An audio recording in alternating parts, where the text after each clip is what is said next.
അപ്പോൾ നമ്മളുടെ strategic മാനേജ്മെൻറ്റിൻ്റെ last video ആണ്. നമ്മൾ 4 വീഡിയോസാണ് പ്ലാൻ ചെയ്തത്. ബട്ട് തന്നെ ഐ തിങ്ക് ലാസ്റ്റ് ഒന്ന് സബ്മിറ്റ് ഒറ്റ വീഡിയോയിലൊക്കെ ചെയ്തേക്കാം, 10th 11th കൂടി ചേർത്തിട്ട്. അപ്പോൾ നമ്മൾ ഫസ്റ്റ് സ്ട്രാറ്റജി എന്താണെന്ന് പഠിച്ചു. രണ്ടാമത്തെ യൂണിറ്റ് നമ്മൾ സ്ട്രാറ്റജിക് പ്ലാനിങ് ആൻഡ് അനാലിസിസ് പഠിച്ചു. നമ്മൾ ഇനി പഠിക്കാൻ പോകുന്നത് formulation and implementation of strategy. Okay, അപ്പോൾ ചില നേരത്തെ ഹൈപ്പർ ആയാലും ഇതാണ് പ്രശ്നം. അപ്പോൾ എന്താണ്, അപ്പോൾ നമ്മൾ ഇവിടെ ഈ ഒരു യൂണിറ്റിൽ അപ്പോൾ സ്ട്രാറ്റജിക് ഇംപ്ലിമെൻറ്റേഷൻ എന്ന് പറയുന്നത് എന്തിനെ ഡിപ്പെൻഡ് ചെയ്തിരിക്കും? അതായത് നമ്മളെങ്ങനെ ചേഞ്ച് മാനേജ്മെൻറ്റ്, നമ്മൾ ലാസ്റ്റ് യൂണിറ്റിൽ പഠിച്ചിട്ടുണ്ടായിരുന്നു change management. So the way we carry out the change management, okay, അതിനെയും കൂടി ഡിപ്പെൻഡ് ചെയ്തിരിക്കും നമ്മുടെ സ്ട്രാറ്റജിക് മാനേജ്മെൻറ്റ് എത്രമാത്രം സക്സസ്ഫുൾ ആകുന്നു എന്നുള്ള കാര്യം. അപ്പോൾ ഇതിനകത്ത് ഇനി നമുക്ക് നോക്കാനുള്ളത് ഫോർമുലേഷൻ. ഓക്കെ, അപ്പോൾ ഇതിനകത്ത് കുറേ ടൈപ്സ് ഓഫ് സ്ട്രാറ്റജി പഠിക്കാനുണ്ട്. Production, this is actually one of the lengthiest chapters. ആകെ 4 ഉള്ളൂ, അതിൽ ഏറ്റവും ലെങ്തിയസ്റ്റ് ചാപ്റ്റർ ആണ്. So production strategy, supply chain strategy, marketing and HR, ഇത്രയും കാര്യങ്ങളാണ് നമ്മൾ ഈ യൂണിറ്റിൽ കവർ ചെയ്യാൻ പോണേ. അപ്പോൾ ആദ്യം production strategy. Okay, I just do something. ഞാൻ എൻ്റെ note let me just take unit 10. Okay, ഇത് നോക്കട്ടെ, ഇതായിരിക്കും കുറച്ചും കൂടി ഈസിയർ.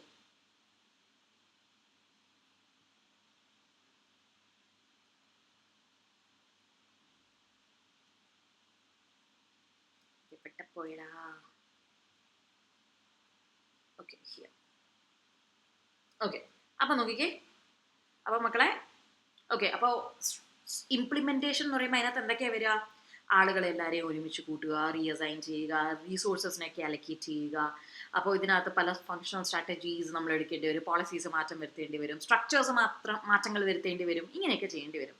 അപ്പോൾ ഇവിടെ ഏറ്റവും ഇത് എന്തിനെ ഡിപ്പെൻഡ് ചെയ്തിരിക്കും? It depends on change management. Okay, അപ്പോൾ അതിനകത്ത് ആദ്യത്തെ നമ്മൾ പഠിക്കുന്ന പ്രൊഡക്ഷൻ സ്ട്രാറ്റജി. അപ്പോൾ പ്രൊഡക്ഷൻ സ്ട്രാറ്റജി എന്ന് പറയുമ്പോൾ എന്താണ്? ഹൗ ആൻഡ് വേ, എവിടെ അല്ലെങ്കിൽ എങ്ങനെ നമ്മളല്ലെ ഒരു പ്രോഡക്റ്റ് അല്ലെങ്കിൽ ഒരു സർവീസ് എങ്ങനെയാണ് അത് മാനുഫാക്ചർ ചെയ്യുന്നത്, അതേപോലെ തന്നെ എത്രമാത്രം വെർട്ടിക്കൽ ഇൻറ്റഗ്രേഷൻ വേണം. വെർട്ടിക്കൽ ഇൻറ്റഗ്രേഷൻ എന്ന് പറഞ്ഞാൽ ആ ഒരു ചെയിനിൽ വെർട്ടിക്കൽ ഇൻറ്റഗ്രേഷൻ എന്ന് പറഞ്ഞാൽ റോ മെറ്റീരിയൽസ്, ഓക്കെ, തൊട്ട് താഴെ അതിൻ്റെ മാനുഫാക്ചറിങ്. സോ നമ്മൾ അതിൻ്റെ തൊട്ട് താഴെ എന്ത് വരും? ഡിസ്ട്രിബ്യൂഷൻ.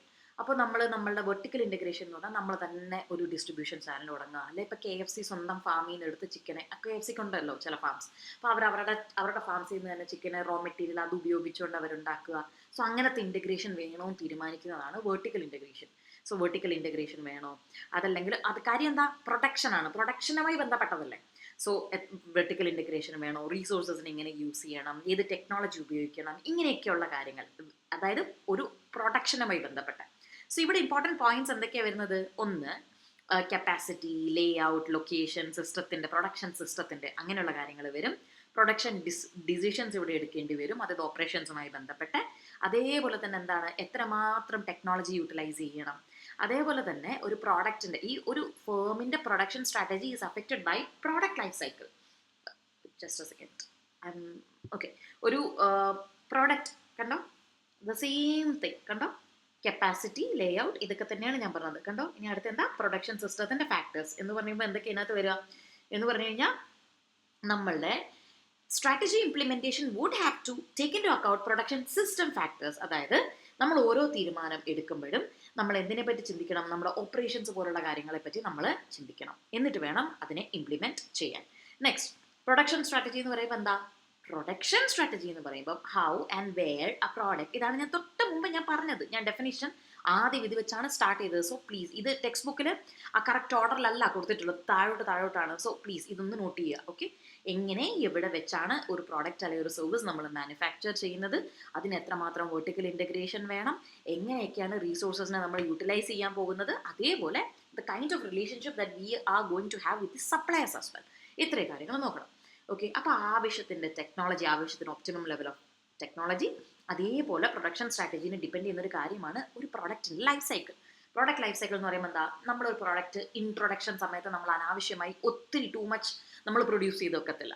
അതൊരു ഗ്രോത്ത് സ്റ്റേജിലോട്ട് എത്തുമ്പോഴാണ് നമ്മൾ കുറച്ചും കൂടി പ്രൊഡ്യൂസ് ചെയ്യുന്നത്. ഡിക്ലൈൻ സ്റ്റേജിൽ നമ്മൾ വീണ്ടും അതുപോലെ നമ്മൾ പ്രൊഡ്യൂസ് ചെയ്ത് വെക്കത്തില്ല. PLC നിങ്ങൾക്ക് പഠിക്കാൻ ഇല്ല, നിങ്ങൾക്ക് പഠിക്കാനില്ല. പ്രോഡക്റ്റ് ലൈഫ് സൈക്കിൾ ഇല്ല, CMAക്ക് ഇല്ല, പഠിക്കാനില്ല. അപ്പോൾ ആ ഒരു പ്രോഡക്റ്റ് ലൈഫ് സൈക്കിൾ വരുമ്പോൾ അതനുസരിച്ചിട്ടാണ് നമ്മൾ എന്ത് പ്രൊഡക്ഷൻ സ്ട്രാറ്റജി അതിനെ ഡിപ്പെൻഡ് ചെയ്തിരിക്കും. കാര്യം ഇഫ് ദർ ഇസ് ഒരു പ്രോഡക്റ്റ് ഡിക്ലൈനിലാണ്, അത് നമ്മൾ ഇന്നലെ പറഞ്ഞ BCG മെട്രിക്സിൽ ഡോഗിന്റെ സ്റ്റേജിലൊക്കെ കിടക്കുകയാണെന്ന് വിചാരിച്ചു. അങ്ങനെ കിടക്കുന്ന ഒരു പ്രോഡക്റ്റിന് വേണ്ടി നമ്മൾ അനാവശ്യമായിട്ട് മാനുഫാക്ചർ ചെയ്യുമോ? നമ്മൾ ചെയ്യത്തില്ല. പിന്നെ ഈ പ്രോഡക്റ്റിന്റെ സെയിൽ കൂടുമ്പോഴാണ് നമ്മൾ എന്ത് ചെയ്യുക, പ്രൊഡക്ഷൻ വോള്യൂം അവിടെ കൂട്ടുക. ഈ ഒരു കോൺസെപ്റ്റ് പ്രകാരം പ്രോഡക്റ്റ് എന്ന് പറയുമ്പോൾ the product becomes standardised in a commodity over time. അതായത് ഒരു പ്രോഡക്റ്റിന്റെ ഡിമാൻഡ് കൂടും തോറും അത് എന്തായി മാറും, അതൊരു സ്റ്റാൻഡർഡൈസ്ഡ് പ്രോഡക്റ്റ് ആയി മാറും. എന്ന് പറയുമ്പോൾ അതിനകത്ത് വലിയ വ്യത്യാസങ്ങളൊന്നും നമ്മൾ വരുത്തത്തില്ല, അതേപോലെ തന്നെ മുന്നോട്ട് പോകും. അപ്പൊ അവിടെ അങ്ങനെ വരുമ്പോൾ flexibility thus gives way to efficiency. അതായത് നമുക്ക് കുറച്ചും കൂടി എഫിഷ്യൻസിനെ ഫോക്കസ് അവിടെ ചെയ്യാം. നമ്മൾ അവിടെ കുറച്ചും കൂടി ഫോക്കസ് ചെയ്യുക എന്തിലായിരിക്കും, ലോവർ കോസ്റ്റിൽ സാധനങ്ങൾ ഉൽപ്പാദിപ്പിക്കാനായിരിക്കും നമ്മൾ അവിടെ ഫോക്കസ് ചെയ്യുന്നത്. അതല്ലാതെ ആ പ്രോഡക്റ്റിൽ മാറ്റങ്ങൾ വരുത്താനായിരിക്കില്ല നമ്മൾ ചിന്തിക്കുന്നത്. നിങ്ങൾ ഈ ബിസ്ക്കറ്റ് കണ്ടിട്ടുണ്ടോ, നൈസിന്റെ ബിസ്ക്കറ്റ്? കുഞ്ഞുനാൾ മുതൽ, എൻ്റെ കുഞ്ഞുനാൾ മുതൽ എനിക്ക് ഇപ്പോൾ ഓർമ്മയുണ്ട്, എൻ്റെ അപ്പൂപ്പനാണ് ആദ്യമായിട്ട് എനിക്ക് നൈസിന്റെ ബിസ്ക്കറ്റ്, നൈസ് NICE എന്നാണെന്ന് തോന്നുന്നു അതിന്റെ spelling, I am not quite sure. മേളിൽ കുറച്ച് പഞ്ചസാരയും മോൾക്കിസ്റ്റൊക്കെ ഇന്ന് വരുന്നതിനൊക്കെ മുമ്പ് it use to be nice. അപ്പോൾ നൈസിന്റെ ആ ബിസ്ക്കറ്റ് ഒക്കെ ആദ്യമായിട്ട് കഴിക്കുമ്പോൾ അന്നത്തെ അതേ ബിസ്ക്കറ്റ് തന്നെയാണ് ഇന്നും, വ്യത്യാസം വലുതായിട്ട് അവർ വരുത്തിയിട്ടില്ല. കാര്യം എന്താ, over the time Tiger biscuit കൊല്ലങ്ങളായിട്ട് ഇത് തന്നെ ഇരിക്കണം, എന്തെങ്കിലും വ്യത്യാസം ഉണ്ടോ? So over time these products എന്തായി മാറും, സ്റ്റാൻഡർഡൈസ്ഡ് ആയി മാറും. അപ്പോൾ പിന്നെ നമുക്ക് എന്തിന് ഇമ്പോർട്ടൻസ് കൊടുക്കാം, കോസ്റ്റ് കുറയ്ക്കുന്നതിനെ പറ്റി ചിന്തിക്കാം. അപ്പോൾ അതേപോലെ തന്നെ ശരിക്കും പറഞ്ഞാൽ ഇൻക്രീസിങ് കോമ്പറ്റീഷൻ കൂടുന്നതനുസരിച്ച് നമ്മൾ ട്രഡീഷണൽ മാസ് പ്രൊഡക്ഷൻ കമ്പനീസ് എന്തിലോട്ട് വന്നു, ട്രഡീഷണൽ മാസ് പ്രൊഡക്ഷനിലോട്ട് വന്നു. അതായത് എന്തുകൊണ്ടാ മാസ് പ്രൊഡക്ഷൻ എന്ന് പറയുമ്പോൾ ഒത്തിരി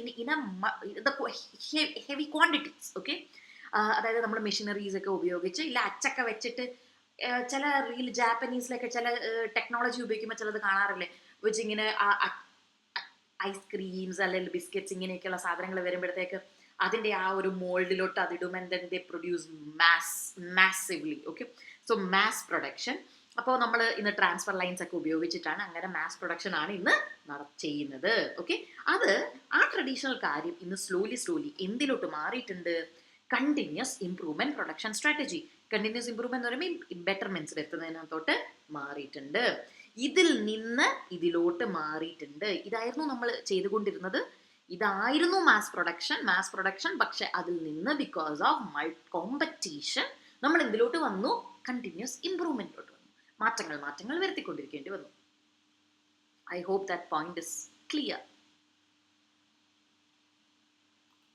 ഓക്കെ, അപ്പം ഇനി അടുത്ത എന്താണ്, ഇനി കണ്ടോ, mass production system large low കോസ്റ്റിൽ സ്റ്റാൻഡർഡൈസ്ഡ് ആയിട്ടുള്ള, ഞാൻ പറഞ്ഞില്ല അച്ച് വെച്ചിട്ടുള്ള അങ്ങനത്തെ ആ സെറ്റപ്പ്. ഓക്കെ, ബട്ട് അപ്പോൾ നമുക്ക് എന്ത് ചെയ്യാം, ലാർജ് ക്വാണ്ടിറ്റി നമുക്ക് അവിടെ ക്രിയേറ്റ് ചെയ്യാം.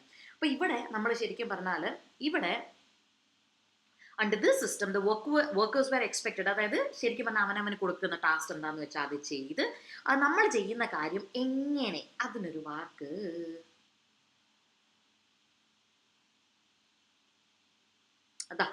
അത് തന്നെയാണ് മക്കളെ ഈ കൊടുത്തിരിക്കുന്ന സാധനം. കണ്ടോ, അതാണ് ഇവിടെ കണ്ടോ എഫിഷ്യൻസി എന്ന് കൊടുത്തിട്ടുള്ളത്. ഇതിന്റെ എക്സ്പ്ലനേഷൻ ആണ് സത്യം പറഞ്ഞാൽ. കണ്ടോ flexibility thus gives way to efficiency. അതേ എഫിഷ്യൻസി തന്നെയാണ് ഇവിടെ കൊടുത്തിട്ടുള്ളത്. How to do something better, ഒരു കാര്യം എങ്ങനെ ബെറ്ററായി ചെയ്യാം, അവിടെയാണ് മാസ് പ്രൊഡക്ഷനിൽ എല്ലാവരും ശ്രദ്ധിക്കുന്നതാ, എനിക്കറിയാവുന്ന കാര്യം ഞാൻ എങ്ങനെ ബെറ്ററായി ചെയ്യാം, ദാറ്റ് ഇസ് എഫിഷ്യൻസി. ഓക്കെ, അപ്പം ഇനി quality often tended to be. അപ്പോൾ മാസ് പ്രൊഡക്ഷൻ ഉണ്ടാവുമ്പോൾ എന്ത് സംഭവിക്കാം, ക്വാളിറ്റി കുറയാനുള്ള ചാൻസസ് ഉണ്ട്. ഇനി നേരെ തിരിച്ച് ഞാൻ പറഞ്ഞു, കോമ്പറ്റീഷൻ കൂടിയപ്പോൾ കണ്ടിന്യൂസ് ഇംപ്രൂവ്മെന്റിലോട്ട് കാര്യങ്ങൾ വരികയുണ്ടായി എന്ന് പറഞ്ഞു. ഇനി കണ്ടിന്യൂസ് ഇംപ്രൂവ്മെന്റ് സിസ്റ്റം ആണെങ്കിൽ എഡ്വേർഡ് ഡീമിംഗ് ആണ് ജാപ്പനീസ്. നമ്മളിത് കണ്ടിന്യൂസ് ഇംപ്രൂവ്മെന്റ് നമ്മൾ എന്ത് പറയും, നമ്മൾ കേസൻ എന്ന് പറയും, kaizen concept. Okay, that is continuous improvement. അപ്പോൾ ഇവിടെ കണ്ടിന്യൂസ് ഇംപ്രൂവ്മെന്റ് നടത്തണമെങ്കിൽ അവരെന്ത് ചെയ്യണം, ക്രോസ് ഫങ്ഷണൽ ടീംസ് എല്ലാവരും അവരുടെ പ്രൊഡക്ഷൻ പ്രോസസ്സിനെ ഇംപ്രൂവ് ചെയ്യണം. എല്ലാവരും കൂടെ ഒരുമിച്ച് ഇംപ്രൂവ് ചെയ്യേണ്ട അവസ്ഥ വരും. അപ്പോൾ മാനേജറിന്റെ റോൾ എന്ന് പറയുന്നത് വെറും ഒരു ബോസ് അല്ല, പക്ഷെ മോർ ഓഫ് എ കോച്ചാണ്, അയാൾ പറഞ്ഞു കൊടുക്കുകയാണ്.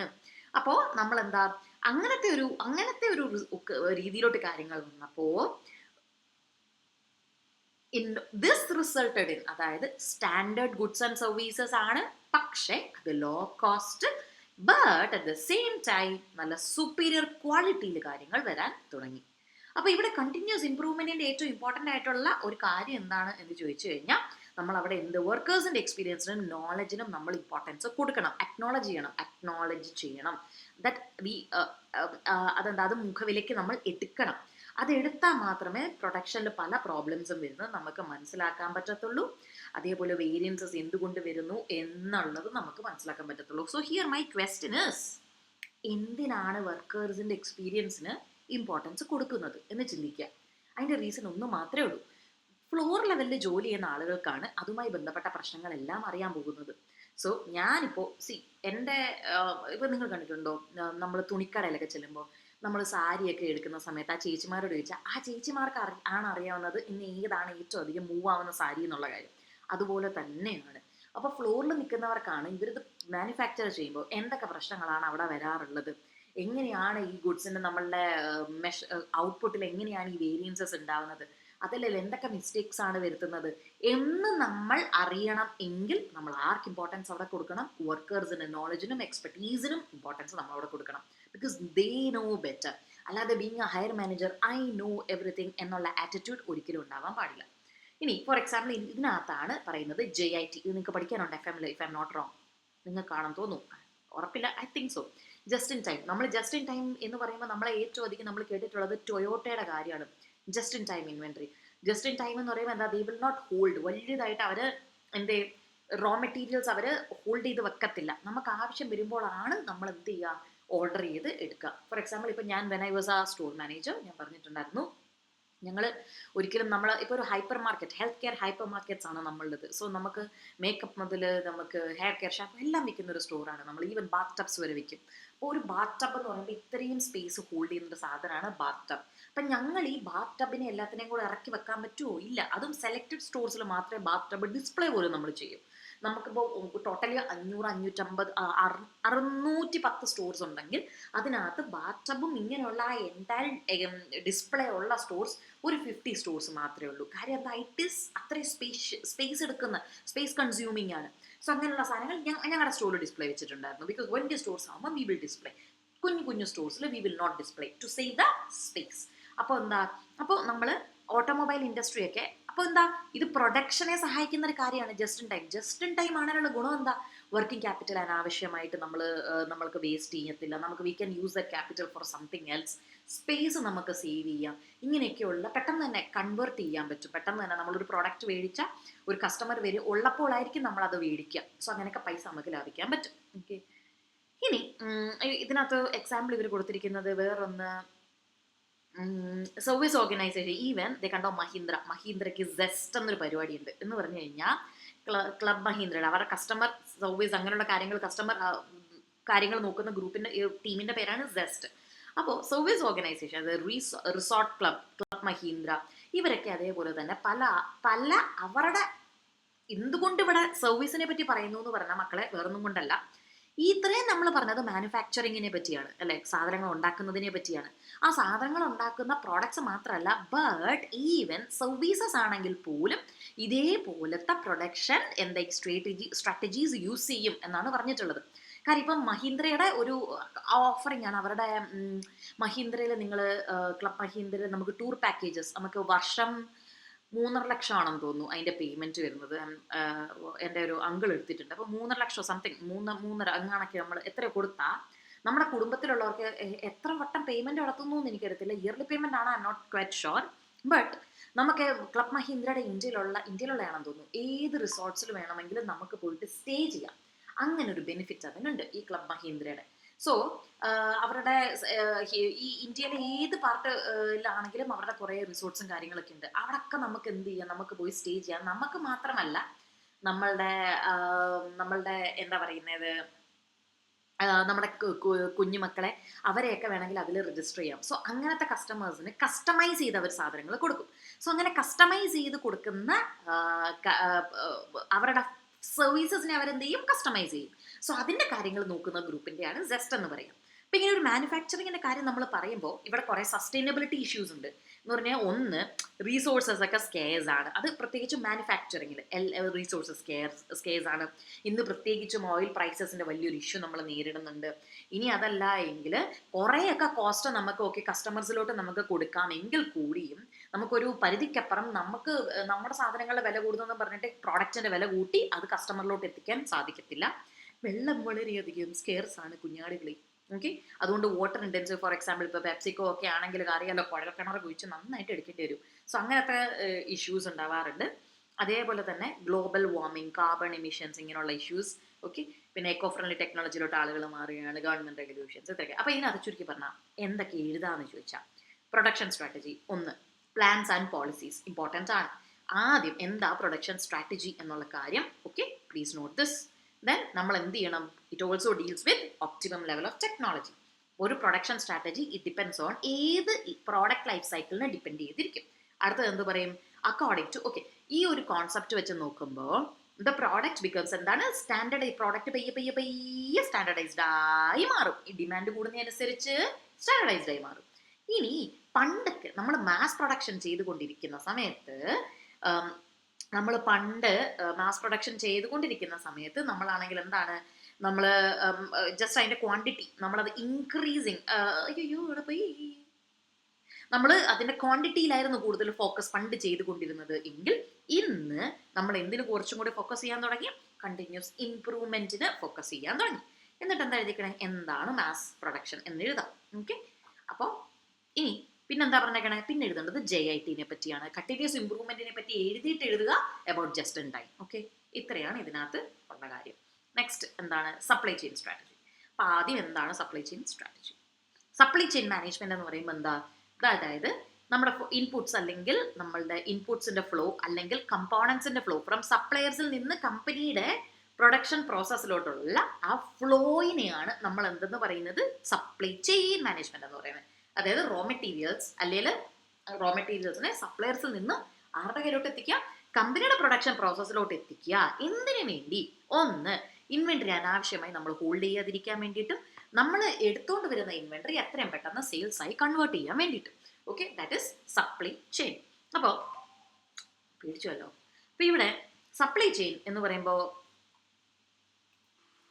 ആൻഡ് സെക്കൻഡ് പോയിന്റ് എന്താണ്, ദ കോൺട്രിബ്യൂഷൻ ഓഫ്, അതായത് ശരിക്കും പറഞ്ഞാൽ പ്രൊഡക്ഷൻ അതായത് പ്രൊഡക്ഷൻ ഡിപ്പാർട്ട്മെന്റ് ആയിക്കോട്ടെ, മാർക്കറ്റിംഗ് ഡിപ്പാർട്ട്മെന്റ് ആയിക്കോട്ടെ, അവർക്ക് എത്രമാത്രം കോൺട്രിബ്യൂട്ട് ചെയ്യാൻ പറ്റുമോ അതേ ഒരു കമ്പനീൻ്റെ efficiency. Similarly even materials management, അതായത് logistics is equally important.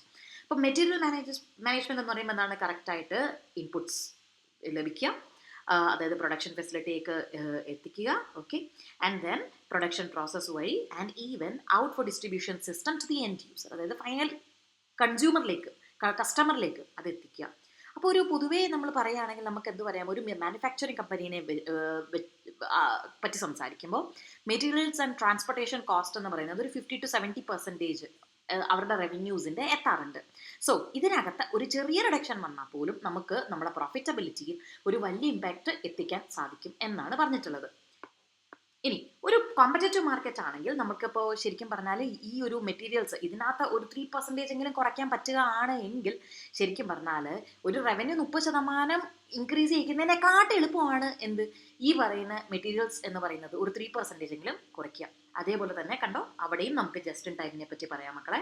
Okay, ഇനി പിന്നെ അതേപോലെ തന്നെ രണ്ടാമത്തെ ഒരു വഴിയാണ് that increasing inventory turn over. So നമ്മൾ ഈ പോയിന്റിലോട്ടാണ് തിരിച്ചു വന്നിട്ടുള്ളത്. എന്താ, മിനിമൈസ് ഇൻവെന്ററി ഹോൾഡിംഗ്, എങ്ങനെ നമുക്കതിന് JIT ഉപയോഗിക്കാം. 2, maximise inventory turn over. Okay, so ആ 2 പോയിന്റ്സ് ആ പറഞ്ഞിട്ടുള്ളത്. എക്സാമ്പിൾ അവർ കൊടുത്തിട്ടുള്ളത് വോൾമാർട്ടിൻ്റെ കാര്യമാണ്. ഓക്കെ, ടേൺ ഓവർ എങ്ങനെയാണ് കൂട്ടുക, അതായത് എങ്ങനെയാണ് കച്ചവടം കൂട്ടുക, കൊണ്ടുവന്നിട്ട് ഇൻവെന്ററി കുറേ നാൾ സ്റ്റോക്കപ്പ് പൈലപ്പ് ചെയ്യാതെ ആവശ്യത്തിനുള്ളത് മേടിക്കുക, അത് വിറ്റഴിക്കുക. ഓക്കെ, ഇനി ഉണ്ടോ, അപ്പോൾ നമുക്ക് അനാവശ്യമായിട്ട് അവിടെ വെയർ ഹൗസ് കോസ്റ്റ് വരത്തില്ല, സ്റ്റോറേജ് കോസ്റ്റ് വരത്തില്ല. അപ്പോൾ നമുക്ക് ശരിക്കും പറഞ്ഞാൽ അനാവശ്യമായിട്ട് വർക്കിംഗ് ക്യാപിറ്റൽ ടു മച്ചിൻ്റെ ആവശ്യം അവിടെ വരുന്നില്ല. ജസ്റ്റ് റിപ്ലനിഷ് ചെയ്തുകൊണ്ടേ ഇരുന്നാൽ മതി. അപ്പോൾ മോർ ജനറലി വേറെ എന്താ, ജസ്റ്റ് ഇൻ ടൈം ആണെങ്കിൽ എന്തൊക്കെ കുറയ്ക്കും, 1 വർക്കിംഗ് ക്യാപിറ്റൽ കുറയ്ക്കും, 2 ഫിക്സ്ഡ് ക്യാപിറ്റലിൻ്റെ ആവശ്യമില്ല. ഓക്കെ, അതേപോലെ തന്നെ ഈവൻ സ്റ്റോറേജ് സ്പേസ് കുറയ്ക്കും, ഞാൻ മുമ്പ് പറഞ്ഞതുപോലെ തന്നെ. ഓക്കെ, അപ്പോൾ നമുക്ക് ഇതൊക്കെ കുറയ്ക്കാൻ പറ്റിക്കഴിഞ്ഞാൽ അൾട്ടിമേറ്റ്ലി നമുക്ക് എന്ത് ഇമ്പ്രൂവ് ചെയ്യാൻ പറ്റും, റിട്ടേൺ ഓൺ ക്യാപിറ്റൽ ഇൻവെസ്റ്റഡ്, അത് നമുക്ക് ഇമ്പ്രൂവ് ചെയ്യാൻ സാധിക്കും. ഇനി ഇതിൻ്റെ കുറച്ച് JIT എന്താ പ്രശ്നം എന്തൊക്കെയെന്ന് പറഞ്ഞാൽ sometimes we don't have buffer. നമ്മുടെ കയ്യിൽ ബഫർ സ്റ്റോക്സ് ഇല്ല. സോ ഇപ്പോൾ ലൈക്ക് ഫോർ എക്സാമ്പിൾ ഇപ്പോൾ ഇങ്ങനെ ഒരു രാജ്യങ്ങൾ തമ്മിലുള്ള ഒരു പ്രശ്നം, ഒരു ക്രൈസിസ് വന്നു കഴിഞ്ഞാൽ we don't have any buffer stocks with us. So that might affect. അതൊന്ന്.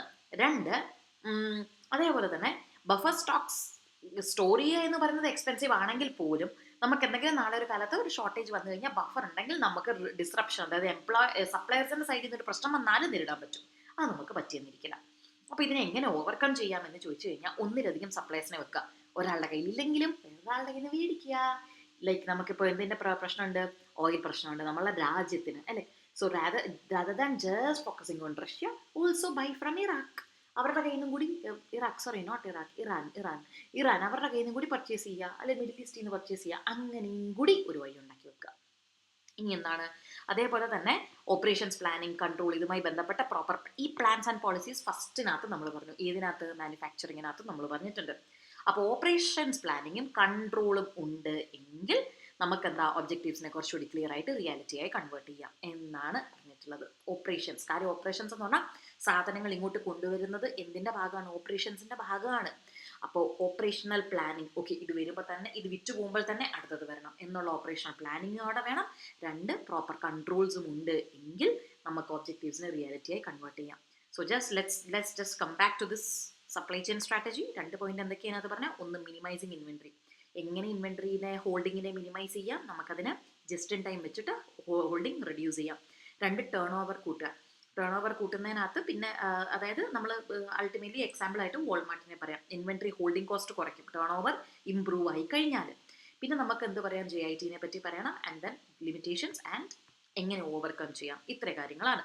ആൻഡ് ടു സമ്മിറ്റ് അപ്പ് എന്താ പറയുന്നത്, ഓപ്പറേഷൻസ് പ്ലാനിങ് ബെറ്റർ ആണെങ്കിൽ, കൺട്രോൾ ബെറ്റർ ആണെങ്കിൽ, ഇത് രണ്ടും ബെറ്റർ ആണെങ്കിൽ നമുക്ക് എന്താ കുറച്ചുകൂടി ബെറ്റർ ആയിട്ട് ഒബ്ജക്റ്റീവ്സിനെ റിയാലിറ്റി ആയിട്ട് കൺവേർട്ട് ചെയ്യാൻ സാധിക്കും. Next, marketing strategy.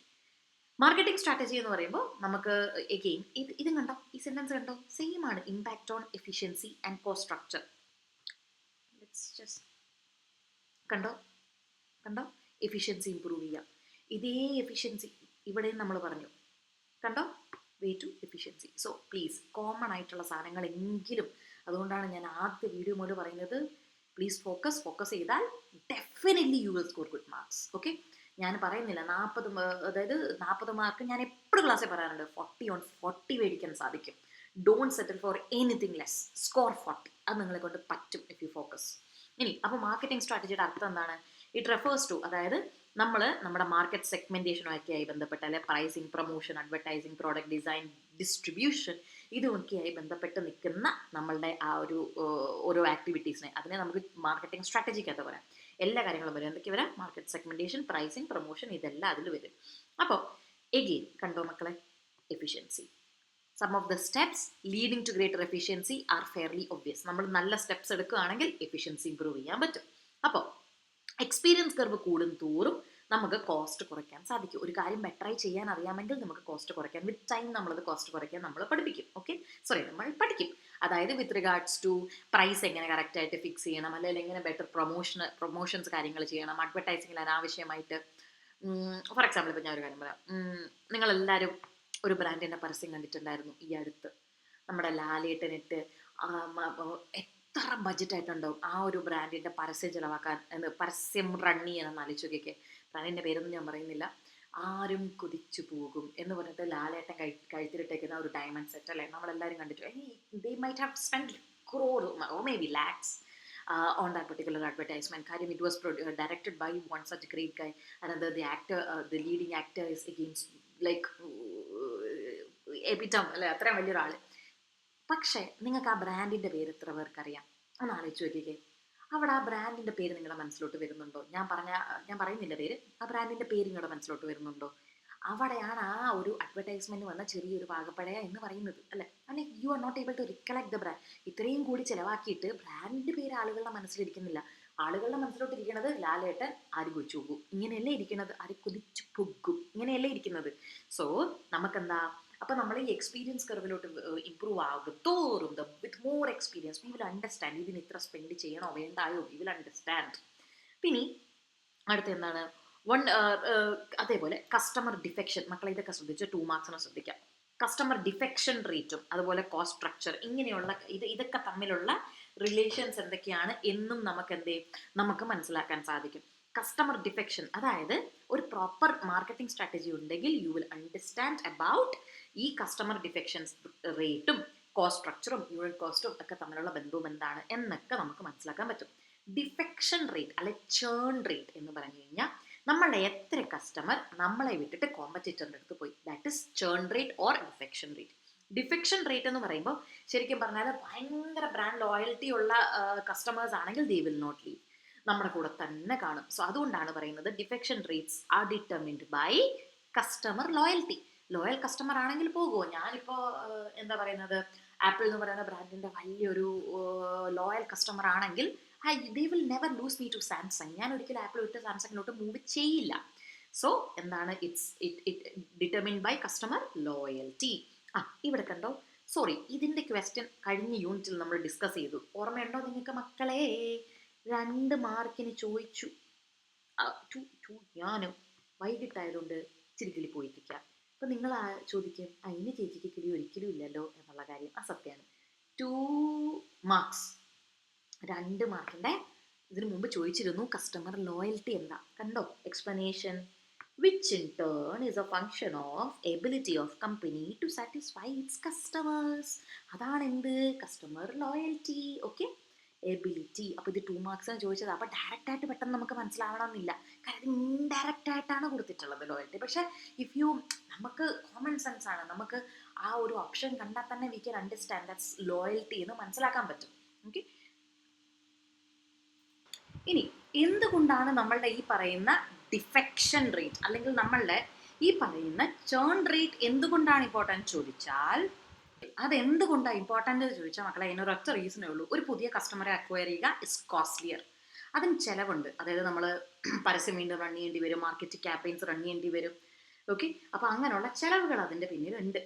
അപ്പോൾ there is A direct relationship between defection rate and cost. So defection rate high ആണെങ്കിൽ കോസ്റ്റ് എന്ത് ചെയ്യും? കോസ്റ്റ് അതുപോലെ കൂടും. കാര്യം എന്താ, നമ്മൾ പുതിയ പരസ്യങ്ങൾ റൺ ചെയ്യേണ്ടി വരും. അങ്ങനെയൊക്കെ റൺ ചെയ്തിട്ട് വേണം പുതിയ ആളെ കസ്റ്റമേഴ്സിനെ നമുക്ക് അക്വയർ ചെയ്യാൻ.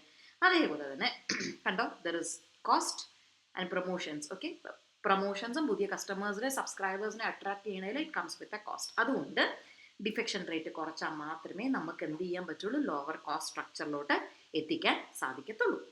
ഇനി അടുത്ത എന്താ, എത്രത്തോളം നാൾ നമ്മുടെ ഈ കസ്റ്റമർ നമ്മുടെ കൂടെ സ്റ്റേ ചെയ്യുന്നു അത്രത്തോളം നാൾ നമുക്ക് അവരെ അക്വയർ ചെയ്യാൻ. നമ്മളിപ്പോൾ ഒരു 20,000 രൂപയുടെ മാർക്കറ്റിംഗ് ചെയ്തു എന്ന് വിചാരിച്ചു.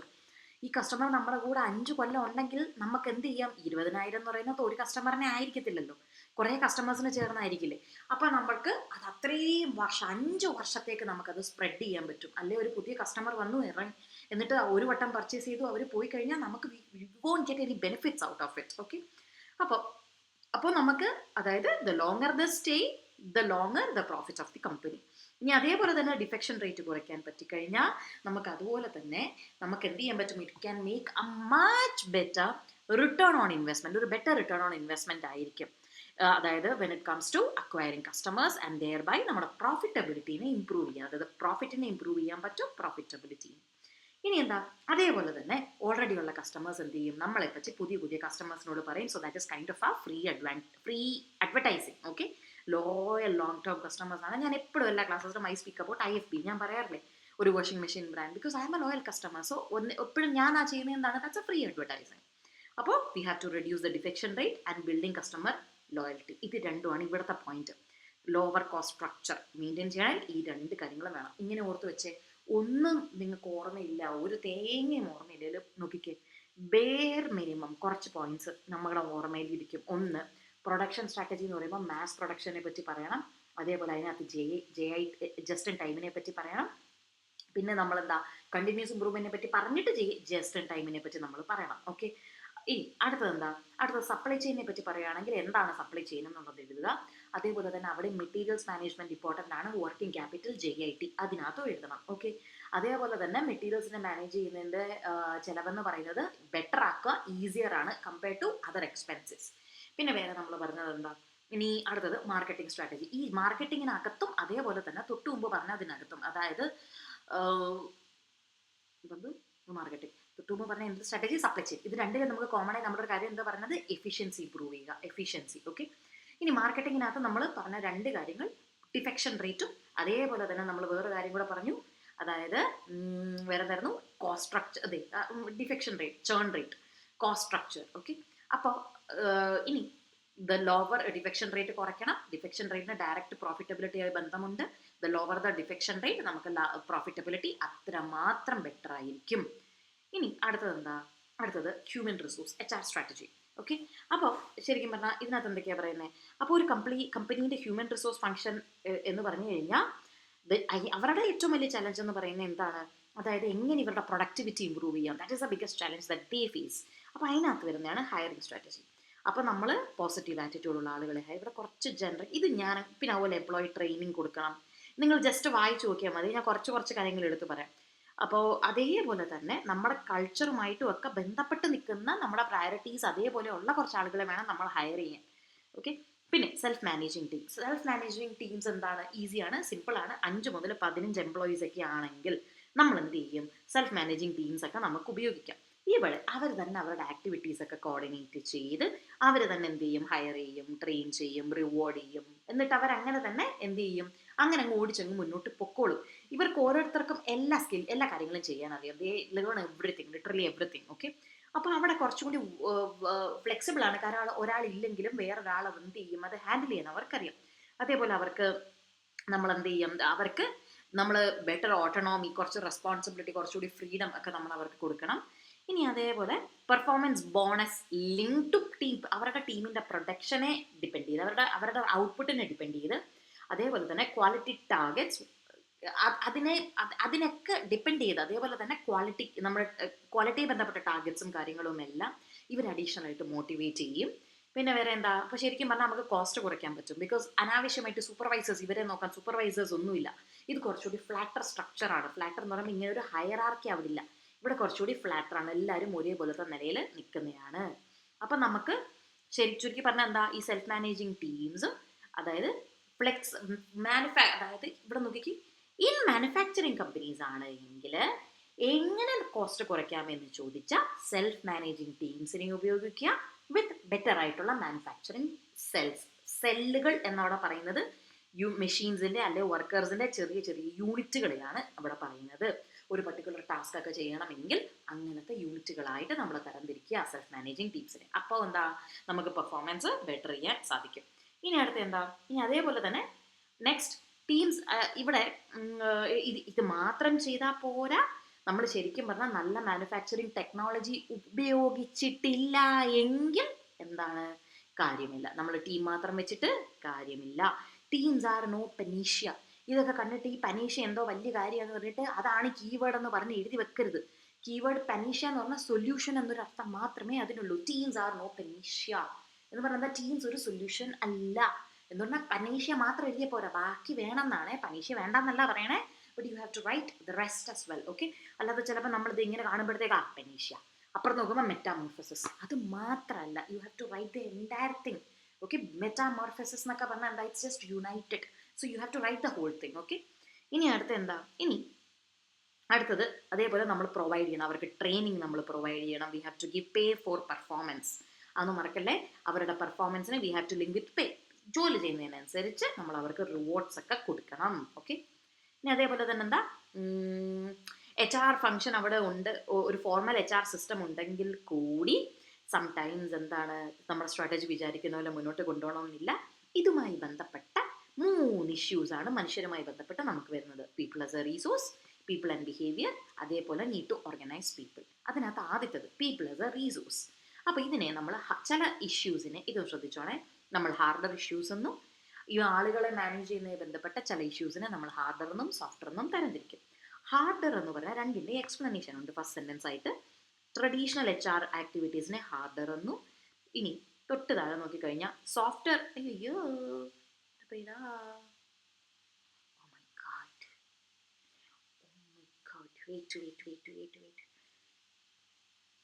സോഫ്റ്റ്വെയർ കഹാം ഗയാ താഴെ എവിടെ കാണും. ചേച്ചിക്ക് ചില നേരത്ത് കണ്ണം കൊട്ടി പിടിക്കാറില്ല. ഇവിടെ എവിടെയെങ്കിലൊക്കെ ഉണ്ടാക്കും, പറഞ്ഞു തരാം കേട്ടോ. വീറ്റാ പോട്ടെ, അങ്ങോട്ട് താഴെ. അപ്പം ഹാർഡർ ഇഷ്യൂസ് എന്ന് പറയുമ്പോൾ ഹാർഡർ ഇഷ്യൂസ് എന്ന് പറയുമ്പോൾ എന്താണ്, ട്രഡീഷണൽ HR ആക്ടിവിറ്റീസുമായി ബന്ധപ്പെട്ടതാണ്. അതായത് ഹയറിംഗ് ആയിക്കോട്ടെ, ഇനി അതല്ല എങ്കിൽ ട്രെയിനിങ് ആയിക്കോട്ടെ, അവരുടെ പെർഫോമൻസിനെ എങ്ങനെ മാനേജ് ചെയ്യണം, പ്രൊമോട്ട് ചെയ്യണം, ഇങ്ങനെയുള്ള കാര്യങ്ങളായിക്കോട്ടെ, ഇതൊക്കെ ഹാർഡർ ഇഷ്യൂസിൽ വരും. ഓക്കെ, അപ്പോൾ അതിനകത്ത് ആദ്യത്തെയാണ്, ഇപ്പോൾ നമ്മൾ എന്ത് ചെയ്യണം, ഓഡിറ്റിംഗ് നടത്തണം. ഓഡിറ്റിംഗ് നടത്തി HR നമ്മളെ റിക്വയർമെൻറ്റ്സ് ഒക്കെ അനുസരിച്ച് നമ്മൾ എന്ത് ചെയ്യണം, അതിനനുസരിച്ച് വേണം ആളുകളെ നമ്മൾ ഹയർ ചെയ്യാൻ. അടുത്ത എന്താ, ഓരോരുത്തർക്കും നമ്മൾ ഇൻഡിവിജ്വൽസിനും ടീമിനും നമ്മൾ എന്ത് ചെയ്യണം, ഗോൾസ് സെറ്റ് ചെയ്ത് കൊടുക്കണം. അവരുടെ പെർഫോമൻസിനെ കറക്റ്റായിട്ട് അസസ് ചെയ്യണം. ഇനി അടുത്ത എന്താണ്, ഒരു അപ്രൈസൽ, ഇത് 360 അപ്രൈസൽ. 360 എന്ന് പറഞ്ഞു കഴിഞ്ഞാൽ, ഇപ്പോൾ ഫോർ എക്സാമ്പിൾ, ഇപ്പോൾ ഞാൻ നിങ്ങളെ പഠിപ്പിക്കാം. നിങ്ങളെ ഞാൻ പഠിപ്പിക്കുമ്പോൾ നിങ്ങൾ ജസ്റ്റ് എൻ്റെ ക്ലാസ് കേട്ടിട്ടിരുന്നിട്ട് നിങ്ങൾ എനിക്ക് തരുന്ന റിവ്യൂവിൻ്റെ സ്റ്റാർ ഓക്കെ, നിങ്ങൾ എനിക്ക് 5 സ്റ്റാർ തന്നു. ആ സ്റ്റാറിൻ്റെ ബേസിസിൽ മാത്രമല്ല എന്നെ ഇവാലുവേറ്റ് ചെയ്യേണ്ടത്. ഞാൻ ചിലപ്പോൾ തമാശയൊക്കെ പറഞ്ഞ് ഇതൊരു സൂചിപ്പിച്ച് കോമഡിയൊക്കെ അടിച്ച് ചളിയൊക്കെ അടിച്ച് ക്ലാസ്സിൽ ഡംഷർ അടിച്ചൊക്കെ കളിപ്പിച്ചൊക്കെ ഇരിക്കുകയാണെങ്കിൽ ചിലപ്പോൾ നിങ്ങൾ എനിക്ക് 5 അല്ല ഒരു മന്തിയും കൂടെ ഒക്കെ മേടിച്ചെന്നാൽ ചിലപ്പോൾ ഒരു 6 സ്റ്റാർ വരും. പക്ഷേ എക്സാം കഴിയുമ്പോൾ അപ്പം നിങ്ങൾ എന്ത് പറയും, ഈ അമ്മച്ചി പഠിപ്പിച്ചതൊന്നും ഓർമ്മയില്ലല്ലോ ദൈവമേ, ഇവരെന്താണ് പഠിപ്പിച്ചത് എന്ന് നിങ്ങൾ കരുതും. ഒന്നാമത് എക്സാം ഓർമ്മയിലിരിക്കത്തില്ല ഒന്നിൻ്റെ. അപ്പോൾ അങ്ങനെ കരുതും. അതപ്പോൾ അങ്ങനെയല്ല. ഇപ്പോൾ എന്നെ ഇവാലുവേറ്റ് ചെയ്യേണ്ടത് നിങ്ങൾ ഈ തന്ന 5 സ്റ്റാറിൻ്റെ ബേസിസിൽ മാത്രമായിരിക്കരുത്. എന്നെ ഇവാലുവേറ്റ് ചെയ്യുന്നത് എന്തിൻ്റെ ബേസിസിലായിരിക്കണം, നിങ്ങളെ ഞാൻ പഠിപ്പിച്ചു നോക്കെ, നിങ്ങളുടെ റിവ്യൂ നോക്കണം. At the same time result വരുമ്പോൾ നിങ്ങൾക്ക് മാർക്സ് ഉണ്ടോ, നിങ്ങൾ പെർഫോം ചെയ്യുന്നുണ്ടോ, ഇങ്ങനെയുള്ള കാര്യങ്ങളും നമ്മൾ നോക്കണം. അതേപോലെ തന്നെ ക്ലാസ്സിൽ ഞാൻ പഠിപ്പിക്കുമ്പോൾ നമ്മളിപ്പോൾ ക്ലാസ്സിൽ പഠിപ്പിക്കുമ്പോൾ ഒരു മതത്തിനെതിരെ സംസാരിക്കുക, ഇങ്ങനെയൊക്കെയുള്ള കാര്യങ്ങൾ അതും കൺസിഡർ ചെയ്യണം. 360 എന്ന് പറയുമ്പോൾ എല്ലാ രീതിയിലുള്ള കാര്യങ്ങളും നോക്കിയിട്ട് വേണം നമ്മൾ ആളുകളെ പ്രൊമോട്ടൊക്കെ ചെയ്യാൻ. അതിനെയാണ് 360 അപ്രൈസൽ എന്ന് പറയുന്നത്. പണ്ടൊക്കെ സെയിൽസ് നടത്തി കഴിഞ്ഞാൽ that was good enough. But ഇന്ന് അങ്ങനെയല്ല. നമുക്ക് നമ്മളുടെ എത്തിക്സ്, നമ്മളുടെ വാല്യൂസ്, ഇതൊക്കെ കൂടെ നോക്കിയിട്ടാണ് നമുക്ക് ഇന്ന് അപ്രൈസൽസ് കിട്ടുന്നത്. എല്ലാം വേണം. ഓക്കെ, ഇനി അടുത്ത ഇതൊക്കെ വായിച്ചോണേണൊക്കെ പിള്ളേരെ, ഇതൊന്നും ഡീറ്റെയിൽ ചെയ്യാൻ പോണില്ലേ. ഓക്കെ, നമ്മുടെ സ്ട്രാറ്റജി സക്സസ്ഫുൾ ആവണമെങ്കിൽ you need to do that 360 appraisal. ഇനി അതേപോലെ തന്നെ എന്താ, ഇനി റിക്രൂട്ട്മെന്റ് ആൻഡ് റിട്ടൻഷൻ. ഓക്കെ, ഇവിടെ ഒന്ന് ശ്രദ്ധിച്ചോ, 2 ആറുകൾ, റിക്രൂട്ട്മെന്റും റിട്ടൻഷനും. ഓക്കെ, ഇതൊക്കെ കണ്ടോ, ഇതൊക്കെ ഞാൻ പറയുന്നത് വേറൊന്നും കൊണ്ടല്ല, ആ 2 മാർക്സിനകത്ത് പാടാക്കണമെന്ന് വിചാരിച്ചാൽ ഇതൊക്കെ കയറി ഇങ്ങനെ അങ്ങോട്ട് വരും. ഓക്കെ, റിക്രൂട്ട്മെന്റും റിട്ടൻഷനും എന്ന് പറയുന്നത് സ്ട്രാറ്റജിക് കേപ്പബിലിറ്റി ഇംപ്രൂവ് ചെയ്യാനുള്ള 2 വേസ് ആണ്. ഓക്കെ, അപ്പോൾ അതായത് എന്താ, റിക്രൂട്ട്മെന്റ് പുതിയ ആളുകളെ എടുക്കുക, റിട്ടൻഷൻ എന്ന് പറഞ്ഞാൽ ഓൾറെഡി ഉള്ളവരെ റീറ്റെയിൻ ചെയ്ത് മുന്നോട്ട് കൊണ്ടുപോകുക. ദാറ്റ് ഇസ്, അപ്പം അതിനകത്ത് കണ്ടോ കൊടുത്തിട്ടുണ്ട്. അപ്പോൾ ഒരു ഓർഗനൈസേഷൻ ചലഞ്ചസ് വന്ന സക്സഷൻ പ്ലാനിങ് എന്ന് പറയുമ്പോൾ ശരിക്കും പറഞ്ഞാൽ ആളുകളെ നമ്മൾ എന്ത് ചെയ്യണം, ഒത്തിരി ആളുകളുണ്ടെങ്കിൽ നമുക്ക് നാളെ ഒരു ലീഡർഷിപ്പ് റിക്വയർമെൻറ്റ് അങ്ങനെ എന്തെങ്കിലും വന്നാൽ we have to do that succession planning. Steve Jobs പോയി, അടുത്തത് പെട്ടെന്ന് തന്നെ ആരും വന്നു, ടിം കുക്ക് വന്നു. So that succession planning needs to be done. Okay, ഇനി അടുത്ത് എന്താ, ഇനി അതേപോലെ തന്നെ uniquely in some cases an organisation may require ചില യുണീക്കായിട്ട്, അതായത് ഇപ്പോൾ AI എന്ന് പറയുന്ന കാര്യം, AI എന്ന് പറയുന്ന കാര്യത്തിൻ്റെ അതിൻ്റെ ഹെഡ് ഓഫ് AI എന്ന് പറഞ്ഞാൽ നമുക്ക് ആരെങ്കിലും കൊണ്ടുവച്ചിട്ട് ഇരുത്താക്കത്തില്ല. അവർക്ക് ആ കാര്യത്തിൽ കോമ്പിറ്റൻ്റ് ആയിരിക്കണം. He or she should know about AI, അല്ലേ? സോ അങ്ങനത്തെയൊക്കെ പൊസിഷൻസ് ആണ് എങ്കിൽ നമ്മൾ എന്ത് ചെയ്യണം, നമ്മൾ ചിലപ്പോൾ റീഡിപ്ലോയ്മെന്റ് റീഡിപ്ലോയ്മെന്റോ, ഒരു മിനിറ്റാ, അങ്ങനെയുള്ള ആളുകളെ ഹയർ ചെയ്യേണ്ടി വരും എന്നാണ്. ഇനി ചില സമയത്ത് ചില സ്ട്രാറ്റജീസിൻ്റെ കാര്യമാണെങ്കിൽ ചിലപ്പോൾ റിഡൻഡൻസി അല്ലേ റീഡിപ്ലോയ്മെന്റ് ചെയ്യേണ്ടി വരും. സോ 4 അവിടെ ഉണ്ട്.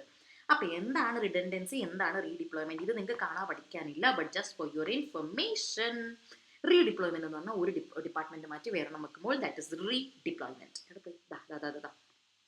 ഓക്കെ, ഇനി റിഡൻഡൻസി എന്ന് പറയുമ്പോൾ ചില സമയത്ത് നമ്മൾ ജോലിയിൽ നിന്ന് ആളുകളെ പിരിച്ചുവിടും. ഗൂഗിളൊക്കെ വളരെ ഓഫൺ ചെയ്യുന്ന സാധനമാണ്. That is redundancy plan. Okay, ഇനി അടുത്ത അപ്പോൾ ഇതൊക്കെ ശ്രദ്ധിച്ചോ. അപ്പോൾ പീപ്പിൾ ആസ് എ റീസോഴ്സ് എന്ന് പറയുമ്പോൾ അതിനകത്ത് എന്തൊക്കെ എഴുതാം, ഓഡിറ്റ് നടത്തണം, ഗോൾ സെറ്റിംഗ് നടത്തണം, അതേപോലെ തന്നെ റിക്രൂട്ട്മെന്റും റിട്ടൻഷനും 2 ഇമ്പോർട്ടൻറ്റ് കാര്യങ്ങളാണ്. അതിനകത്ത് വന്നിട്ടുള്ള കുറച്ച് കാര്യമാണ് നമ്മൾ ഈ പറഞ്ഞ റീഡിപ്ലോയ്മെന്റും റിഡൻഡൻസിയും. ഓക്കെ, ഇനി അടുത്ത് എന്താ, ഇനി പല ട്രെയിനിങ് അല്ലെങ്കിൽ ഡെവലപ്മെന്റ് പ്ലാനുകൾ നമ്മൾ ഉണ്ടാക്കണം. അതായത് കോച്ചിങ്, മെന്ററിങ്, അവരെ ഡെവലപ്പ് ചെയ്യാൻ വേണ്ടിയിട്ട് നമ്മൾ ഉണ്ടാക്കണം. അതേപോലെ തന്നെ നമ്മൾ IT ബേസ്ഡ് സിസ്റ്റംസ് എന്ന് ഉപയോഗിച്ച് അവരുടെ പെർഫോമൻസിനെ ഇവാലുവേറ്റ് ചെയ്യുക. ഒരു ഫോർമൽ ആയിട്ടുള്ള ഒരു പ്രക്രിയ അതിനുണ്ടായിരിക്കണം, ഫോർമലൈസ്ഡ് ആയിട്ടുള്ള ഒരു അപ്രോച്ച് അവിടെ ഉണ്ടായിരിക്കണം. ഇനി കോമ്പറ്റീറ്റേഴ്സിനെക്കാട്ടിലും നമ്മൾ മാനേജേഴ്സ് നമ്മൾ എന്ത് ചെയ്യണം, അതായത് നമ്മുടെ സ്ട്രാറ്റജീസും പെർഫോമൻസും ശരിക്കും പറഞ്ഞാൽ നമ്മുടെ പെർഫോമൻസ് മാനേജ്മെന്റ് കേപ്പബിലിറ്റി, നമ്മുടെ കമ്പനീൻ്റെ പെർഫോമൻസ് മാനേജ്മെന്റ് കേപ്പബിലിറ്റീസ് നമ്മുടെ കോമ്പറ്റീറ്ററിനെക്കാട്ടിലും ബെറ്റർ ആയിട്ട് നമ്മുടെ ആളുകളെ ഉപയോഗിക്കാൻ നമുക്ക് അറിഞ്ഞിരിക്കണം. ഇനി പീപ്പിൾ ആൻഡ് ബിഹേവിയർ എന്ന് പറയുമ്പോൾ എന്താ, അതാണ്ട് കണ്ട സോഫ്റ്റ് സൈഡ്. ബിഹേവിയർ. ഓക്കെ, അപ്പോൾ സോഫ്റ്റ് സൈഡ് എന്ന് പറയുമ്പോൾ എന്തുമായി ബന്ധപ്പെട്ട ബിഹേവിയർ. ഹാർഡ് എന്ന് പറയുമ്പോൾ എന്തൊക്കെയായിട്ട് ബന്ധപ്പെട്ടതാ? Traditional HR activities like hiring, training, performance. Okay, അപ്പോൾ സോഫ്റ്റ് സൈഡുമായി ബന്ധപ്പെട്ടതാണ് ബിഹേവിയർ. അപ്പോൾ ഇവിടെ നമ്മൾ എന്ത് ചെയ്യണം? അപ്പം നമ്മൾ എപ്പോഴും ഒരു മാനേജേഴ്സ് എല്ലാവരും എപ്പോഴും ആലോചിക്കേണ്ട ഒരു കാര്യം എന്ന് പറഞ്ഞു കഴിഞ്ഞാൽ they should be motivated. Okay, അപ്പം നമ്മൾ എങ്ങനെ നമ്മൾ ഓരോ സിറ്റുവേഷൻ അനുസരിച്ച് മാറണം എന്നുള്ള കാര്യത്തിൽ ഒരു ക്ലാരിറ്റി ഉണ്ടാവണം. ബിക്കോസ് ഭയങ്കര മാറിക്കൊണ്ടിരിക്കുന്ന ഒരു എൻവയൺമെൻ്റ് ആണ് നമ്മുടെ ചുറ്റിനും ഉള്ളതെങ്കിൽ accordingly we will have to change. അപ്പോൾ നമ്മൾ people oriented shapers of context ആണ്. ഓക്കെ, അവനവൻ്റെ റോൾ ഷേപ്പേഴ്സ് ഓഫ് കോണ്ടെക്സ്റ്റ് എന്ന് പറയുമ്പോൾ നമ്മൾ ശരിക്കും പറഞ്ഞാൽ നമ്മുടെ സ്ട്രാറ്റജി സംടൈംസ് ഫെയിലായി മാറാം. എന്തുകൊണ്ട്? സ്ട്രാറ്റജി തെറ്റായതുകൊണ്ടല്ല, പക്ഷേ നമ്മൾ നമ്മുടെ ടീമിലുള്ളവരെ നന്നായി മോട്ടിവേറ്റ് ചെയ്തിട്ടില്ല എങ്കിൽ നമ്മളെ സ്ട്രാറ്റജി ഫെയിൽ ആവാം. സോ നമ്മളെന്താ ഷേപ്പേഴ്സ് ആണ് എന്ന് പറഞ്ഞാൽ നല്ലൊരു എൻവയൺമെൻറ്റ് കമ്പനിയിൽ കൊണ്ടുവരാനും കൂടി ഉത്തരവാദിത്വം നമുക്കുണ്ട് എന്ന് നമ്മൾ മനസ്സിലാക്കണം. അപ്പോൾ ഇനി അടുത്ത എന്താ? കൾച്ചർ എന്ന് പറയുന്നത് ഒരു കോർ കോമ്പിറ്റൻസ് ആണ്. അണ്ടർസ്റ്റാൻഡിങ്, അതായത് നമ്മുടെ behaviours, there is A connection between behaviours, അതിനകത്തുള്ള ആളുകളുടെ ബിഹേവിയേഴ്സും സ്ട്രാറ്റജിക് ചോയ്സസും തമ്മിൽ. അതുകൊണ്ട് തന്നെ നമ്മുടെ ഓർഗനൈസേഷനിൽ എല്ലാവരെയും ഒരുമിച്ച് നിർത്തി നമ്മൾ മുന്നോട്ട് കൊണ്ടുപോകേണ്ടി വരും. ഇനി നമ്മൾ ഡിഫിക്കൽട്ടീസ് കാര്യങ്ങൾ എന്തെങ്കിലുമൊക്കെ വന്നു കഴിഞ്ഞാൽ അതൊക്കെ റിയലിസ്റ്റിക് ആയിട്ട് മനസ്സിലാക്കുക. അതേപോലെ കണ്ടോ, സിറ്റുവേഷൻ അനുസരിച്ച് ലീഡർഷിപ്പ് സ്റ്റൈൽസ് മാറ്റാൻ പറ്റണം. ഞാൻ കഴിഞ്ഞ ദിവസം നിങ്ങളോട് ഫസ്റ്റ് വീഡിയോയിൽ എന്തോ പറഞ്ഞിട്ടുണ്ടായിരുന്നു, നമ്മൾ ചിലപ്പോൾ ഓട്ടോക്രാറ്റിക് ആവേണ്ടി വരും, ചിലപ്പോൾ നമ്മൾ സർവൻ ലീഡർ ആവേണ്ടി വരും, ചില സിറ്റുവേഷൻസിൽ നമ്മൾ ട്രാൻസാക്ഷണൽ ലീഡേഴ്സ് ആവേണ്ടി വരും, ചിലപ്പോൾ നമ്മൾ ട്രാൻസ്ഫോർമേഷണൽ ആകേണ്ടി വരും, ഇങ്ങനെയൊക്കെ ആകേണ്ടി വരും. ഓക്കെ, അപ്പോൾ ഇനി മൂന്നാമത്തത് ഓർഗനൈസിങ് പീപ്പിൾ. ഓർഗനൈസിങ് പീപ്പിൾ എന്ന് പറയുമ്പോൾ എന്താ ഇത്? അപ്പോൾ നമ്മൾ കോമ്പറ്റിറ്റീവ്ലി, അതായത് നമ്മുടെ ഇതിനകത്ത് 3 കാറ്റഗറീസ് ഉണ്ട്: HR, line manager, structures and process. അപ്പോൾ ആദ്യത്തത് HR ഫംഗ്ഷൻ. ഇനി HR ഫംഗ്ഷൻ എന്ന് പറഞ്ഞാൽ അതിനുള്ളിൽ നോക്കണം 4 റോളുകൾ HRൽ നിന്ന് നമ്മൾ എക്സ്പെക്ട് ചെയ്യുന്നുണ്ട്. HR സർവീസ് പ്രൊവൈഡർ ആണ്, അതായത് റിക്രൂട്ട്മെന്റ് പോലുള്ള പരിപാടികൾ നടത്തുന്ന HR ടീമാണ്. അടുത്ത എന്താണ്? HR റെഗുലേറ്റർ ആണ്, അതൊക്കെ ഒരു കമ്പനിക്കകത്ത് നിയമങ്ങൾ, റൂൾസ് ആൻഡ് റെഗുലേഷൻസ് കൊടുക്കുന്നത് അവരാണ്. ഇനി അതേപോലെ തന്നെ അവരൊരു അഡ്വൈസർ ആണ്, HRും ഹ്യൂമൻ റിസോഴ്സുമായി ബന്ധപ്പെട്ട് അഡ്വൈസേഴ്സ് നമുക്ക് തരുന്നത് ഇവരാണ്. അതേപോലെ കമ്പനിയിലെ ചേഞ്ച് ഏജന്റ്, മാറ്റങ്ങൾ കൊണ്ടുവരുന്നതും ഇവർ തന്നെയാണ്. ഇനി മിഡിൽ മാനേജേഴ്സ് എന്ന് പറയുമ്പോൾ എന്താ? ശരിക്കും പറഞ്ഞാൽ ഇനി നമ്മുടെ പീപ്പിൾ ഇഷ്യൂസിനെ ഡയറക്റ്റ്ലി മാനേജേഴ്സ് തന്നെ പല സിറ്റുവേഷൻസിലും മാനേജ് ചെയ്യാറുണ്ട്. അതിൻ്റെ ഒരു വലിയ അഡ്വാൻറ്റേജ് എന്താണെന്ന് പറഞ്ഞു കഴിഞ്ഞാൽ ഈ മാനേജേഴ്സിന് തന്നെ സ്ട്രാറ്റജിയും ആളുകളുടെ ഇഷ്യൂവും എന്താണെന്നുള്ളൊരു ക്ലാരിറ്റി കിട്ടും. ഈ സ്ട്രാറ്റജി ഞാൻ ഇംപ്ലിമെൻറ്റ് ചെയ്യുമ്പോൾ what are the issues that അവർ team is going to face എന്നുള്ള കാര്യത്തിൽ ഒരു ക്ലാരിറ്റി കിട്ടും. അതേപോലെ തന്നെ പക്ഷെ അവിടെ ഒരു പ്രശ്നമുണ്ട്.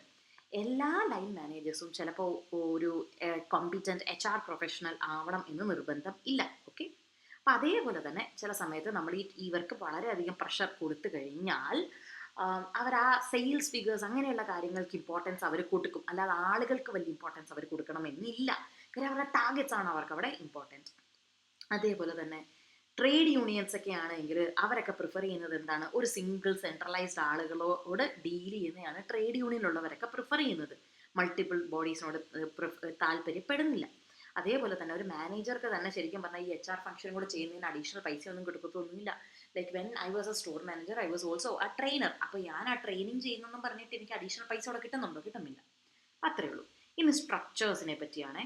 സ്ട്രക്ചർ എന്താണ് എന്ന് ചോദിച്ചാൽ ഓക്കെ, സ്ട്രക്ചേഴ്സ് ആൻഡ് പ്രോസസ് ഇവിടെ ഇത്രേ കൊടുത്തിട്ടുള്ളൂ. ഇവിടെ ശരിക്കും പറഞ്ഞാൽ നമ്മുടെ സംടൈംസ് നമ്മൾ സ്ട്രക്ചർ എന്ന് പറഞ്ഞാൽ എന്താണ്? നമ്മൾ ലെവൽസ്, ഡിഫറെൻറ്റ് ലെവൽസ് അല്ലേ? ഇപ്പോൾ CEO ഉണ്ടാവാം, താഴെ ഹെഡ് ഓഫ് ഡിപ്പാർട്ട്മെൻറ്റ്സ് ഉണ്ടാവാം. സോ ഇവിടെ പറഞ്ഞിട്ടുള്ള ഇത്രയേ ഉള്ളൂ. സംടൈംസ് സ്ട്രക്ചറിൽ നമ്മൾ മാറ്റങ്ങൾ വരുത്തേണ്ടി വരും. ഓക്കെ, നമ്മുടെ ഒരു സ്ട്രാറ്റജി ഇംപ്ലിമെൻറ്റ് ചെയ്യേണ്ടി വരുന്ന സമയത്ത് നമ്മൾ സ്ട്രക്ചറിൽ മാറ്റങ്ങൾ വരുത്തേണ്ടി വരാറുണ്ട്. ഇതൊക്കെ പഴയ ഈ യൂണിറ്റ് ഇത്രയുള്ള ഇത് പഴയ ഒരു ക്വസ്റ്റ്യൻ ആണ്. Offensive strategy, what is harvesting. Okay, ഇനി സ്ട്രക്ചേഴ്സ്. അപ്പോൾ നമ്മൾ സ്ട്രക്ചറിനെ പറ്റി പറയുമ്പോൾ ഇതിനകത്തുനിന്ന് ചോദ്യങ്ങൾ വളരെ ഓഫൻ വരാറുണ്ട്. പെട്ടെന്ന് പോവാം ഗൈസ്. സ്ട്രക്ചർ എന്ന് പറയുമ്പോൾ എന്താ? ശരിക്കും പറഞ്ഞാൽ എങ്ങനെ ആരോട് കമ്മ്യൂണിക്കേറ്റ് ചെയ്യണം എന്ന് മനസ്സിലാക്കണമെങ്കിൽ സ്ട്രക്ചർ വേണം. ഇനി അടുത്ത് എന്താണ്? ഇനി സ്ട്രക്ചർ എന്ന് പറയുമ്പോൾ ശരിക്കും പറഞ്ഞാൽ ഓരോ പൊസിഷനിലും ഇരിക്കാൻ എന്തൊക്കെയാണ് നമുക്ക് ക്വാളിഫിക്കേഷൻ വേണ്ടത് എന്ന് മനസ്സിലാക്കാം. CEO ആവണമെങ്കിൽ ഇന്ന ക്വാളിഫിക്കേഷൻ വേണം, മാനേജർ ആവണമെങ്കിൽ ഇന്നത് വേണം എന്ന് മനസ്സിലാക്കാൻ നമ്മളെ സഹായിക്കും.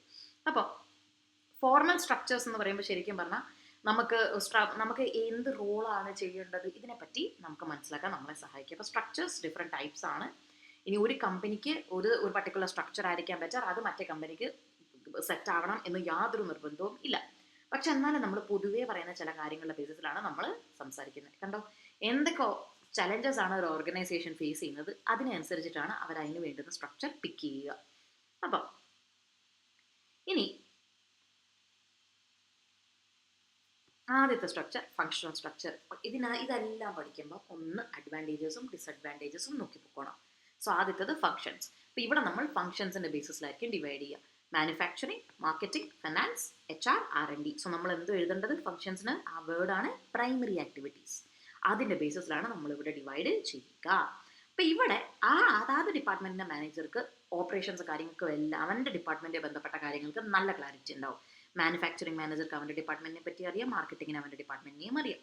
അതുകൊണ്ട് തന്നെ അവരുടെ റോൾസും റെസ്പോൺസിബിലിറ്റീസും ക്ലിയർ ആണ്, നല്ല അക്കൗണ്ടബിലിറ്റി ഉണ്ട്.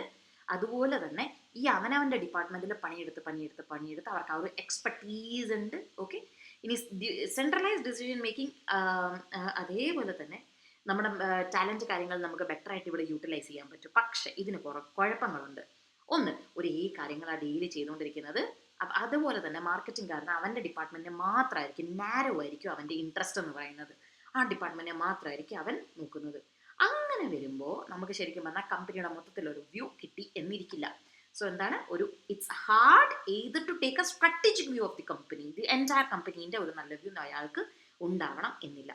ഇനി പല അതേപോലെ തന്നെ ഇവർ ഫങ്ഷണൽ സൈലോസ് ഉണ്ടാവും. ഞാൻ നേരത്തെ പറഞ്ഞ പോലെ തന്നെ മാർക്കറ്റിംഗ്, ഇപ്പം നിങ്ങൾ ഫൈനാൻസ് ടീം നിങ്ങൾ R&Dക്ക് പൈസ കൊടുത്തില്ലെന്ന് വിചാരിച്ചോ. വൈ? ബിക്കോസ് നിങ്ങൾ ഫിനാൻഷ്യൽ സ്റ്റെബിലിറ്റി ഇമ്പ്രൂവ് ചെയ്യുന്നു, നിങ്ങൾ financial standing of your company improve ചെയ്യുന്നു. പക്ഷേ നിങ്ങൾ R&Dക്ക് പൈസ കൊടുക്കണ്ടേ? ഫൈനാൻസിൽ നിങ്ങൾ അക്കൗണ്ട്സ് ടീം, അക്കൗണ്ട്സ് അവരെന്ത് ചെയ്യണം? പൈസ കൊടുക്കണം. പൈസ കൊടുക്കാതെ പറ്റത്തില്ലല്ലോ. അപ്പോൾ നിങ്ങൾ കോസ്റ്റ് കുറയ്ക്കുന്നതിനെ പറ്റി ചിന്തിക്കുന്നു, മറ്റവർക്ക് എന്താ കാശ് വേണം R&Dക്ക്. സോ അങ്ങനെയുള്ള പ്രശ്നങ്ങളുണ്ടാവും. ആ തടസ്സങ്ങളെയാണ് ഫങ്ഷണൽ സൈലോസ് എന്ന് നമ്മൾ വിളിക്കുന്നത്. അടുത്ത എന്താ, ഇനി ഫങ്ഷണൽ സ്ട്രക്ചർ ആണ് നമ്മൾ ഉപയോഗിക്കുന്നതെങ്കിൽ ഒരു പർട്ടിക്കുലർ കമ്പനി പല ജോഗ്രഫിക്കൽ ഏരിയയിലുള്ളതാണ് എങ്കിൽ ഇപ്പോൾ ഇന്ത്യയുടെ ആ ഒരു രീതിയല്ല പാകിസ്ഥാനിൽ നമ്മളൊരു പ്രോഡക്റ്റ് സെല് ചെയ്യുകയാണെങ്കിൽ രണ്ട് രീതി. ഇന്ത്യയിൽ ഒരു പ്രോഡക്റ്റ് വിൽക്കുന്ന പോലെയല്ല മിഡിൽ ഈസ്റ്റിൽ വിൽക്കുന്നത്, അതും വേറൊരു രീതിയാണ് അല്ലേ. സോ അങ്ങനത്തെ സിറ്റുവേഷൻസ് വരുമ്പോൾ ഫങ്ഷണൽ സ്ട്രക്ചർ വർക്കായി എന്നിരിക്കില്ല. അപ്പോൾ ഇത് ടോപ്പ് മാനേജ്മെന്റ് എന്താ, ഓവർ ബർഡൻ ആണ്, ഒരു ബാധ്യതയായി മാറും. ഓക്കെ, ലൈൻ സ്റ്റാഫ് തമ്മിൽ കോൺഫ്ലിക്ട്സ് ഉണ്ടാവാം. Okay, line staff conflicts and difficult to establish. എല്ലാവരെയും ഒരുപോലെ യൂണിഫോം ആയിട്ടുള്ള സ്റ്റാൻഡേർഡ്സ്, യൂണിഫോം എന്ന് പറഞ്ഞാൽ സിമിലർ, ഓക്കെ, ഒരേപോലത്തെ സ്റ്റാൻഡേർഡ്സ് കമ്പനിയിൽ ഇപ്പോൾ ഇന്ത്യയിലെ രീതി ആയിരിക്കില്ല പാകിസ്ഥാനിൽ. സോ അങ്ങനെ കൊണ്ടുവരാൻ ബുദ്ധിമുട്ടാണ്. അതാണ് ഫങ്ഷണലിൻ്റെ പ്രശ്നം. അത് മാറ്റാനാണ് നമ്മൾ എന്ത് കൊണ്ടുവന്നത്, മൾട്ടി ഡിവിഷണൽ കൊണ്ടുവന്നത്. അപ്പം ഈ സെൻറ്റൻസ് ഇമ്പോർട്ടൻ്റ് ആണ്. ഇവിടെ നമ്മൾ ഡിവൈഡ് ചെയ്യുന്ന എന്തിൻ്റെ ബേസിസിലാണ്, പ്രോഡക്ട്സിൻ്റെ, സർവീസസിൻ്റെ അല്ലെങ്കിൽ ഈവൻ ജോഗ്രഫിക്കൽ ഏരിയയുടെ ബേസിസിലാണ് നമ്മൾ ടീമുകളെ ഡിവൈഡ് ചെയ്യുന്നത്. ഓക്കെ, അപ്പോൾ ആ സ്ഥലത്തിൽ ഇപ്പോൾ ഫോർ എക്സാമ്പിൾ നോക്കിക്കേ, ITCക്ക് എന്തൊക്കെയുണ്ട്, FMCG, hotel, agri business. Okay, അപ്പോൾ FMCGക്ക് അടിയിൽ അവരെന്തൊക്കെ നോക്കും, ആശീർവാദ്. അപ്പോൾ ഇവരെ ബിസിനസ്സുകളുടെ ബേസിസിലാണ് അവർ തരംതിരിച്ചിട്ടുള്ളത്. ഇങ്ങനെ ചെയ്യുന്നതാണ് എന്ത് പറയുക, മൾട്ടി ഡിവിഷണൽ എന്ന് പറയുക. അപ്പോൾ ഫിനാൻഷ്യൽ സ്ട്രക്ചറിന് ഡൈവേഴ്സിറ്റി വന്നാൽ ഉണ്ടാകും, ഇത് ശ്രദ്ധിച്ചോണേടാ, എന്തുകൊണ്ടിത് വന്നു എന്നുള്ളത് ചിന്തിക്കണം.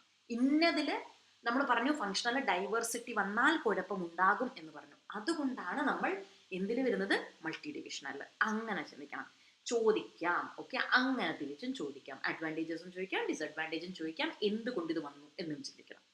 ഇനി ഇതിൻ്റെ അഡ്വാൻറ്റേജ് എന്താ, ഇത് ഫ്ലെക്സിബിൾ ആണ്, വിൽക്കാനും ഇപ്പോൾ വർക്കാവുന്നില്ല FMCG വിൽക്കാം, അങ്ങനെ ആഡ് ചെയ്യാനും ക്ലോസ് ചെയ്യാനും മെർജ് ചെയ്യാനും ഈസിയർ ആണ്. അതുപോലെ കൺട്രോൾ ചെയ്യാൻ എളുപ്പമാണ്. ഇവർക്ക് ആ ഫംഗ്ഷന് തന്നെ അതിൻ്റെ ഉത്തരവാദിത്വമുണ്ട്, സോ ഓണർഷിപ്പ് എളുപ്പമാണ്. അതേപോലെ തന്നെ അവർ ആ ഡിവിഷനെ റൺ ചെയ്യാൻ പഠിക്കും. അപ്പോൾ FMCGയുടെ കാര്യത്തിൽ അവർക്ക് സ്പെഷ്യലൈസേഷൻ ഉണ്ടായിരിക്കും. അടുത്ത എന്താ, അപ്പോൾ എന്താ പറയുന്നത്, ഓക്കെ, ഇനി ഇവർക്ക് നാളെ വളരണമെന്ന് വിചാരിച്ചു ഈ ഡിവിഷനയുടെ മാനേജർക്ക്. അയാൾക്ക് അത്രയും എക്സ്പീരിയൻസ് ഉള്ളതുകൊണ്ട് അയാൾക്ക് നാളെ ഒരു സ്ട്രാറ്റജിക് റോളിലോട്ട് വളരാനുള്ള ഓപ്ഷൻ ഇവിടെ ഉണ്ട്. കണ്ടോ, അയാൾക്ക് അതിനുള്ളൊരു എക്സ്പീരിയൻസ് ഉണ്ടായിരിക്കും.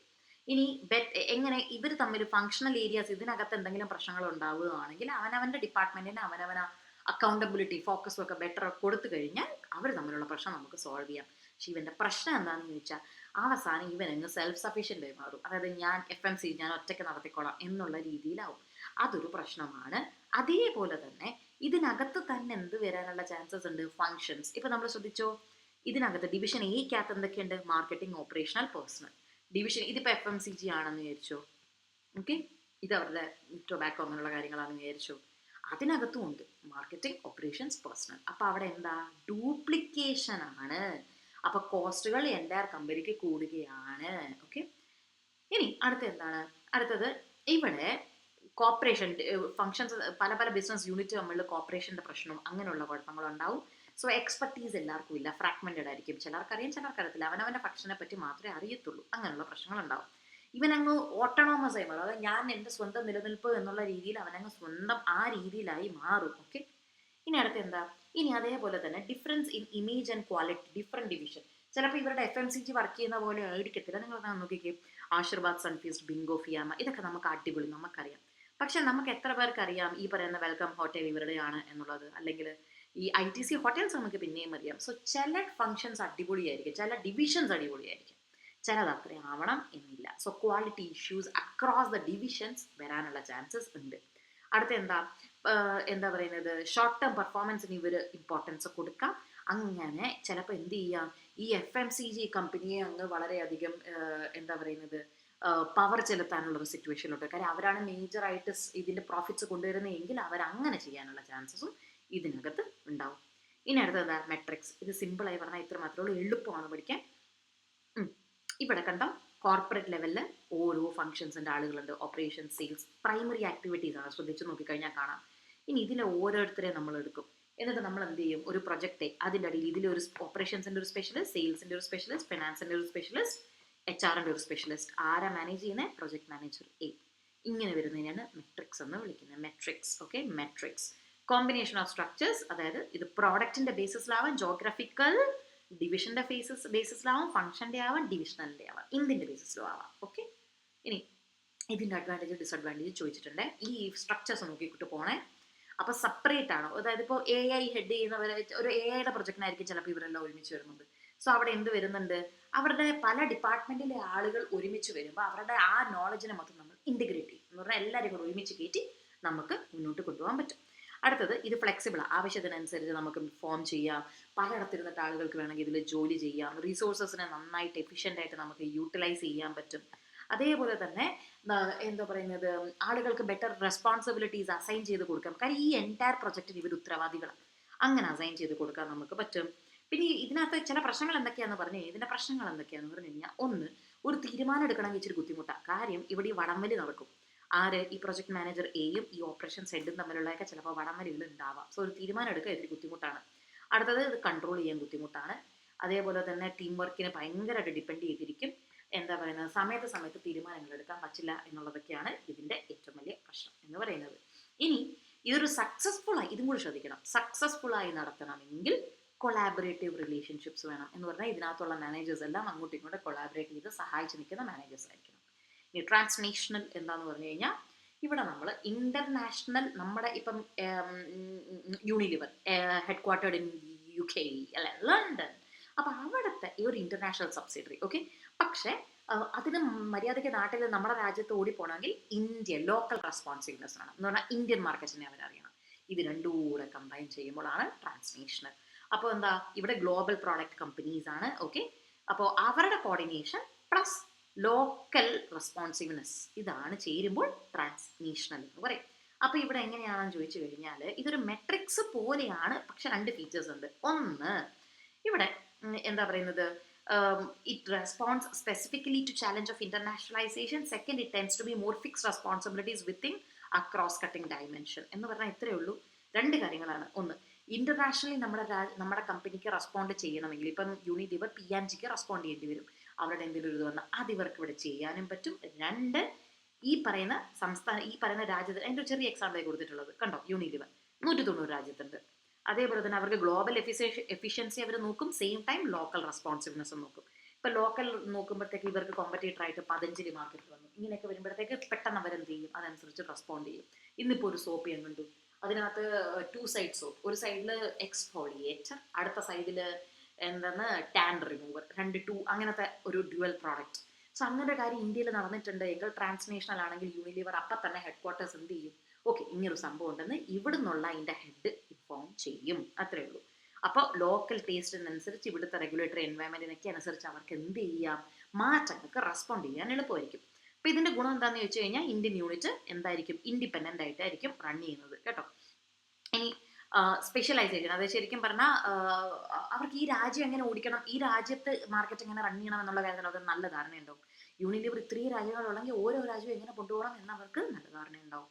അടുത്ത എന്താ, ഓരോ ബിസിനസ് യൂണിറ്റിൻ്റെ റോൾ എങ്ങനെയൊക്കെയാണ് എന്നുള്ള കാര്യമൊക്കെ അവർ ആദ്യം അവിടെ എസ്റ്റാബ്ലിഷ് ചെയ്യും. ഇവിടെ ഇനി അടുത്ത എന്താന്ന് പറഞ്ഞു കഴിഞ്ഞാൽ ഗ്ലോബൽ മാറ്റങ്ങൾ വരുന്നതിനനുസരിച്ച്, സ്കിൽ സെറ്റ്സിൽ മാറ്റങ്ങൾ വരുന്നതനുസരിച്ച് ലോക്കൽ ആളുകളുടെ റിക്വയർമെൻറ്റിനനുസരിച്ച് ഇവർ മാറണം. അതിനകത്തൊരു ആ ബുക്ക് നോക്കിയാണ് അതിനകത്ത് 1-2 കാര്യങ്ങൾ വേറെ കൊടുത്തിട്ടുണ്ട്.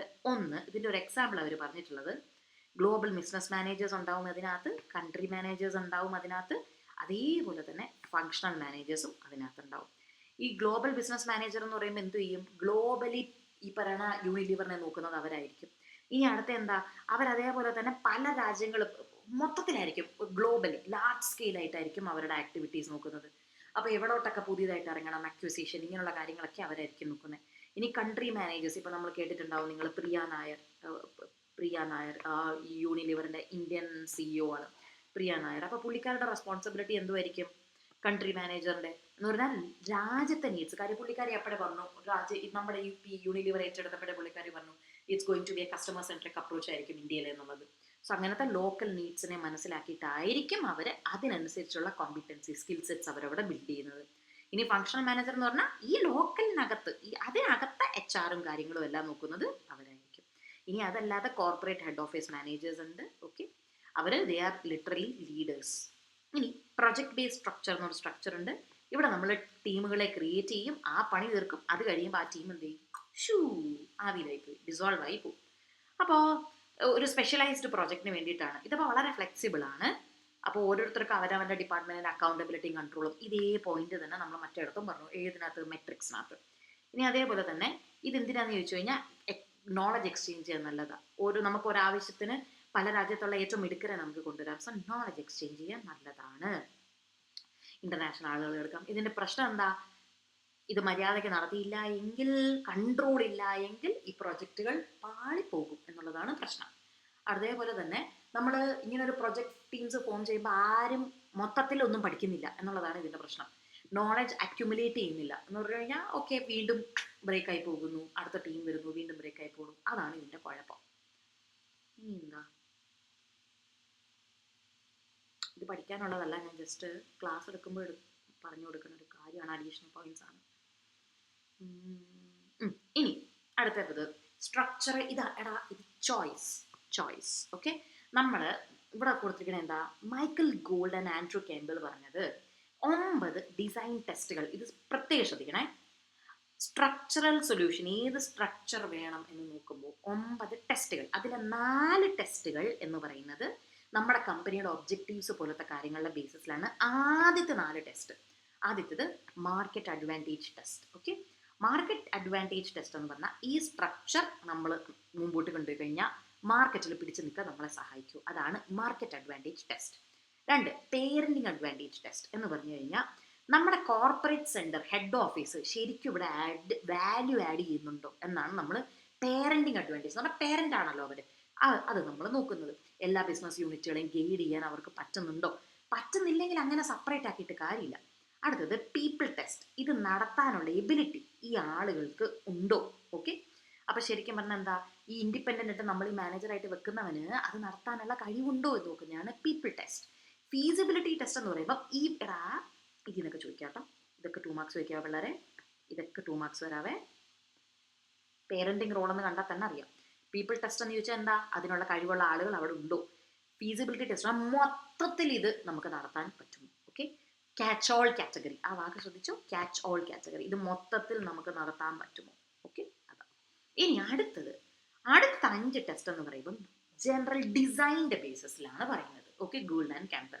സ്പെഷ്യലൈസ്ഡ് കൾച്ചർ ടെസ്റ്റ് എന്ന് പറയുമ്പോൾ എന്താ, ഇവിടെയാണ് ഒരു ഇച്ചിരി പ്രശ്നം. ഒന്ന്, ആർ സ്പെഷ്യലിസ്റ്റ് എക്സാമ്പിൾ എന്താണെന്ന് പറഞ്ഞാൽ നമ്മൾ എഞ്ചിനീയേഴ്സിനെ എല്ലാം ഒരു ടീമിൽ അങ്ങ് വെച്ചെന്ന് വിചാരിച്ചു. എന്തിനാ? അതായത് പല പല ടീമിൽ വെക്കാതെ അപ്പോൾ അവിടെ അവർ തമ്മിൽ നോളജൊക്കെ ഷെയർ ചെയ്ത് സ്പെഷ്യലിസ്റ്റുകളായി മാറാൻ വേണ്ടിയിട്ട് കണ്ടോ. അപ്പോൾ അതിനെ ഒരു ടീമായി വെക്കുന്ന specialised culture test. Difficult link test എന്ന് പറഞ്ഞാൽ ചിലപ്പോൾ നമ്മൾ ഡീസെൻട്രലൈസ് ഒത്തിരി ചെയ്തു എന്ന് വിചാരിച്ചോ. അങ്ങനെ വരുമ്പോഴത്തേക്ക് നമ്മൾ തമ്മിൽ തല്ലി റിലേഷൻഷിപ്പ് പൊട്ടാൻ ചാൻസ് ഉള്ള ടീമുകളെ എല്ലാത്തിനെയും മീൻസ് അവർ തമ്മിൽ എങ്ങനെ പ്രശ്നമുണ്ടായി പൊട്ടാനുള്ള ചാൻസ് ഉണ്ട്. അത് ഞാൻ കുറച്ച് മുമ്പ് R&Dയുടെയും അക്കൗണ്ട്സിൻ്റെയും കാര്യം പറഞ്ഞില്ലേ, അതാണ് ഡിഫിക്കൽട്ട് ലിങ്ക്സ് ടെസ്റ്റ്. അങ്ങനെ പ്രപ്പോസ്ഡ് സ്ട്രക്ചർ കാരണം സ്ട്രെയിൻ ആവാൻ ചാൻസ് ഉണ്ട്, റിലേഷൻഷിപ്സ് സ്ട്രെയിൻ ആവാൻ. ഇനി റിഡൻഡൻറ്റ് ഹൈറാർക്കി ടെസ്റ്റ് എന്ന് പറഞ്ഞു കഴിഞ്ഞാൽ നമ്മൾ ഒത്തിരി, അതായത് ലെയറുകൾ നമ്മൾ ലെയറിങ് ഇൻ റെസ്പോൺസ് ടു, അതായത് any structural design be checked in case it has too many, ഒത്തിരി ലെയറുകളുണ്ടോ, അതായത് CEO താഴെ GM താഴെ ഹെഡ് ഓഫ് ഡിപ്പാർട്ട്മെന്റ് മറ്റേ അങ്ങനെ ഒത്തിരി ലെയറുകളുണ്ടോ, അനാവശ്യമായി ബ്ലോക്കേജ് എക്സ്പെൻസ് കൊണ്ടുവരുന്നത്. That is redundant hierarchy. ആ ഹൈറാർക്കി എന്നുള്ള വാക്ക് വെച്ച് പിടിച്ചാൽ മതി. റിഡൻഡൻറ്റ് എന്ന് പറഞ്ഞാൽ എന്താ, കൊള്ളത്തിലെ പറഞ്ഞുവിടുക ആ ടെസ്റ്റ്. ഇനി അക്കൗണ്ടബിലിറ്റി ടെസ്റ്റ് എന്താ, ഓരോരുത്തർക്കും അവന് ക്ലിയർ അക്കൗണ്ടബിലിറ്റി ഇതിൽ കൊടുക്കുന്നുണ്ടോ. അടുത്ത ഫ്ലെക്സിബിലിറ്റി ടെസ്റ്റ്. ഫ്ലെക്സിബിലിറ്റി ടെസ്റ്റ് എന്ന് പറയുമ്പോൾ എന്താ, പുതിയ നാളെ ഒരു ഓപ്പർച്യൂണിറ്റി വന്നാൽ നമുക്ക് മാറ്റങ്ങൾ വരുത്താൻ പറ്റുമോ എന്ന് നമ്മൾ നോക്കണം. ഇതെല്ലാം നോക്കിയിട്ട് വേണം നമ്മളൊരു സ്ട്രക്ചർ ഫിക്സ് ചെയ്യാൻ. അപ്പോൾ ആദ്യത്തെ 4 ഈ 5 ഇത്രയും നോക്കിയിട്ട് വേണം സ്ട്രക്ചർ ഫിക്സ് ചെയ്യാൻ. ഇതെല്ലാം നോക്കിയിട്ട് വേണം മാച്ച് ചെയ്യാൻ. മറക്കല്ലേ, ഇത് കണ്ടോ, അക്കൗണ്ടബിലിറ്റി ആൻഡ് ഫോക്കസ് കണ്ടോ. 2 മാർക്സ് വെച്ചിട്ടുള്ള കോൺഫ്ലിക്ട്സ് അക്രോസ് ഫങ്ഷണൽ ഏരിയാസ് എങ്ങനെ മിനിമൈസ് ചെയ്യാം വിത്ത് ഇൻക്രീസ്ഡ് അക്കൗണ്ടബിലിറ്റി ആൻഡ് ഫോക്കസ്. ശ്രദ്ധിച്ചോ മക്കളെ, ഇതാ ഞാൻ പറഞ്ഞ ചേച്ചി പറഞ്ഞത് ശ്രദ്ധിക്കണം. നമ്മൾ ഒരുമാതിരിപ്പെട്ട ഇമ്പോർട്ടൻറ്റ് സാധനങ്ങളെല്ലാം കവർ ചെയ്തിട്ടുണ്ടടാ. ഇതൊക്കെ വാക്കുകൾ നോക്കണം. മെട്രിക് സ്ട്രക്ചർ എന്താണെന്നറിയാലോ, പ്രോഡക്റ്റ് ആൻഡ് ജോഗ്രഫിക്കൽ ഇത് പഠിച്ചു. ഇനി ട്രാൻസ്ലേഷണൽ പഠിച്ചു, ലോക്കൽ റെസ്പോൺസീവ്നെസ് എന്ന് കണ്ട. ഇനി ഡിസോൾവ് ചെയ്യുന്നത് പ്രൊജക്ട് ബേസ്ഡ് ഫങ്ഷണൽ, ഇതൊക്കെ കണ്ടോ. 2 മാർക്ക് ക്യാച്ച് ഓൾ കാറ്റഗറി കണ്ടോ. ഫീസിബിലിറ്റി ഇതൊക്കെ 2 മാർക്കിന് വന്നിട്ടുള്ളതാണ്. പിന്നെ ഫാസ്റ്റ് മൂവിങ് ഫ്യൂച്ചറിൽ മാറ്റങ്ങൾ വരുത്താൻ പറ്റുന്നത് ഏത് ടെസ്റ്റിൻ്റെ ഇടയിൽ, ഫ്ലെക്സിബിലിറ്റി ടെസ്റ്റ്. ഇതെന്താ the best. Okay, strategy implement ചെയ്തത് സക്സസ്ഫുൾ ആയോ എന്ന് അറിയാൻ വേണ്ടിയിട്ട് നമ്മളെങ്ങനെ വെദർ നമ്മളുടെ ആക്ച്വൽ പെർഫോമൻസ് നമ്മളുടെ ശരിക്കുള്ള സ്ട്രാറ്റജി പ്ലാനിനെ എക്സീഡ് ചെയ്യുന്നു, ഒന്നുകിൽ അതിനെക്കാട്ടി ബെറ്റർ ആണോ, അപ്പോൾ സക്സസ്ഫുൾ. കോമൺ ആയിട്ടുള്ള ഒരു ചോദ്യം. മെട്രിക്സ് ഇൻഫ്ലെക്സിബിൾ ആണോ, അല്ല, ഇറ്റ് ഈസ് ഫ്ലെക്സിബിൾ. കണ്ടോ, പ്രൊജക്ട് ബേസ്ഡ് സ്ട്രക്ചർ, സ്പെഷ്യലൈസ് കണ്ടോ, ഡിഫിക്കൽട്ട് കണ്ടോടാ. ഇത് കണ്ടോടാ, ഇതിൽ നിന്ന് എന്തെങ്കിലുമൊക്കെ 2 മാർക്ക് വരാറുണ്ട്. ശ്രദ്ധിച്ചോ, കണ്ടോ, എന്തെങ്കിലുമൊക്കെ 2 മാർക്സ് വരാറുണ്ട്. ഓക്കെ, കണ്ടോ 9 ഡിസൈൻ ടെസ്റ്റ്, അത് ഞാൻ പറയാം, ഡിഫിക്കൽട്ട് ആണ് പക്ഷെ ശ്രദ്ധിച്ചോണം, അത് ചോദിക്കാറുണ്ട്. പിന്നെ പ്രൊജക്ട് ബേസ്ഡ് ഉണ്ട്. ഓക്കെ, ഇനി SBU എന്ന് പറഞ്ഞു കഴിഞ്ഞാൽ ഇത് ഞാനൊരു ഫാക്കൽറ്റിയുടെ ഞാൻ എല്ലാ ബാച്ചിലും പറയും, ഇതെൻ്റെ സ്വന്തം കവിത, എൻ്റെ സ്വന്തം ക്രിയേറ്റിവിറ്റി എല്ലാം ഞാൻ കടമെടുത്തതാണ് എന്ന് ഞാൻ എല്ലാ ബാച്ചിലും പറയാറുണ്ട്. ഒരു കങ്കാരു കുഞ്ഞിനെ പോക്കറ്റിലിട്ടിട്ട് വളർത്തി ഒരു പോയിന്റ് കഴിയുമ്പോഴത്തേക്ക് കങ്കാരു കുഞ്ഞ് ടു ബിഗ്. പിന്നെ നമുക്ക് പോക്കറ്റിട്ട് വളർത്താൻ പറ്റുമോ കങ്കാരു കുഞ്ഞിനെ? പറ്റില്ല. അപ്പം നമ്മൾ അവനെ സെപ്പറേറ്റ് ആക്കി വെക്കും. That is strategic business unit. നമ്മളെ കാട്ടി വളർന്നു കഴിഞ്ഞാൽ നമ്മൾ അവനെ സെപ്പറേറ്റ് ആക്കും. That is strategic business unit. Okay, ഇത് ഇമ്പോർട്ടൻ്റ് ആണ്. അവർക്ക് അവൻ്റെ സ്വന്തമായിട്ടുള്ള കോമ്പറ്റീറ്റർ കാണും, അവൻ്റെ സ്വന്തമായിട്ടുള്ള മാർക്കറ്റ് കാണും, അവൻ്റെ സ്വന്തമായിട്ടുള്ള കസ്റ്റമേഴ്സ് ഉണ്ടായിരിക്കും. ഓക്കെ, അപ്പോൾ എന്നിട്ട് അതിൻ്റെ അകത്താണ് ഓരോ ഡിവിഷൻസ് വരുന്നത്. ഓക്കെ, അപ്പോൾ നമുക്ക് അതിനകത്ത് നമ്മൾ ഓരോ ബിസിനസ്സിനും പറ്റുന്ന ബിസിനസ് ലെവൽ സ്ട്രാറ്റജീസ് നമ്മൾ എന്ത് ചെയ്യും, ഡെവലപ്പ് ചെയ്യും. അപ്പോൾ ഇനി ഇതെന്താണ് ഇതിങ്ങനെ കൊണ്ടുവരാനുള്ള കാരണം എന്തെന്ന് വെച്ചാൽ പല മാർക്കറ്റിനും അനുസരിച്ച് നമ്മൾ സ്ട്രാറ്റജീസ് മാറ്റേണ്ടി വരാറുണ്ട്. അപ്പോൾ SBUs ആണെങ്കിൽ അതാണ് ബെറ്റർ. ഒരു എക്സാമ്പിൾ ഞാൻ പറയാം. ഒരു കാർ കമ്പനി, ഓക്കെ, അവർക്ക് ഇപ്പോൾ ഫോർ എക്സാമ്പിൾ നമുക്ക് എന്തൊക്കെ രീതിയിൽ തരംതിരിക്കാം. പ്രൈസിൻ്റെ ബേസിസിൽ ബഡ്ജറ്റ്, മിഡ് റേഞ്ച്, ലക്ഷറി എന്ന് പറയാം. ജോഗ്രഫിയുടെ ബേസിസിൽ നമുക്ക് പറയാം. ഇനി അതല്ല ഫാമിലി, കൊമേഴ്ഷ്യൽ പറയാം. അപ്പോൾ നമ്മൾ ഇതിനൊരു SBU ഇങ്ങനെ SBU ഉണ്ടാക്കുവാണെങ്കിൽ ഡസൻസ് ഓഫ് SBUs വരും. ഇൻസ്റ്റെഡ് നമ്മൾ എന്ത് ചെയ്യും, മൊത്തത്തിൽ അങ്ങ് തരംതിരിക്കും. ബഡ്ജറ്റ്, മിഡ് റേഞ്ച്, ലക്ഷറി അങ്ങനെ ആക്കുവാണെങ്കിൽ നമുക്ക് മാനേജ് ചെയ്യാൻ കുറച്ചുകൂടി എളുപ്പമാണ്. ഓക്കെ, ഇനി അടുത്ത് എന്താ, ഓക്കെ, എന്തിൻ്റെയൊക്കെ ബേസിസിലാണ് SBUസിനെ തരംതിരിക്കുന്നത്? Market based criteria, capability based criteria. Market based criteria എന്ന് പറയുമ്പോൾ എന്താ, ഒരു ഓർഗനൈസേഷൻ്റെ ശരിക്കും പറഞ്ഞാൽ പല ടൈപ്പ് ഓഫ്, ഓക്കെ, ഇവിടെ കസ്റ്റമർ ഒരേപോലത്തെ കസ്റ്റമർ ടൈപ്പ് ഉള്ളവരെ ഒന്നിലാക്കും, അല്ലെങ്കിൽ ഒരേ ചാനൽ ഡിസ്ട്രിബ്യൂഷൻ, അല്ലെങ്കിൽ ഒരേപോലത്തെ കോമ്പറ്റീറ്റേഴ്സ് ഉള്ളതിനൊക്കെ മാർക്കറ്റ് ബേസ്ഡ് ഒന്നിലാക്കും. ഇനി കേപ്പബിലിറ്റി ബേസ്ഡ് ആണ് എങ്കിൽ അവരുടെ ആ ഒരു കേപ്പബിലിറ്റി, അതായത് അവരുടെ ആ ഒരു സ്കിൽ സെറ്റ്സിനെ ബേസ് ചെയ്താണ് നമ്മൾ മാറ്റുക. ഇത് ചോദിക്കാറുണ്ട് ഫോർമുലേഷനും ഇംപ്ലിമെൻറ്റേഷനും. It involves positioning forces before the action. അതായത് ഇംപ്ലിമെന്റ് ചെയ്യുന്നതിന് മുന്നേ ആണ് എന്ത് ഫോർമുലേഷൻ. തിരിച്ച് ഇവിടെ ഫോർമുലേഷനിൽ ഇഫക്റ്റീവ് ആണോ, ഇഫക്റ്റീവ് എന്ന് പറഞ്ഞാൽ നമ്മുടെ ഫോർമുലേഷൻ നമ്മുടെ സിറ്റുവേഷൻ അനുസരിച്ച്, നമ്മുടെ മാർക്കറ്റിന് വേണ്ടുന്നതനുസരിച്ചിട്ടാണോ, നമ്മുടെ ഇപ്പോഴത്തെ ആവശ്യത്തിനനുസരിച്ചിട്ടുള്ള ഒരു സ്കീമാണോ സ്ട്രാറ്റജി ആണോ എടുത്തിട്ടുള്ളത് എന്ന് നോക്കും. സോ ദർ ഇഫക്റ്റീവ്നെസ്സിനാണ് ഞാൻ അതാ പറഞ്ഞത്. ഇഫക്റ്റീവ്നെസ് എന്ന് പറയുമ്പോൾ എന്താ, ഡൂയിങ്, അതായത് ആ സമയത്തിന് ചെയ്യാൻ യോഗ്യമായ കാര്യമാണോ നമ്മൾ ചെയ്യുന്നത്, that is effectiveness. But efficiency എന്താ, അത് ഇംപ്ലിമെൻറ്റേഷൻ്റെ സമയത്ത് ഓപ്പറേഷൻസുമായി ബന്ധപ്പെട്ടതാണ് എഫിഷ്യൻസി. ചെയ്യുന്ന കാര്യം ചിലർക്ക് കുറച്ച് അടിപൊളി ചെയ്യുന്നത് എഫിഷ്യൻസി. ഈ ഫോർമുലേറ്റ് ആണെങ്കിൽ ഇത് തല വേണം. ഇനി ഇംപ്ലിമെൻറ്റ് ചെയ്യണേൽ ഓപ്പറേഷണലി പൊളിയായിരിക്കണം. ഓക്കെ, ഫോർമുലേറ്റ് ചെയ്യണമെങ്കിൽ ഇൻറ്റ്യൂഷൻ, ഭാവിയിൽ ഇന്നതാണ് വരാൻ പോകുന്നത്, അതുപോലെ അനലിറ്റിക്കൽ സ്കിൽസ് ഒക്കെ വേണം. മറ്റിടത്ത് ഇംപ്ലിമെന്റ് ചെയ്യുന്ന സമയത്ത് കാമോൺ ബ്രോ ലെറ്റ്സ് ഡു ഇറ്റടാ എന്നൊക്കെ പറഞ്ഞ് രണ്ട് തോളത്ത് തട്ടൊക്കെ തട്ടി സോപ്പൊക്കെ ഇട്ട് ചിരിക്കുന്ന സ്നേഹത്തോടെയും പിന്നെ ലോട്ട്സ് ഓഫ് മോട്ടിവേഷൻ കൂടി, വഴക്ക് പറയേണ്ട അടുത്ത് വഴക്ക് പറഞ്ഞു. സോ മോട്ടിവേഷണൽ ലീഡർഷിപ്പ് സ്കില്ലാണ് അവിടെ വേണ്ടത്. അപ്പോൾ ഇവിടെ കുറച്ച് പേരെ നോക്കിയാൽ മതി ഫോർമുലേറ്റ് ചെയ്യുമ്പോൾ, മറ്റേതിൽ ഒത്തിരി ആളുകളെ നോക്കിയിട്ടില്ല. ഇത്രയുള്ള യൂണിറ്റ് തീർന്നു, ഖത്തം. ഇനി എന്താ, SBU ആണെങ്കിൽ better control over resources. SBU ആണെങ്കിൽ ഓക്കെ ഹൈ കോസ്റ്റ് അപ്രോച്ച്, ഇത് നോട്ട് ആൻ അഡ്വാൻറ്റേജ് ഏതാണെന്നാണ് ചോദിച്ചിട്ടുള്ളത്. ഡീറ്റെയിൽ ആയൊന്നും ചേച്ചി പറയുന്നില്ല മക്കളെ. ഇനി എന്താ, ബിസിനസ് BPR ചൂടെടുക്കുന്നു. ഒരു second. Business process re engineering എന്താണെന്നാണ്. അപ്പോൾ ഇത് ഇവിടെ ആറുകളുടെ അയ്യറുകളിയാണ്. റാഡിക്കൽ റീഡിസൈൻ 2 ആറേ ഉള്ളൂ, മൂന്നാമതൊരെണ്ണം ഉണ്ട് സത്യത്തിൽ, റീടൂൾ. നമുക്ക് പഠിക്കില്ല. 3 hours ആണ്. റാഡിക്കൽ പെട്ടെന്ന് നമ്മൾ പഠനം മാറ്റിയെടുക്കുക. കാരണം നമുക്ക് നഷ്ടമാണ്, നമുക്ക് പ്രശ്നമാണ്, ക്യാഷ് ഫ്ലോ പ്രശ്നം, അങ്ങനെയൊക്കെ ഇഷ്യൂസൊക്കെ വരുമ്പോൾ നമ്മുടെ കോസ്റ്റ് കട്ട് ചെയ്യാനും വീണ്ടും ലാഭത്തിലേക്ക് എത്തിക്കാനും വേണ്ടി നമ്മൾ ചെയ്യുന്നതാണ് ബിസിനസ് പ്രോസസ് റീ എഞ്ചിനീയറിംഗ്. 1990-കളിൽ ആണ് അവർ മനസ്സിലാക്കിയത് എന്ത്, നമ്മുടെ ഓപ്പറേഷൻസ്, അതായത് ഡേ ടു ഡേ ആക്ടിവിറ്റീസ്, അങ്ങനെയുള്ള പ്രോസസ്സുകളിൽ നമ്മൾ റീഡിസൈൻ ചെയ്യേണ്ടി വരും. അങ്ങനെ ചെയ്തു കഴിഞ്ഞാൽ നമുക്ക് വളരെ എഫിഷ്യൻസിയെ ബന്ധപ്പെട്ട ലാഭങ്ങൾ ഉണ്ടാക്കാം എന്ന് നമ്മൾ മനസ്സിലാക്കുന്നത്. മനസ്സിലാക്കിയ പരിപാടിൻ്റെ പേരായിരുന്നു എന്ത്, BPR എന്ന് പറഞ്ഞാൽ സ്ട്രക്ചറും തേങ്ങയൊന്നും അല്ല, പക്ഷെ ഇതൊരു പ്രോഗ്രാമാണ്. എന്തിനു വേണ്ടിയിട്ടുള്ള programme, turn around strategy. Turn around strategy എന്ന് പറഞ്ഞാൽ ചേച്ചി ഒരു കഥ പറയാം. സ്റ്റാർബക്സ് നഷ്ടത്തിൽ പോയിക്കൊണ്ടിരുന്ന സമയത്താണ് നമ്മുടെ അന്നത്തെ CEO മനസ്സിലാക്കുന്നത് ആളുകളെ ട്രെയിൻ ചെയ്യുന്നതിനാണ്. ഇവിടെ ട്രെയിൻ ചെയ്യണം, ആളുകൾ കുറച്ച് വർക്കിംഗ് സെറ്റല്ല. 3 മാസത്തോളം സ്റ്റാർബക്സ് അടച്ചിടുന്നു, അതിനുശേഷം എല്ലാവരെയും ട്രെയിൻ ചെയ്യുന്നു. അതിനുശേഷമാണ് സ്റ്റാർബക്സ് ഇന്നത്തെ സ്റ്റാർബക്സ് ആയി മാറുന്നത്. അപ്പോൾ ഒരു ടേൺ സ്റ്റാർബക്സ് പോയി, ഓക്കെ, വീണ്ടും നേരെയായി. ദോസ് കൈൻഡ് ഓഫ് തിങ്സ്, അതായത് നെഗറ്റീവ് ക്യാഷ് ഫ്ലോ വരുന്നു, കസ്റ്റമർ കംപ്ലയിൻസ്, ഇങ്ങനെയൊക്കെ ഇഷ്യൂ വരുമ്പോൾ അതിനെ ശരിയാക്കാൻ വേണ്ടിയിട്ടുള്ള സ്ട്രാറ്റജിയുടെ പേരാണ് ടേൺ അറൗണ്ട് സ്ട്രാറ്റജി. അപ്പോൾ എന്തൊക്കെയാണ് ഇങ്ങനെയുള്ള പ്രശ്നങ്ങളൊക്കെ വരുമ്പോഴാണ് ടേൺ അറൗണ്ട് സ്ട്രാറ്റജി. അല്ലാതെ കൂട്ടി പോകുമ്പോൾ മാത്രം ടേൺ അറൗണ്ട് ചെയ്യുമല്ല, പ്രശ്നങ്ങൾ വന്നാക്കാൻ നേരെയാക്കാൻ you can use turn around. Even Steve Jobs Apple turn around strategy use ചെയ്തു. ഇതൊക്കെ ഇങ്ങനെയുള്ള സ്ട്രാറ്റജിപരമായ കാര്യങ്ങൾ പഠിക്കണമെങ്കിൽ Lakshmi.NJ ഈ ചാനൽ ഫോളോ ചെയ്താൽ മതി. ചുമ്മാ ഇടയ്ക്ക് എൻ്റെ ഒരു പബ്ലിസിറ്റിയും കൂടെ പരസ്യം കൂടെ ഞാൻ ചെയ്യട്ടെ. ഇതിൽ ഫോളോ ചെയ്താൽ ബ്രാൻഡുകളുടെ സ്ട്രാറ്റജിയൊക്കെ ചേച്ചി 1 മിനിറ്റ് 1.25 മിനിറ്റ് വീഡിയോയിൽ പറഞ്ഞു തരും കേട്ടോ. അപ്പോൾ അതും കൂടി ഒരു ഫോളോ, ഒരു ലൈക്ക്, ഷെയർ അവിടെ അടിച്ചേക്കണം. അപ്പോൾ എന്താണ്, ഇപ്പോൾ ടേൺ അറൗണ്ട് സ്ട്രാറ്റജി. അപ്പോൾ ഈ Hammer and Champy whatever, however you would like to pronounce, ഇവർ ഡിഫൈൻ ചെയ്തു. ഇതെന്ന് പറയുന്നത് എന്താണ്, ഇറ്റ്സ് എ ഫണ്ടമെന്റൽ റീതിങ്കിങ്. കണ്ട 3 ആറുകൾ ഇവിടെ ഉണ്ട്. Fundamental rethinking and radical redesign. ഇങ്ങനെ ചിന്തിക്കുകയാണ്, മൊത്തം മാറ്റങ്ങളൊക്കെ എവിടെയൊക്കെ വരുത്തണം, ആ മാറ്റങ്ങളൊക്കെ മനസ്സിലാക്കി മൊത്തത്തിൽ റീഡിസൈൻ ചെയ്യുന്നതിനെയാണ് എന്തിനെ, ഈ വാക്ക് ഇമ്പോർട്ടൻ്റ്, ബിസിനസ് പ്രോസസ്സുകളുടെ, അല്ലാതെ വേറൊന്നുമല്ല. റീതിങ്ക് ചെയ്യുക, റീഡിസൈൻ ചെയ്യുക. എന്തിനെ, പ്രോസസ്സുകളെ. എന്തിനു വേണ്ടി, എന്തിൽ, പല കോണ്ടംപററി, അതായത് ഓപ്പറേഷണൽ ആയിട്ട് എന്തിനു വേണ്ടി. ഈ 4 വാക്ക് ഇമ്പോർട്ടൻ്റ് ആണ്. കോസ്റ്റ് കുറയ്ക്കാൻ, ക്വാളിറ്റി ഇമ്പ്രൂവ് ചെയ്യാൻ, സർവീസ് ഇമ്പ്രൂവ് ചെയ്യാൻ, സ്പീഡ് ഓഫ് ഡെലിവറി പോലത്തെ കാര്യങ്ങൾ ഇമ്പ്രൂവ് ചെയ്യാൻ.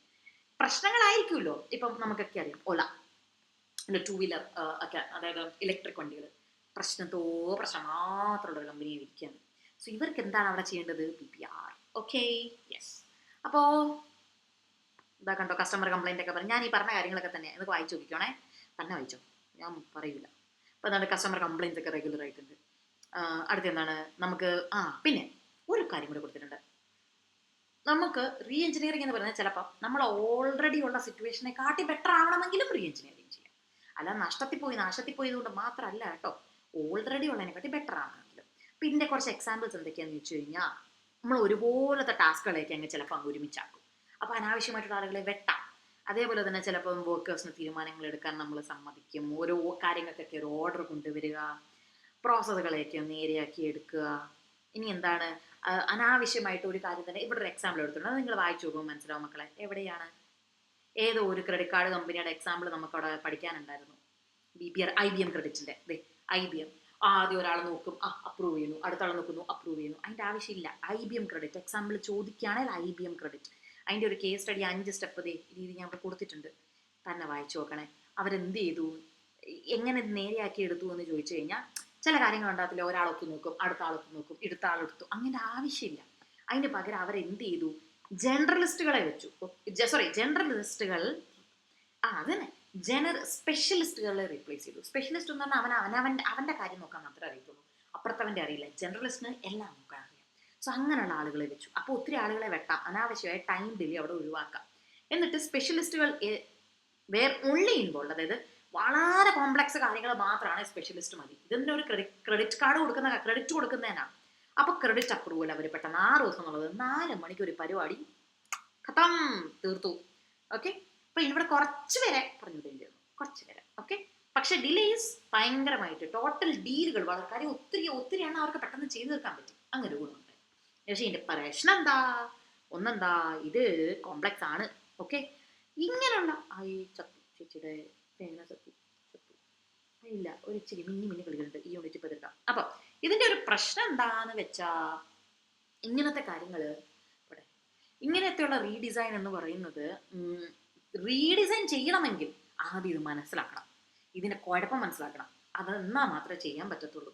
അപ്പോൾ ഇവിടെ അടുത്ത എന്താണ്, ശരിക്കും പറഞ്ഞു കഴിഞ്ഞാൽ ചില കുഞ്ഞു കുഞ്ഞു കാര്യങ്ങൾ പോലും, കോംപ്ലക്സ് ആയിട്ടുള്ള കാര്യങ്ങൾ ചിലപ്പം ഇൻവോൾവ് ആയിരിക്കും. അതായത് ഈവൻ സിമ്പിൾ ബിസിനസ് പ്രോസസ്സിന് പോലും, അതായത് ഒരു ഓഫീസിൽ ഒരു സാധനം മേടിക്കണേ പോലും വെറുതെ പ്രൊക്യൂർമെൻറ്റുകാരെ കൊണ്ട് പേന മേടിക്കാൻ അപ്രൂവൽ എടുക്കേണ്ട കാര്യമില്ല.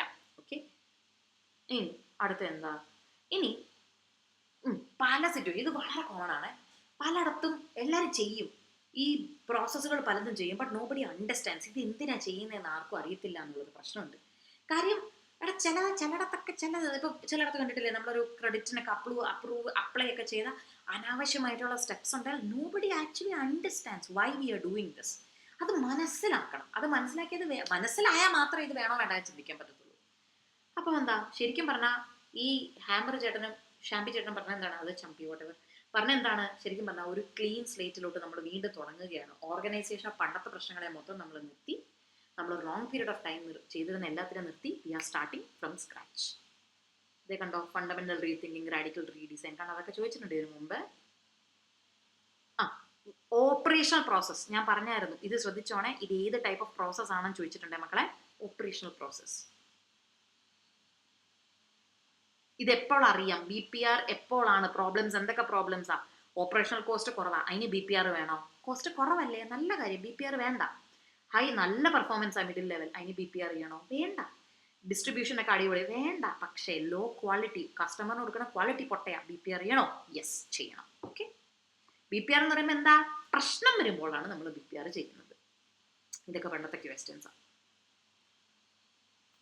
So next unit management control, operation control and task control. Okay, ആദ്യം ഇവിടെ ഒരു സാധനം കൊടുത്തിട്ടുണ്ട്, എന്താണ് സ്ട്രാറ്റജിക് കൺട്രോൾ എന്നുള്ളത് ശ്രദ്ധിക്കണം.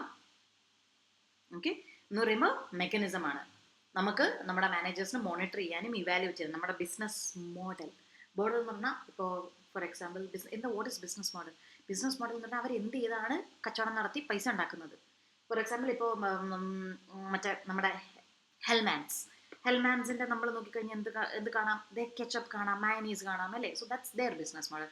IKEA furniture, that's their business model. Okay, so ഇതെങ്ങനെ and how it can be improved, അതിനെയാണ് നമ്മൾ സ്ട്രാറ്റജിക് കൺട്രോൾ എന്ന് പറയുന്നത്.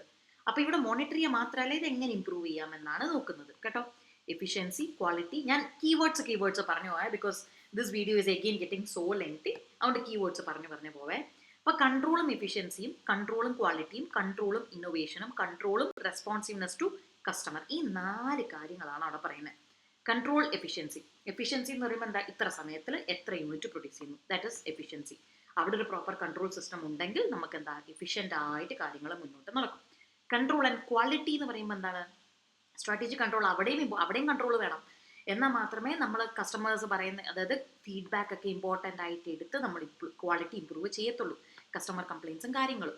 ഇനി കൺട്രോൾ ആൻഡ് ഇന്നോവേഷൻ എന്ന് പറയുമ്പോൾ എന്താ, സക്സസ്ഫുൾ ഇന്നോവേഷൻ നടക്കണമെങ്കിൽ നമ്മുടെ ഓർഗനൈസേഷനിൽ ഉള്ള ആളുകളെയൊക്കെ they should feel empowered. Creative ആവുന്നത് നല്ലതാണ് എന്നുള്ള രീതിയിൽ ഒരു എംപവേർഡ് ആയിട്ട് സ്റ്റാഫിന്, ടീമിന് തോന്നണം. എന്നാൽ മാത്രമേ അവർ ഇന്നോവേറ്റീവ് ആകത്തുള്ളൂ. സോ അങ്ങനത്തെ ഒരു അറ്റ്മോസ്ഫിയർ വേണമെങ്കിൽ അവിടെ കൺട്രോൾ വേണം. ഓക്കെ, അടുത്തത് എന്താ, കൺട്രോൾ ആൻഡ് റെസ്പോൺസിവ്നെസ് ടു കസ്റ്റമേഴ്സ് എന്ന് പറഞ്ഞു കഴിഞ്ഞാൽ ശരിക്കും പറഞ്ഞാൽ എങ്ങനെ നമ്മുടെ എംപ്ലോയീസ് എല്ലാം കസ്റ്റമേഴ്സിനോട് എങ്ങനെ കോണ്ടാക്ട് ചെയ്യുന്നു, അത് ഡീലിംഗ് ദം വെൽ. ഓക്കെ, അങ്ങനെ ഇനി സ്കിൽ ട്രെയിനിങ്, അതിൻ്റെയൊക്കെ മേലെയുള്ള കൺട്രോൾ. ഇനി strategic control, okay, target setting, feedback, ഇതുമായിട്ടെല്ലാം ബന്ധപ്പെട്ട് നമുക്ക് പ്രോപ്പർ കൺട്രോൾസ് വേണം, എന്നാലേ നല്ല പെർഫോമൻസ് അച്ചീവ് ചെയ്യാൻ നമ്മളെ കൊണ്ട് സാധിക്കത്തുള്ളൂ. ഇനി സ്ട്രാറ്റജിക് കൺട്രോളിൻ്റെ ലെവൽസിനെയാണ് പറയുന്നത്. അപ്പോൾ ഇത് കണ്ടോ, ഇവിടെ കണ്ടോ, എല്ലാ ലെവലിലുള്ള മാനേജേഴ്സും അവരവരുടെ അവനവൻ്റെ അടിയിലുള്ള ഡിപ്പാർട്ട്മെൻറ്റിനുമായി ബന്ധപ്പെട്ട കൺട്രോൾ ചെലുത്തണം, അത് നോക്കണം. All levels. ഓക്കെ, ഇതൊക്കെ ജസ്റ്റ് ഒരു ട്രൂ ഓർ ഫോൾസിൽ ജസ്റ്റ് ഈ ഓള് മാറ്റിയിട്ട് മാനേജ്മെൻറ്റ് ടോപ്പ് ലെവൽ എന്ന് മാത്രം വേണമെങ്കിൽ നമ്മളെ തെറ്റിക്കാം, അങ്ങനെ ശ്രദ്ധിക്കണേ. അപ്പോൾ അങ്ങനെയൊക്കെ ഒന്ന് വായിച്ചോണേ മക്കളെ. അപ്പം അറ്റ് 4 ലെവൽസ് ആണ് ഒരു കമ്പനിയിൽ, corporate, divisional, functional and individual level. അവനവനും പോലും കൺട്രോൾ അവിടം വരെ നമ്മൾ നോക്കണം. ജനറൽ, ആദ്യത്തത് പേഴ്സണൽ കൺട്രോൾ.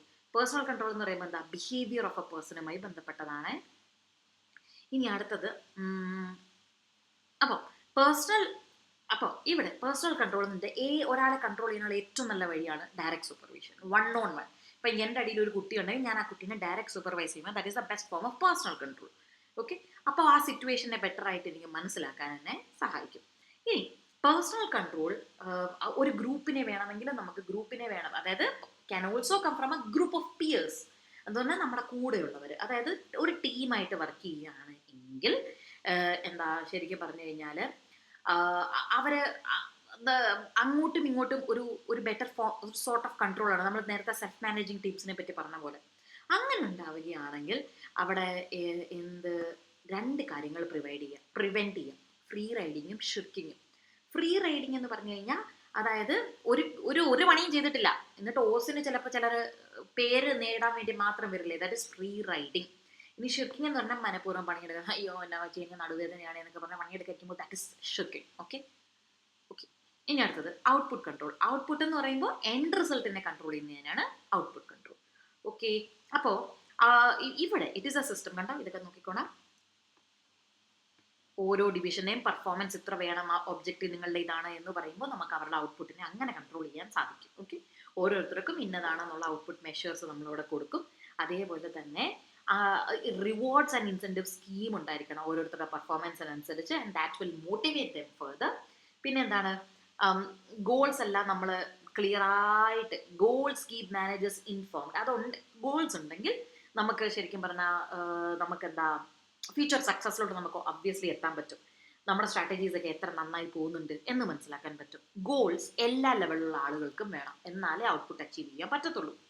ഇനി കോർപ്പറേറ്റ് മാനേജേഴ്സ് ഡിവിഷണൽ മാനേജേഴ്സിന് ഗോൾ വെക്കും, ഡിവിഷണൽ മാനേജേഴ്സ് തൊട്ട് നടക്കണം ഫങ്ഷണലിന് വെക്കും. ഇനി ഇൻഡിവിജ്വൽസിനും എന്തേ ഗോൾസ് വേണം. ഓക്കെ, ഇനി കണ്ടോ, ഡിവിഷണൽ മാനേജേഴ്സ് ഫങ്ഷണലിന് തൊട്ട് താഴെ കൊടുത്തിട്ടുണ്ട്, ഫങ്ഷണൽ ഇൻഡിവിജ്വലിന്. ഓക്കെ, ഇങ്ങനെ ഗോളുകൾ സെറ്റ് ചെയ്യണം. അപ്പോൾ ഗോൾ അച്ചീവ് ചെയ്താൽ അതിനർത്ഥം എന്താ, നമ്മൾ നമ്മുടെ സ്ട്രാറ്റജി വർക്ക് ചെയ്യുന്നുണ്ട് എന്നുള്ളതാണ്. ഓക്കെ, അതേപോലെ തന്നെ നമ്മൾ ശ്രദ്ധിക്കണം, ഇവർ ചിലപ്പോൾ നമ്മളെ പറ്റിക്കാനുള്ള ചാൻസസ് ഉണ്ട്. അതുകൊണ്ട് നമ്പേഴ്സ് ഒക്കെ ഡിസ്ട്രോട്ട് ദ നമ്പേഴ്സ് എന്ന് പറഞ്ഞാൽ ശരിക്കുള്ള സെയിൽസ് ഫിഗേഴ്സ് ഒക്കെ നമ്മളെ പറ്റിക്കാനുള്ള ചാൻസ് ഉണ്ട്. സോ അതൊക്കെ നമ്മൾ ശ്രദ്ധിക്കണം. കൺട്രോൾ. ഓക്കെ, ഇനി ബിഹേവിയർ കൺട്രോൾ എന്ന് പറയുമ്പോൾ എന്താണ്, ബിഹേവിയർ, ആളുകളുടെ സ്വഭാവത്തിനെ, ആക്ഷൻസിനെ, ബിഹേവിയറിനെ കൺട്രോൾ ചെയ്യാൻ വേണ്ടിയിട്ടുള്ളത്. അത് ഡിവിഷൻസിൻ്റെ ആവാം, ഫങ്ഷൻസിൻ്റെ ആവാം, ഇൻഡിവിജ്വൽസിൻ്റെ ആവാം. അപ്പോൾ എന്താ, റൂൾസ് വേണം, ഇങ്ങനെ പെരുമാറണം എന്നുള്ള സ്റ്റാൻഡേർഡൈസ്ഡ് റൂൾസ് വേണം. സ്റ്റോർ മാനേജർ ഇല്ലെങ്കിൽ this is how you should behave എന്ന് എല്ലാവർക്കും അറിഞ്ഞിരിക്കണം. അപ്പോൾ അയാൾ ഇല്ലാത്ത സിറ്റുവേഷനിൽ എല്ലാവരും ഒരുപോലെയായിരിക്കും ബിഹേവ് ചെയ്യുക. അപ്പോൾ ഇന്ന് നമ്മൾ ബഡ്ജറ്റ് ഉപയോഗിക്കാം. ഇത് ശ്രദ്ധിച്ചോണേടാ, budgets standardisation, rules and procedures. Budget എന്ന് പറഞ്ഞാൽ എത്ര മണി, എത്ര പൈസ സ്പെൻഡ് ചെയ്തു. സ്റ്റാൻഡർഡൈസേഷൻ, എങ്ങനെയാണ് ടാസ്കുകൾ ചെയ്തത്. റൂൾസ് എന്ന് പറഞ്ഞാൽ എന്തൊക്കെ ചെയ്യാം, എന്തൊക്കെ ചെയ്യാൻ പാടില്ല. ഇത് കാണാൻ പഠിക്കാനുള്ളതല്ല, ജസ്റ്റ് ഫോർ യു അണ്ടർസ്റ്റാൻഡിങ്. ഇനി നെക്സ്റ്റ് എന്താണ്? Strategic control. 4 ടൈപ്പ് ഉണ്ട്. പ്രീമൈസ് കൺട്രോൾ, ശ്രദ്ധിച്ചോണേ.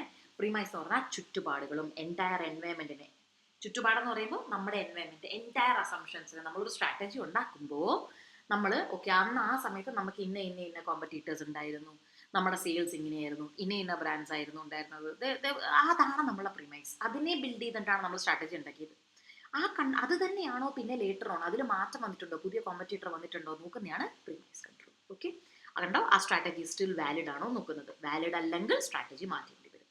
അപ്പം നമ്മൾ അതിനകത്ത് പ്രീമൈസ് കൺട്രോൾ നോക്കുന്നത് എൻവയൺമെന്റൽ ഫാക്ടേഴ്സും ഇൻഡസ്ട്രി. എൻവയൺമെന്റ് ചുറ്റുപാടും, ഇൻഡസ്ട്രി ആ ഇൻഡസ്ട്രിയിലെ കാര്യങ്ങൾ. എൻവയൺമെന്റിനകത്ത് നമ്മൾ നേരത്തെ പറഞ്ഞ പൊളിറ്റിക്കൽ, എക്കണോമിക്കൽ അതൊക്കെ പറയാവേ. ഇൻഡസ്ട്രിക്കകത്ത് ബാക്കിയുള്ള കാര്യങ്ങൾ, കോമ്പറ്റേറ്റർ കാര്യങ്ങളൊക്കെ. ഇനി ഇതിനകത്ത് ഏതെങ്കിലും ഒരു അസംഷൻ തെറ്റാണെങ്കിൽ സ്ട്രാറ്റജി നമ്മൾ മാറ്റും.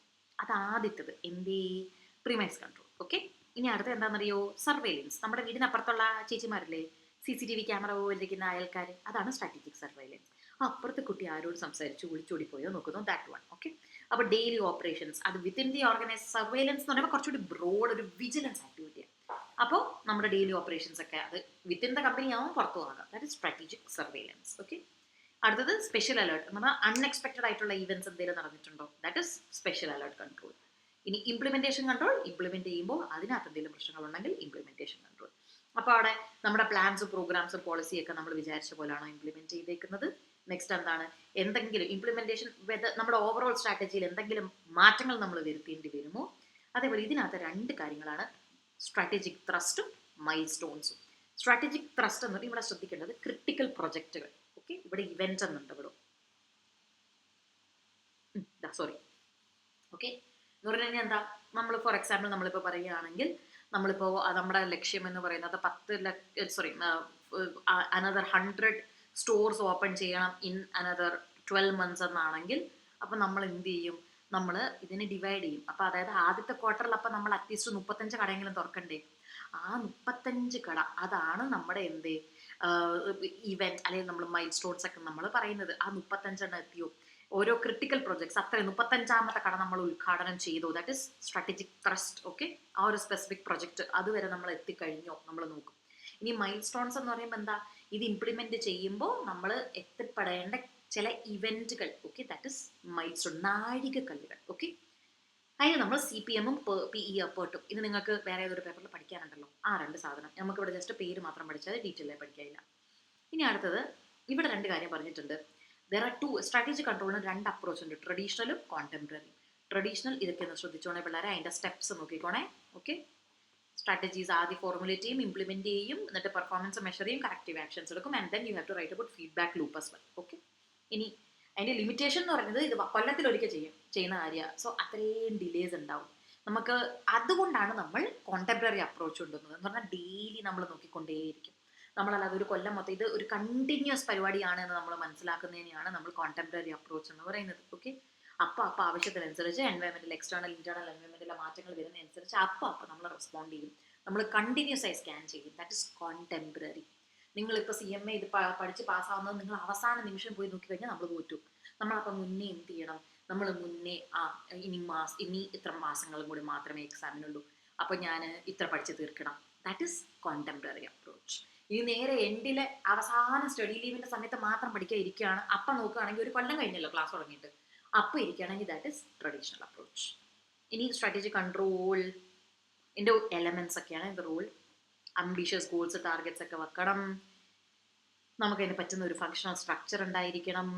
ഇനി അതേപോലെ തന്നെ നമ്മൾ നമ്മളെ ടീമിനെ എൻകറേജ് ചെയ്യണം. അതേപോലെ തന്നെ ഫംഗ്ഷൻ അനുസരിച്ച് ഡിവൈഡ് ചെയ്യുകയാണെങ്കിൽ ഔട്ട്പുട്ട് കൺട്രോൾ ചെയ്യാൻ എളുപ്പമാണ്. മെഷർമെന്റ് ക്രൈറ്റീരിയ ഉണ്ടായിരിക്കണം, ഡെവലപ്പ് ചെയ്യണം. ഓവറോൾ പെർഫോമൻസിന് എങ്കിലേക്ക് എത്തിപ്പെടാൻ പറ്റുന്ന രീതിയിലായിരിക്കണം ഓരോ ഫങ്ഷൻസും മുമ്പോട്ട് പോകുന്നത്. Here again management by objectives, ഇത് നമ്മൾ കഴിഞ്ഞ ദിവസം ഡിസ്കസ് ചെയ്തതാണ്. സോ എഗെയിൻ ഞാൻ പറയുന്നില്ല. ഇനി അവിടെ മാനേജ്മെന്റ് ബൈ എക്സെപ്ഷൻ എന്നൊരു സാധനം കൊടുത്തിട്ടുണ്ട്. മാനേജ്മെന്റ് ബൈ എക്സെപ്ഷൻ എന്ന് പറഞ്ഞാൽ എന്താണ് നമ്മൾ നോക്കേണ്ടാത്തത്? എക്സെപ്ഷൻ ചില കാര്യങ്ങൾ, അനുകൂലത്ത് കുഞ്ഞു കുഞ്ഞു കുഞ്ഞു കാര്യങ്ങളൊന്നും നമ്മൾ തലയിടത്തില്ല, നല്ല കാര്യങ്ങൾ മാത്രമാണ്. അതായത് നമുക്ക് ബീങ് എ മാനേജർ അല്ല, നമ്മൾ അങ്ങനെ ഒരു നിലയിൽ ഇരിക്കുമ്പോൾ ഡെയിലി ഓപ്പറേഷൻസിൽ ഓരോ മൈന്യൂട്ട് കാര്യങ്ങൾ എല്ലാത്തിനും നമ്മൾ കുറേ ഓഡിറ്റ് ചെയ്തായിരിക്കും നോക്കുന്നത്. നമ്മളത് ബാക്കിയുള്ള ടീം നോക്കുന്നുണ്ടോ, you will supervise but not totally അങ്ങനെ ഇൻവോൾവ് ചെയ്യത്തില്ല. That is management by exception. പിന്നെ അതിൻ്റെ കുറച്ച് ഗൈഡ് ലൈൻസ് ഇത് നോക്കിക്കോണേ. പാരേറ്റോ പ്രിൻസിപ്പിൾ, 80-20 പ്രിൻസിപ്പിൾ എന്നൊക്കെ ഉള്ളത്. Too many control creates confusion. ഒത്തിരി ഇല്ല. കൺട്രോൾസ് ആവശ്യത്തിന് മതി, റീസണബിൾ ആയിരിക്കണം, എല്ലാവർക്കും അക്സെപ്റ്റബിൾ ആയിരിക്കണം. ഓക്കെ, മീനിങ് ഫുൾ ആക്ടിവിറ്റീസിനെ കൺട്രോൾ ചെയ്താൽ മതി, ചുമ്മാ കാര്യങ്ങളെ കൺട്രോൾ ചെയ്യരുത്. ആവശ്യത്തിന് മാറ്റങ്ങൾ നാളെ വേണ്ടി വന്നാലും മാറ്റം വരുത്തേണ്ടി വരും. ടൈംലി ആയിരിക്കണം, long term short term. Okay, reward കൊടുക്കുക. ഇനി ഓപ്പറേഷണൽ കൺട്രോൾസ് എന്ന് പറയുമ്പോൾ എന്താണ്, ഇവിടെ ഇവാലുവേഷൻ ആണ്, അതായത് ഷോർട്ട് പീരീഡ്സിലേക്കാണ് നമ്മൾ നോക്കുന്നത്. അപ്പോൾ ഇവിടെ അതായത് ഡേ ടു ഡേ. അപ്പോൾ ഇതിൻ്റെ 4 സ്റ്റെപ്സ് ഇതൊന്ന് ശ്രദ്ധിച്ചോണേ. ആദ്യം നമ്മൾ സ്റ്റാൻഡേർഡ് സെറ്റ് ചെയ്യും. അത് ക്വാണ്ടിറ്റേറ്റീവ് ആവാം, ക്വാളിറ്റേറ്റീവ് ആവാം. Okay, physical, monetary, high absenteeism, ഇതൊക്കെ ക്വാളിറ്റേറ്റീവ്. ആളുകൾ സമയത്ത് വരുന്നില്ല, അതിനൊക്കെ നമുക്കൊരു സ്റ്റാൻഡേർഡ് സെറ്റ് ചെയ്യണം, വന്നേ പറ്റുള്ളൂ. അങ്ങനെയുള്ള സ്റ്റാൻഡേർഡ്സ് ഉണ്ടായിരിക്കണം. ക്വാളിറ്റേറ്റീവ് സ്റ്റാൻഡേർഡ്സ് എന്ന് അതിന് പറയും. ക്വാളിറ്റേറ്റീവ് എന്ന് പറയുമ്പോൾ മോണിറ്ററി. ഇനി മെഷർമെൻറ്റ് ഓഫ് പെർഫോമൻസ്. ഓക്കെ, ഒരു ബെഞ്ച് മാർക്ക് കണ്ടോ ബെഞ്ച് മാർക്ക് സെറ്റ് ചെയ്യണം. ഇത് കണ്ടോ, എന്താണ് ബെഞ്ച് മാർക്ക് ഡാഷ് എന്ന് ചോദിച്ചു കഴിഞ്ഞാൽ എന്താ, ആക്ച്വൽ പെർഫോമൻസിനെ നമ്മൾ കമ്പയർ ചെയ്യുന്നത് ബെഞ്ച് മാർക്ക് വെച്ചിട്ട്. ഇനി സംടൈംസ് ഡിഫിക്കൽട്ടീസ് ഇൻ മെഷർമെന്റ് ഉണ്ട് എങ്കിൽ ഓക്കെ ഇറ്റ് ഇസ് നോട്ട് എപ്പോഴും നമുക്കൊരു മാനേജറുടെ ഒന്നും പെർഫോമൻസ് അളക്കാൻ നമുക്ക് ബുദ്ധിമുട്ടായിരിക്കും. അപ്പോൾ the solution lays in developing very objectives നമ്മൾ സെറ്റ് ചെയ്യുമ്പോൾ അളക്കാൻ പറ്റുന്ന ഒബ്ജക്റ്റീവ്സ് വെക്കുക. ഇനി മെഷർമെന്റ് എന്ന് പറയുന്നത് ഏറ്റവും എൻഡിൽ കൊണ്ട് വെക്കരുത്. വെച്ച് കഴിഞ്ഞാൽ ഇത് വെച്ചിട്ട് യാതൊരു കാര്യമില്ല എന്നാണ് അതിൻ്റെ അർത്ഥം. ക്രിട്ടിക്കൽ പോയിന്റ്സ് ഒക്കെ വേണം, ഇത്ര മാസത്തിൽ എന്ന് വെക്കണം. ഇനി periodicity in measurement, how often to measure, മാസത്തിലൊരിക്കൽ വേണോ, 3 മാസത്തിലൊരിക്കൽ വേണോ, that is periodicity in measurement. ഇനി മൂന്നാമത്തെ സ്റ്റെപ്പ് എന്താ, ഡീവിയേഷൻ എന്തെങ്കിലും ഉണ്ടെങ്കിൽ ആക്ച്വൽ പെർഫോമൻസ് മാച്ച് ചെയ്യുന്നുണ്ട്, സ്റ്റാൻഡേർഡ് സെറ്റ് ചെയ്തതും ഒറിജിനൽ പെർഫോമൻസും സെറ്റ് ആണെങ്കിൽ നോ പ്രോബ്ലം, അത് ഐഡിയൽ സിറ്റുവേഷൻ ആണ്. പക്ഷെ അത് എപ്പോഴും നടക്കണമെന്നില്ല കേട്ടോ. അപ്പം നമ്മൾ ടോളറൻസ് ലിമിറ്റ് വെക്കണം. ഒരു 5% ഒക്കെ സെയിൽസിലെ വേരിയേഷൻ ടോളറേറ്റ് ചെയ്യാം എന്ന് നമ്മൾ വെക്കണം. ഇനി ആക്ച്വൽ പെർഫോമൻസിനെ കാട്ടി അടിപൊളിയാണ് സ്റ്റാൻഡേർഡിനെക്കാട്ടിലും അടിപൊളിയാണ് ആക്ച്വൽ പെർഫോമൻസ് എങ്കിൽ സ്റ്റാൻഡേർഡ് നേരെയാണോ എന്നൊന്നുകൂടി നോക്കണം. അത് ചിലപ്പോൾ സംടൈംസ് ഈസി ആയിട്ടുള്ളൊരു സ്റ്റാൻഡേർഡ് ആയിരിക്കും നമ്മൾ വെച്ചിട്ടുണ്ടാവുക. ഇനി അടുത്തത് സ്റ്റാൻഡേർഡിൽ 100% പോലും നമ്മുടെ പെർഫോമൻസ് എത്തിയിട്ടില്ലെങ്കിൽ നമ്മൾ നല്ലവണ്ണം ആ കുത്തിയിരുന്ന് നോക്കണം, സീരിയസ് ആയി നോക്കണം, എവിടെയാ പ്രശ്നം എന്നുള്ളത് നമ്മൾ നോക്കി ഡീവിയേഷൻ മനസ്സിലാക്കണം. ഓക്കെ, ഇത് എന്നിട്ട് നമ്മളൊരു വേരിയൻസ് ചാർട്ട് എന്ന് പറയുന്ന ഒരു ചാർട്ടിലാണ് മക്കളെ നമ്മൾ എന്ത് ചെയ്യുന്നത്, ഈ വേരിയൻസ് അനലൈസ് ചെയ്യുന്നത്. ഇന്റേണൽ റീസൺ കൊണ്ടാണോ വേരിയേഷൻ ഉണ്ടായത്, എക്സ്റ്റേണൽ റീസൺ കൊണ്ടാണോ വേരിയേഷൻ ഉണ്ടായത്, റാൻഡം ആണോ, ഇതൊക്കെ നോക്കിയിട്ട് നമ്മൾ കറക്റ്റീവ് ആക്ഷൻ അങ്ങോട്ട് എടുക്കണം. ആക്ഷൻ എന്നിട്ട് കറക്റ്റീവ് ആക്ഷന് 3 കോഴ്സസ് ഉണ്ട്. ഒന്ന്, ആദ്യ പെർഫോമൻസിനെ ചെക്ക് ചെയ്യണം. 11 മണിയായി കേട്ടോ, 11:30 അപ്പോൾ പെട്ടെന്ന് നമുക്ക് പഠിക്കാം. അപ്പോൾ എന്താ, റീസോഴ്സ് കൊടുക്കാത്തതുകൊണ്ടാണോ, സിസ്റ്റം മോശമാണോ, structure, what is the problem നമ്മൾ മനസ്സിലാക്കണം. എന്നിട്ട് സ്റ്റാൻഡേർഡ്സ് ചെക്ക് ചെയ്യണം. പിന്നെന്താണ്, സ്റ്റാൻഡേർഡ്സ് ചെക്ക് ചെയ്യുക, ഇത് ടു മച്ച്, എന്തെങ്കിലും പ്രശ്നം സ്റ്റാൻഡേർഡിന്റെ പ്രശ്നം കൊണ്ടാണോ, ഹയർ സ്റ്റാൻഡേർഡ് ആണോ, ഹയർ സ്റ്റാൻഡേർഡ് ആണെങ്കിൽ ആളുകൾക്ക് ഫ്രസ്ട്രേഷൻ ഉണ്ടാവും, ലോ സ്റ്റാൻഡേർഡ് ആണെങ്കിൽ ആളുകൾ അൺപ്രൊഡക്റ്റീവായി മാറും. എന്നിട്ട് നമ്മൾ സ്ട്രാറ്റജീസിനെ റീഫോർമുലേറ്റ് ചെയ്യും. പ്ലാൻസും ഒബ്ജക്റ്റീവ്സും ഒക്കെ മാറ്റണമെങ്കിൽ നമ്മൾ മാറ്റും. അടുത്തത് എന്താ, ടാസ്ക് കൺട്രോൾ. ടാസ്ക് കൺട്രോൾ എന്ന് പറയുമ്പോൾ എന്താ, ഡേയിന് ടാസ്കുകളെ ഇഫക്റ്റീവായും എഫിഷ്യൻ്റായും നമ്മൾ കൺട്രോൾ ചെയ്യുന്നത് ടാസ്ക് കൺട്രോൾ. ഓക്കെ, ഇനി അടുത്തത് KRA KPI. KRA key result area, ഇതൊന്ന് പഠിച്ചോണേ. കീ റിസൾട്ട് ഏരിയ എന്ന് പറയുമ്പോൾ എന്താ, കുറച്ച് ഓവറോൾ ഗോൾസ് ആണ്. നമ്മൾ എങ്ങനെ നമ്മളുടെ ജോലി ചെയ്യണം, ഓക്കെ, നമ്മളുടെ ഓവറോൾ അച്ചീവ്മെന്റ് അല്ലെങ്കിൽ ഗോൾസൊക്കെ എങ്ങനെ പ്രോഗ്രസ് ചെയ്യണം, ഇതൊക്കെ പറഞ്ഞു തരുന്നത് റിസൾട്ട് ഏരിയ. ഇത് അച്ചീവ് ചെയ്താൽ മാത്രമേ നമ്മൾ പണി ചെയ്യുന്നുള്ളൂ എന്നാണ് അർത്ഥം. അപ്പം നമ്മുടെ ഡിപ്പാർട്ട്മെന്റിന്റെ പണി എന്താ എന്ന് പറയുന്നതാണ് കീ റിസൾട്ട് ഏരിയ. ഓക്കെ, ഇനി അവിടെ 80-20 പരേറ്റോ പ്രിൻസിപ്പൽ. 20% പരിപാടികളിൽ നിന്നാണ് 80% റിസൾട്ട് ഉണ്ടാവുന്നത് എങ്കിൽ നമ്മൾ ആ 20% എന്ത് ചെയ്യണം, ഫോക്കസ് ചെയ്യണം. ഓക്കെ, ഇനി കുറച്ച് ആട്രിബ്യൂട്ട്സ് എന്തൊക്കെയാണ്, ഇതൊക്കെ വായിച്ചു ചോദിക്കാനാണ് കുഞ്ഞാടികളെ. ഞാൻ ഇതൊന്നും ഡീറ്റെയിൽ എന്ന് പറഞ്ഞാൽ സ്മാർട്ട് ആയിരിക്കണം, KRA സ്പെസിഫിക്, മെഷറബിൾ ഒക്കെ ആയിരിക്കണം KRA സെറ്റ് ചെയ്യുന്നത്. ഇനി എന്താ, പ്രോബ്ലംസ് എന്തൊക്കെയാണ്, ചില സംടൈംസ് നമ്മൾ ജനറിക് ആയിട്ട് പറയും, സെയിൽസ് കൂട്ടണം എന്ന് പറഞ്ഞാൽ എത്ര കൂട്ടണം, എന്ത് കൂട്ടണം എല്ലാം അറിയില്ല. സോ അവിടെ ക്ലാരിറ്റി ഇല്ല. ഡിസ്ട്രാക്ഷൻസ് എന്ന് പറയുമ്പോൾ ആളുകൾക്ക് ഒത്തിരി KRA വന്നാൽ ചില സമയത്ത് എന്ത് പറ്റും, നമ്മൾ ഡിസ്ട്രാക്റ്റഡ് ആയി മാറും. ഇനി ടോപ്പ് ഡൗൺ ഇമ്പോസിഷൻ, സൂപ്പർവൈസർ തൊട്ട് താഴെയുള്ള എംപ്ലോയീസിന്, അതായത് അവരോട് ഡിസ്കസ് പോലും ചെയ്യാതെയൊക്കെ ചില സമയത്ത് എന്ത് ചെയ്യും, KRA അങ്ങ് ഫിക്സ് ചെയ്ത് ഇതാണ് നിങ്ങളുടെ പണി എന്ന് പറയത്തില്ല. അപ്പോൾ അവിടെ എന്ത് പറ്റും, പണി നടക്കത്തില്ല. ഇനി കീ പെർഫോമൻസ് ഏരിയ എന്ന് പറയുമ്പോൾ എന്താ, ഒരു ഡിപ്പാർട്ട്മെന്റ് ഓർ മേ ബി, ഇത് ശ്രദ്ധിച്ചോ, ഒരു കാര്യം കാണിച്ചു തരാം. ഇത് കണ്ടോ, ഓർഗനൈസേഷൻ അല്ലേ, one of its divisions scope of a job or a department, okay, that is KRA. ഒരു ജോലിയുടെ സ്കോപ്പ്, നിങ്ങളുടെ ജോലിയുടെ സ്കോപ്പ്, അല്ലെ നിങ്ങളുടെ ഡിപ്പാർട്ട്മെന്റിന്റെ സ്കോപ്പ്, അല്ലെ നിങ്ങളുടെ ഓർഗനൈസേഷന്റെ ഗോൾ, ഓക്കെ, അല്ലെങ്കിൽ നിങ്ങൾ നിങ്ങളുടെ ഡിപ്പാർട്ട്മെന്റിന് ലക്ഷ്യമിടുന്ന ഒപ്റ്റിമം വർക്ക്, അല്ലെങ്കിൽ നിങ്ങളുടെ ഡെയിലി വർക്കിന്റെ result, that is KRA. KPI എന്താ? ഒരു ഇൻഡിവിജ്വലോ ഒരു ഡിപ്പാർട്ട്മെന്റോ ഓർഗനൈസ് അങ്ങനെ വേണം തരംതിരിച്ചെഴുതാൻ. ഓക്കെ, ഇനി ഇവിടെ റിസൾട്ട്സ് എല്ലാം ഉണ്ടാവണമെന്നൊന്നും, റിസൾട്ട് ഫോക്കസ്ഡ് മെട്രിക്സ് ഉണ്ടാവണമെന്നില്ല. ഇത് കണ്ട, സേഫ്റ്റി മെഷേഴ്സ് ഇംപ്രൂവ് ചെയ്യുക, റിസ്ക് മാനേജ്മെന്റ് ഇംപ്രൂവ് ചെയ്യുക, ഇങ്ങനെയൊക്കെ ആയിരിക്കും KPIs. ഫിനാൻഷ്യൽ ആണെങ്കിൽ റവന്യൂ കൂട്ടുക, കേട്ടോ, കസ്റ്റമർ സാറ്റിസ്ഫാക്ഷൻ കൂട്ടുക, മാർക്കറ്റ് പെർസെപ്ഷൻ ഇംപ്രൂവ് ചെയ്യുക, കസ്റ്റമേഴ്സ് നമ്മുടെ പ്രോഡക്റ്റിനെ പറ്റിയുള്ളത്. ഇനി KPI എന്ന് പറഞ്ഞാൽ ആരാ? ഓർഗനൈസേഷൻ. കണ്ടോ, അവരുടെ that measures whether an organisation അവരുടെ ഒബ്ജക്റ്റീവ്സ് അവർ മീറ്റ് ചെയ്യുന്നുണ്ടോ, അല്ലെ ഗോൾസ് മീറ്റ് ചെയ്യുന്നുണ്ടോ. KPIs എന്ന് പറയുമ്പോൾ എന്താ? സെയിൽസ് ഇത്ര എത്തിക്കണം, പെർഫോമൻസ് ഇങ്ങനെ എത്തിക്കണം എന്നൊക്കെ, ഇൻവെസ്റ്റ്മെന്റ്സ് ഇത്ര വേണം, ഓക്കെ, എന്നൊക്കെ, റിട്ടേൺ ഓൺ ഇൻവെസ്റ്റ്മെന്റ് ഇത്ര വേണം എന്നൊക്കെ പറയുന്നതാണ് KPI. ഇനി അവിടെ ഒരു ചെറിയ കാര്യമുണ്ട്. KPIs are often the measurements. KPI achieve ചെയ്യുമ്പോഴാണ് KRAയിലേക്ക് നമ്മൾ എത്തുക. KRA broad, okay. KPI achieve ചെയ്യുമ്പോൾ എൻഡ് റിസൾട്ട് എന്താ? നമ്മുടെ KRA. ഓക്കെ, ഇനി ഇതിനകത്തുനിന്ന് ചോദിച്ചിട്ടുള്ള ചോദ്യങ്ങൾ എന്തൊക്കെയാണെന്ന് ചോദിച്ചാൽ, മക്കളെ ഇതേ കണ്ടോ, ഔട്ട്പുട്ട് കൺട്രോൾ എന്താ, ബിഹേവിയർ എന്താ, പ്രിമൈസ് എന്താ, ഒക്കെ 2 മാർക്കിന് വന്നിട്ടുണ്ട്. ബോർഡ് ഓഫ് ഡയറക്ടേഴ്സിന്റെ ബേസിക് ടാസ്ക് എന്താണ്? സ്ട്രാറ്റജിക് ഓപ്ഷൻസ്, എന്നിട്ട് ടോപ്പ് മാനേജ്മെന്റിനെ അപ്പോയിന്റ് ചെയ്യുക. അത് നോക്കിക്കോണേ. ഔട്ട്സോഴ്സിങ് എന്താണ്? എക്സ്റ്റേണൽ സപ്ലയർക്ക് കൊടുക്കുക. KRA വൈൽ ഡെവലപ്പിംഗ് എന്തൊക്കെ നോക്കണം? All of the above.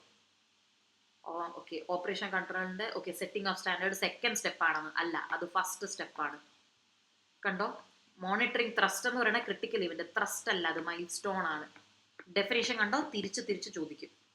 Special alert control എന്താ? അല്ല, അത് സ്ട്രാറ്റജിക് സർവെയിലൻസ് ആണ്, വിജിലൻസ് ആക്ടിവിറ്റി സർവെയിലൻസ് ആണ്. ബിഹേവിയർ കൺട്രോൾ അസസസ് അല്ല, അത് ഇംപ്ലിമെന്റേഷൻ കൺട്രോളിന്റെ ഡെഫിനിഷൻ ആണ് തന്നിട്ടുള്ളത്. കണ്ടോ, ഇംപ്ലിമെന്റേഷൻ ഡെഫിനേഷനിൽ കണ്ടോടാ, ഇങ്ങനെയൊക്കെയുള്ള 2 മാർക്കടാ ചോദിക്കുക. Dash is the ratio of number of units of input, അതെന്താ? Efficiency. Okay, premise control, KRA എന്താ? ഇതൊക്കെ കണ്ടോ, ഇങ്ങനെയൊക്കെ ചോദിച്ചിട്ടുണ്ട്. ഇനി last one, goal congruence. Goal congruence എന്ന് പറയുമ്പോൾ എന്താ? എല്ലാവരുടെയും പല ഡിപ്പാർട്ട്മെന്റിന് പല ഗോൾസ് ഉണ്ടാവും, അതെല്ലാം ഒത്തുചേരുമ്പോൾ ഗോൾ കോൺഗ്രുവൻസ് ഉണ്ടെന്ന് നമുക്ക് പറയാം. ഓക്കെ, അപ്പം കമ്പനി പ്രോഫിറ്റബിൾ ആയിരിക്കണമെങ്കിൽ, അല്ലെങ്കിൽ നമ്മളെ ഗോൾ അച്ചീവ് ചെയ്യണമെങ്കിൽ ഗോൾ കോൺഗ്രുവൻസ് വേണം. അപ്പോൾ നമ്മളുടെ എന്താണ്, നമ്മളുടെ ഓർഗനൈസേഷൻ്റെ ഗോളും നമ്മുടെ ഇൻഡിവിജ്വൽസിൻ്റെ ഗോളും ഒരുപോലെ ആയിരിക്കണം. എനിക്ക് ഇന്ത്യയിലെ നമ്പർ 1 എന്താ പറയുന്നത്, കമ്പനിയിൽ ജോലി ചെയ്യണം, അല്ലെങ്കിൽ എനിക്കിവിടെ ഗ്രോ ചെയ്യണമെന്ന് ഞാൻ ആഗ്രഹിക്കുക. എൻ്റെ കമ്പനി ഇന്ത്യയിലെ വലുതാവണം എന്നും കൂടി ഞാൻ ആഗ്രഹിക്കണം. അത് തന്നെ ആയിരിക്കണം ഈ കമ്പനി ആഗ്രഹിക്കണം. എൻ്റെ ടീമൊക്കെ വളർത്തിയെടുത്ത് ഇവരെയൊക്കെ പ്രൊഡക്റ്റീവ് ആക്കി ഇന്ത്യയിലെ നമ്പർ 1 ആവണമെന്ന് അവരും ആഗ്രഹിക്കണം. രണ്ടും ആഗ്രഹിച്ചാൽ ഗോൾ കോൺഗ്രുവൻസ് ഉണ്ട്. ഏജൻസി തിയറി ഞാൻ റിപ്പീറ്റ് ചെയ്യുന്നില്ല, ബിക്കോസ് ഐ ബിലീവ് നിങ്ങൾക്ക് ഓഡിറ്റിംഗ് ആൻഡ് എത്തിക്സിൽ ലോ ആൻഡ് എത്തിക്സിൽ പഠിക്കാനുണ്ട്. ഇത് എനിക്ക് വേണ്ടുന്നത് പൈസയും എൻ്റെ കമ്പനിക്ക് വേണ്ടുന്നത് ഇന്ത്യയിലെ നമ്പർ 1 ആവണം എന്നും ആണെങ്കിൽ there is A principal agent issue there, അല്ലേ? അപ്പോൾ ഒരു പേഴ്സൺ ഡെലിഗേറ്റ് ചെയ്ത്, അതായത് ഒരു ഹയർ മാനേജർ താഴേക്ക് ഒരാൾക്ക് ഒരു കാര്യം ഡെലിഗേറ്റ് ചെയ്ത് കൊടുക്കുമ്പോൾ അവരുടെ രണ്ടുപേരുടെയും ലക്ഷ്യം, ഒബ്ജക്റ്റീവ്, എൻഡ് ഒബ്ജക്റ്റീവ് എന്ന് പറയുന്നത് മാച്ച് ആവുന്നില്ല എങ്കിൽ there is an issue. According to agency theory, ഇത് പഠിച്ചോണേ, എല്ലാവർക്കും അവനവൻ്റെ ഒബ്ജക്റ്റീവ് ഉണ്ട്, ആ ഒബ്ജക്റ്റീവ്സ് തമ്മിൽ മാച്ച് ആവണം. അത് match when these various objectives lead to, അതായത് നമ്മുടെ ഒബ്ജക്റ്റീവ്സും എന്താ പറയുന്നത്, അൾട്ടിമേറ്റ്ലി നമ്മുടെ കമ്പനീൻ്റെ എന്താ പറയുക, ഒബ്ജക്റ്റീവ്സ് മീറ്റ് ചെയ്യാൻ ഹെൽപ്പ് ചെയ്യുന്ന രീതിയിലാണ് നമ്മൾ നമ്മുടെ ഒബ്ജക്റ്റീവ്സിനെ കണ്ടുവച്ചിട്ടുള്ളത് എങ്കിൽ എൻഡിൽ നമുക്ക് എന്തുണ്ടെന്ന് പറയാം, ഗോൾ കോൺഗ്രുവൻസ് ഉണ്ട് എന്ന് നമുക്ക് പറയാം. അതിനകത്ത് 2 കാര്യങ്ങളുണ്ട്. ഇത് 2 മാർക്സിനെ ശ്രദ്ധിച്ചോണേ. അഡ്വേഴ്സ് സെലക്ഷൻ എന്ന് പറഞ്ഞു കഴിഞ്ഞാൽ ഇത്രയേ ഉള്ളൂ. അതായത് വെൻ ഇൻഫർമേഷൻ അസിമെട്രി എന്ന് പറഞ്ഞു കഴിഞ്ഞാൽ എനിക്ക് കുറച്ച് കൂടുതൽ കാര്യങ്ങൾ അറിയാം, പക്ഷെ ഞാനത് പറഞ്ഞു കൊടുക്കത്തില്ല. ഓക്കെ, എനിക്ക് കുറച്ച് കൂടുതൽ ഇൻഫർമേഷൻ ഉണ്ട്. ഇൻഫർമേഷൻ അസിമെട്രി, 2 പേർക്കും ഒരേപോലെ എല്ലാ ഇൻഫർമേഷനും ഇല്ല. അപ്പോഴാണ് ഇൻഫർമേഷൻ അസിമെട്രി എന്ന് പറയുന്നത്. അപ്പോൾ അവിടെ അഡ്വേഴ്സ് സെലക്ഷൻ ഉണ്ടാകും എന്ന് പറഞ്ഞു കഴിഞ്ഞാൽ, നോക്കിക്കേ, ഒരു ഹെൽത്ത് ഇൻഷുറൻസ്. അപ്പോൾ അവിടെ ശരിക്കും പറഞ്ഞു കഴിഞ്ഞാൽ അസുഖങ്ങളൊക്കെ എപ്പോഴും വരുന്നവരാണ് പൊതുവെ ഹെൽത്ത് ഇൻഷുറൻസ് കൂടുതലും വാങ്ങിക്കുന്നത്. ഹെൽത്തി ആയിട്ടുള്ള ആളുകൾ എടുക്കാറില്ല. അപ്പോൾ ഇൻഷുറൻസ് ആളുകൾക്ക്, കമ്പനിക്ക് ശരിക്കും അറിയത്തില്ല ഇവർക്ക് ശരിക്കും അസുഖമുള്ളവരാണോ അത് ഇവർ ഹെൽത്തി ആയിട്ടുള്ളവരാണോ എന്ന്. അപ്പോൾ ഇവരെന്ത് ചെയ്യും, സംടൈംസ് എന്ത് ചെയ്യും, ഹൈ റിസ്ക് കസ്റ്റമേഴ്സ് കൂടുതലും ചിലപ്പോൾ എടുക്കുന്നത് ഹൈ റിസ്ക് കസ്റ്റമേഴ്സ് ആയിരിക്കാം. സോ അവിടെ ഇൻഫർമേഷൻ അസിമെട്രി. മോറൽ ഹസാർഡ് എന്ന് പറയുമ്പോൾ ഇത് കാരണം, ഫോർ എക്സാമ്പിൾ ഇപ്പം ഞാനിപ്പോൾ കാറിൻ്റെ ഇൻഷുറൻസ് എടുത്തു. ഓക്കെ, എന്തുവാ കാറിൻ്റെ ഇൻഷുറൻസ് എടുത്തു കഴിഞ്ഞിട്ട് ബമ്പർ ടു ബമ്പർ ഇൻഷുറൻസ് എടുത്തു. എന്നിട്ട് നാളെ അപ്പം എനിക്കറിയാം ഇത് ഇടിച്ചാലും എനിക്ക് പൈസ കിട്ടുമെന്ന്. അതിനാണ് മോറൽ ഹസാർഡ് എന്ന് പറയുന്നത്. അപ്പം ഞാൻ I will take advantage, rash ആയിട്ട് ഡ്രൈവ് ചെയ്യും. Because I don't care, I have insurance. Okay, ഇപ്പോൾ ഗോൾ കോൺഫിഡൻസ് അച്ചീവ് ചെയ്യണമെങ്കിൽ നമ്മൾ എന്ത് ചെയ്യണം? മാനേജേഴ്സിനൊക്കെ ഇൻസെൻറ്റീവ്സ് ഒക്കെ കൊടുക്കണം. എന്നാൽ മാത്രമേ അവർ പണിയെടുക്കത്തുള്ളൂ. പിന്നെ നമ്മൾ വെക്കുന്ന ഒബ്ജക്റ്റീവ്സ് എന്ന് പറയുന്നത് നമ്മുടെ കമ്പനിയുടെ ഇൻട്രസ്റ്റിനനുസരിച്ചിട്ടുള്ള ഒബ്ജക്റ്റീവ്സ് ആയിരിക്കണം മാനേജേഴ്സിന് കൊടുക്കാൻ.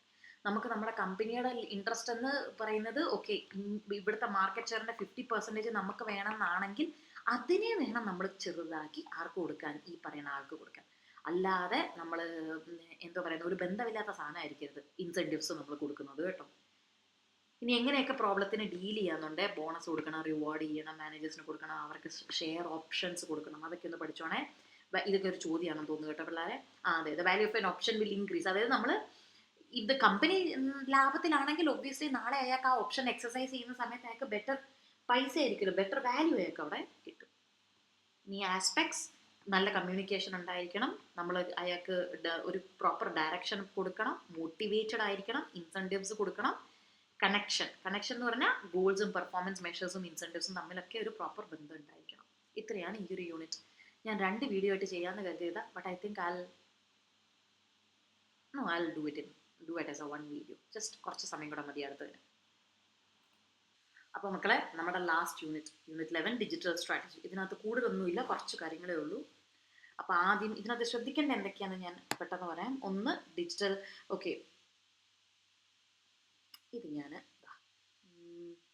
10, 11 ഓക്കെ നോക്കിക്കേ, കുറച്ച് കാര്യങ്ങളേ ഉള്ളൂ. ഒന്ന്, എന്താ ഡിജിറ്റൽ ടെക്നോളജീസ്? ഓക്കെ, ഡിജിറ്റൽ ഇറ 1947 തുടങ്ങി. അതിനുശേഷം ഓക്കെ, എന്താണ് ഡിജിറ്റൽ സ്ട്രാറ്റജി? അതിൻ്റെ കുറച്ച് ഹിസ്റ്ററി കാര്യങ്ങളൊക്കെ ആകെ ജസ്റ്റ് വായിച്ചു വെച്ചോ. ഡിജിറ്റൽ സ്ട്രാറ്റജി എന്ന് പറയുമ്പോൾ ഡിജിറ്റൽ മീഡിയ സ്ട്രാറ്റജി.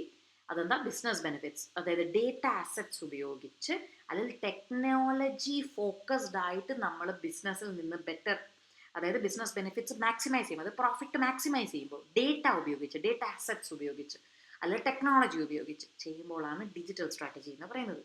അതിനകത്ത് നമ്മൾ പല ഡിഫറെൻറ്റ് ടീംസിലുള്ള ആളുകളെ നമ്മൾ cross functional teams, cross functional എന്ന് പറഞ്ഞാൽ HR, മാർക്കറ്റിംഗ്, അതല്ലെങ്കിൽ റീസെർച്ച് ആൻഡ് ഡെവലപ്മെൻറ്റ്, പല ടീമിലെ ആളുകളെ നമ്മൾ ഒരുമിച്ച് കൊണ്ടുവരും. അപ്പോൾ ഇത് കണ്ടോ, marketing, IT, operations, R&D, finance, ഇതിലൊക്കെ ആളുകൾ. അപ്പോൾ ബാക്കി ഇനി ഈ ഡിജിറ്റൽ സ്ട്രാറ്റജിയുടെ നേച്ചർ അവിടെ കൊടുത്തിട്ടുണ്ട്. അതായത് ലോങ് ടേം, നമ്മൾ കുറേ നാൾ അവിടെ ഒരു ബാസു എന്ന് പറഞ്ഞിട്ട് ഒരു പുള്ളീൻ്റെ കുറച്ച് കഥ അവിടെ, അതായത് ഇൻസൈറ്റ്സ് അവിടെ കൊടുത്തിട്ടുണ്ട്.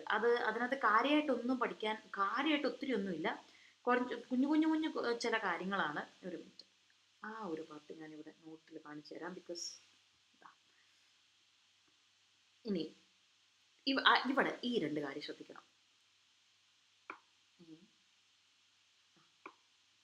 കണ്ടോ, ഡിജിറ്റൽ ട്രാൻസ്ഫോർമേഷനും സ്ട്രാറ്റജിയും തമ്മിലുള്ള വ്യത്യാസം. ഡിജിറ്റൽ ട്രാൻസ്ഫോർമേഷനും ഡിഫറൻസ് കൊടുത്തിട്ടുണ്ട്. ഡിജിറ്റൽ ട്രാൻസ്ഫോർമേഷൻ എന്ന് പറയുമ്പോൾ കണ്ടോ, ഡിജിറ്റൽ ട്രാൻസ്ഫോർമേഷൻ എന്ന് പറയുമ്പോൾ എൻറ്റയർ ഓർഗനൈസേഷനെ നമ്മൾ ഒരുമിച്ച് കൊണ്ടുവന്ന് ബിസിനസ് കൾച്ചറിലെ മാറ്റങ്ങളൊക്കെ വരുത്തി നമ്മളെ കസ്റ്റമേഴ്സിന് ബെറ്റർ ഒരു എക്സ്പീരിയൻസ് കൊടുക്കാൻ വേണ്ടിയിട്ടൊക്കെയാണ് നമ്മൾ ഡിജിറ്റൽ ട്രാൻസ്ഫോർമേഷൻ ചെയ്യുന്നത് എങ്കിൽ, ഡിജിറ്റൽ സ്ട്രാറ്റജിയിൽ നമ്മൾ ഫോക്കസ് ചെയ്യുന്നത് ടെക്നോളജിയിലാണ്, കൾച്ചറിലല്ല. ആ വ്യത്യാസം ശ്രദ്ധിച്ചോണേ. കണ്ടോ, ട്രാൻസ്ഫോർമേഷനിൽ നമ്മൾ സ്ട്രാറ്റജി നമ്മൾ ഉണ്ടാക്കും, അതേപോലെ ടെക്നോളജി നല്ല രീതിയിൽ ഉപയോഗിക്കുന്ന ഉറപ്പ് നമ്മൾ വരുത്തും. ഓക്കെ, ഇവിടെ 5 ചോദ്യങ്ങളെ പറ്റി കൊടുത്തിട്ടുണ്ട്. പിന്നെ വേറെ ഓക്കെ, ബാസു ഇതാ ജസ്റ്റ് 1-2 ടെർമിനോളജീസ് അവിടെ ഇടയ്ക്കിടയ്ക്കുണ്ട്. ഇൻ കേസ് ചോദിക്കുകയാണ് എങ്കിൽ നമുക്ക് മാർക്കൊന്നും കളയാതിരിക്കാൻ വേണ്ടിയിട്ടാണ്. പല സൊല്യൂഷൻസും ഡിസ്റപ്റ്റീവ് അല്ലെ ബിസ്റപ്റ്റീവ് ആണ് എന്നുള്ളത്. അപ്പോൾ അതായത് നോക്കിക്കേ, RPA, റോബോട്ടിക് പ്രോസസ് ഓട്ടോമേഷൻ, ഇങ്ങനെയുള്ള കാര്യങ്ങൾ. ഓക്കെ, ഇനി എന്താണ് ഡിസ്റപ്റ്റീവ് സൊല്യൂഷൻസ് എന്ന് പറയുമ്പോൾ peer to peer, business to business നെറ്റ്വർക്കിങ്ങിന് വേണ്ടിയിട്ടുള്ളത്. ലൈക്ക് നമ്മളുടെ Airbnb പോലുള്ള സാധനങ്ങളെ നമുക്ക് ഈ യൂബർ പറ്റാം. എയർബിഎൻബി പോലുള്ള സാധനങ്ങളെ നമുക്ക് ഇതെന്ന് പറയാം ഡിസ്റപ്റ്റർ എന്ന് നമുക്ക് പറയാം. ഇനി ഡിജിറ്റൽ ട്രാൻസ്ഫോർമേഷൻ. ഓക്കെ,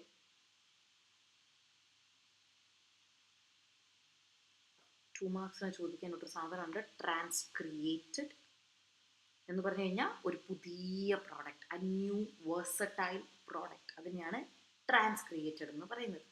ഇത്രയും ഉണ്ടായിരുന്ന രീതിയിൽ നിന്ന് പരമ്പരാഗത രീതിയിൽ നിന്ന് മാറ്റി ഒരു പുതിയത്, ദാറ്റ് ഇസ് ട്രാൻസ്ക്രിയേറ്റഡ്.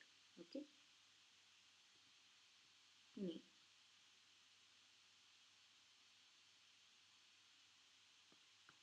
ഇതിവിടെ ഇങ്ങനെ ഒരു പടം കൊടുത്തിട്ടുണ്ട്. ഈ പടത്തിൻ്റെ ചുരുക്കം ഇത്രയേ ഉള്ളൂ. ഞാനൊന്ന് ചുരുക്കി പറയാം. ചുരുക്കി പറഞ്ഞാൽ എത്ര മാത്രമേ ഉള്ളൂ. നമ്മൾ എങ്ങനെയാ നോക്കിക്കഴിഞ്ഞാൽ കാണാം. ഒരു പുതിയ സ്ട്രാറ്റജി എന്ന് പറയുമ്പോൾ ഒന്ന്, ഓക്കെ, ഒരു പർട്ടിക്കുലർ ഇവൻറ്റ്, ഒരു ട്രിഗറിങ് ഇവൻറ്റ് നടക്കും. അപ്പോഴാണ് നമ്മൾ പുതിയൊരു സ്ട്രാറ്റജി നമ്മൾ തുടങ്ങി വെക്കുന്നത്. അതിനുശേഷം എന്ത് നടക്കും? അതായത് ഓർഗനൈസേഷനുള്ള സബ് കമ്മ്യൂണിറ്റീസ്, ഇങ്ങനെയൊക്കെ കുറേ പടത്തിനകത്ത് കുറേ സാധനങ്ങളൊക്കെ ഉണ്ട്. പൊതുവെ അങ്ങനെ ചോദിക്കാറില്ല. എന്ന് പറഞ്ഞാൽ പല പല ഡിപ്പാർട്ട്മെൻറ്റുകൾ അല്ലെ പല പല ഗ്രൂപ്പുകളെയാണ് സബ് കമ്മ്യൂണിറ്റീസ് എന്ന് പറയുന്നത്. ഓക്കെ, അപ്പോൾ അങ്ങനെ പല പല ഗ്രൂപ്പുകളിലുള്ള ആളുകളെല്ലാം ഈ പുതിയൊരു ടെക്നോളജിയോ കാര്യങ്ങളോ വരുമ്പോൾ ദേ വിൽ യൂസ് ഇറ്റ്, അവർ യൂസ് ചെയ്യും. എന്നിട്ട് അങ്ങനെ ഏർലി ആക്ടിവിറ്റീസ്, അത് ആദ്യമായിട്ട് ഉപയോഗിക്കുന്ന ആളുകളെ, അതിനാണ് എമർജൻസ് സ്ട്രാറ്റജീസ് എന്ന് നമ്മൾ പറയുന്നത്. കാര്യം നമ്മുടെ കമ്പനിക്കകത്തുള്ള എംപ്ലോയീസ് നാച്ചുറലി യൂസ് ചെയ്യുന്നതാണ്. എന്നിട്ട് ലേറ്റർ ഓൺ എന്ത് പറയും? എന്നിട്ട് മാനേജ്മെൻറ്റ്, അതായത് കണ്ടോ ടെക്നോളജി ഇനിഷ്യേറ്റഡ് പ്രാക്ടീസസ്, എന്നിട്ട് ലേറ്റർ ഓൺ നമ്മളൊരു ഫൈനൽ റിയലൈസ്ഡ് സ്ട്രാറ്റജിയിലോട്ട് നമ്മൾ എത്തും. എന്ന് പറഞ്ഞാൽ ഫോർ എക്സാമ്പിൾ നമ്മളിപ്പോൾ ആദ്യമായിട്ട് UPI നമ്മുടെ സ്റ്റാഫുകൾ എല്ലാവരും യൂസ് ചെയ്യാൻ തുടങ്ങി. യൂസ് ചെയ്ത് കഴിയുമ്പോൾ അവർ പറയും ഈ സാധനം നല്ലതാണ്. ആൻഡ് അതിനുശേഷം നമ്മൾ നമ്മളുടെ പേയ്മെൻറ്റ് UPI വഴി എടുക്കാൻ തുടങ്ങി. അങ്ങനെയാണ് റിയലൈസ്ഡ് സ്ട്രാറ്റജിയിലോട്ട് എത്തുന്നത്. അപ്പോൾ ഇനി AI. Okay, AI. So AI, machine learning, ഇവിടെ കുറേ കാര്യങ്ങളുണ്ട്. ഒരു മിനിറ്റ്. ഓക്കെ, അതിനകത്തോട്ട് പോകുന്നതിന് മുന്നേ എങ്ങനെ ഇത് പഠിക്കണേ? Elements of digital strategy. ഇവിടെ പിന്നെ PDP ലൂപ്പ്, ഇത് 2 മാർക്സ്. ഓക്കെ, വേണമെങ്കിൽ ചോദിക്കാം. അതായത് എന്താണ് PDP ലൂപ്പ് എന്ന് പറഞ്ഞാൽ? എന്താ? ഫിസിക്കൽ ലൂപ്പ് എന്നാണ് അതിന് പറയുന്നത്. ഇതൊരു കണ്ടിന്യൂസ് സൈക്കിളാണ്. ബിസിനസ്, അതായത് ശരിക്കും പറഞ്ഞാൽ നമ്മൾ ഡിജിറ്റൽ ഐഡിയാസ് ആയിട്ട് മാറ്റുന്നതിനെ, അതായത് ബിസിനസ് പല എക്സ്പീരിയൻസസിനെ ഡിജിറ്റൽ ഐഡിയാസ് ആയിട്ട് മാറ്റുന്ന ലൂപ്പിനെയാണ് PDP ലൂപ്പ് എന്ന് നമ്മൾ പറയുന്നത്. ഈ ഡിജിറ്റൽ ട്രാൻസ്ഫോർമേഷൻ നടത്തുമ്പോൾ നമ്മൾ ചീഫ് എക്സ്പീരിയൻസ് ഓഫീസേഴ്സിനെയൊക്കെ നമ്മൾ എന്ത് ചെയ്യും? നമ്മൾ കമ്പനിയിൽ ഹയർ ചെയ്യും കേട്ടോ. ഇനി ഈ സ്റ്റെപ്സ് പഠിക്കണ എലമെൻറ്റ്സ് ഓഫ് ഡിജിറ്റൽ സ്ട്രാറ്റജി.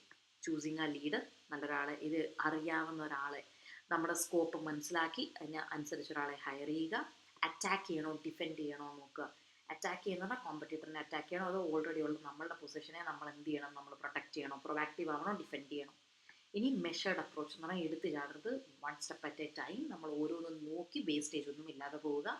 ചെയ്യുന്നതൊക്കെ കറക്റ്റായിട്ട് ഫ്യൂച്ചർ പ്രൂഫായിട്ട്, അതായത് ഒരു ഫൗണ്ടേഷൻ, ഭാവിയിലെ ഡിജിറ്റൽ ബിസിനസ്സിന് പറ്റുന്ന ഒരു ഫൗണ്ടേഷൻ ഉണ്ടാക്കുന്ന രീതിയിൽ ക്യാരി ഔട്ട് ചെയ്യുക. ഇനി ഇതിൽ വന്നിട്ടുള്ള ചോദ്യങ്ങൾ അതാണ് കേട്ടോ. എലമെൻറ്റ്സ് ഓഫ് ഡിജിറ്റൽ സ്ട്രാറ്റജി, പിന്നെ ഡിജിറ്റൽ ട്രാൻസ്ഫോർമേഷൻ എങ്ങനെ, ആ ചോദ്യങ്ങൾ ചോദിച്ചിട്ടുണ്ട്.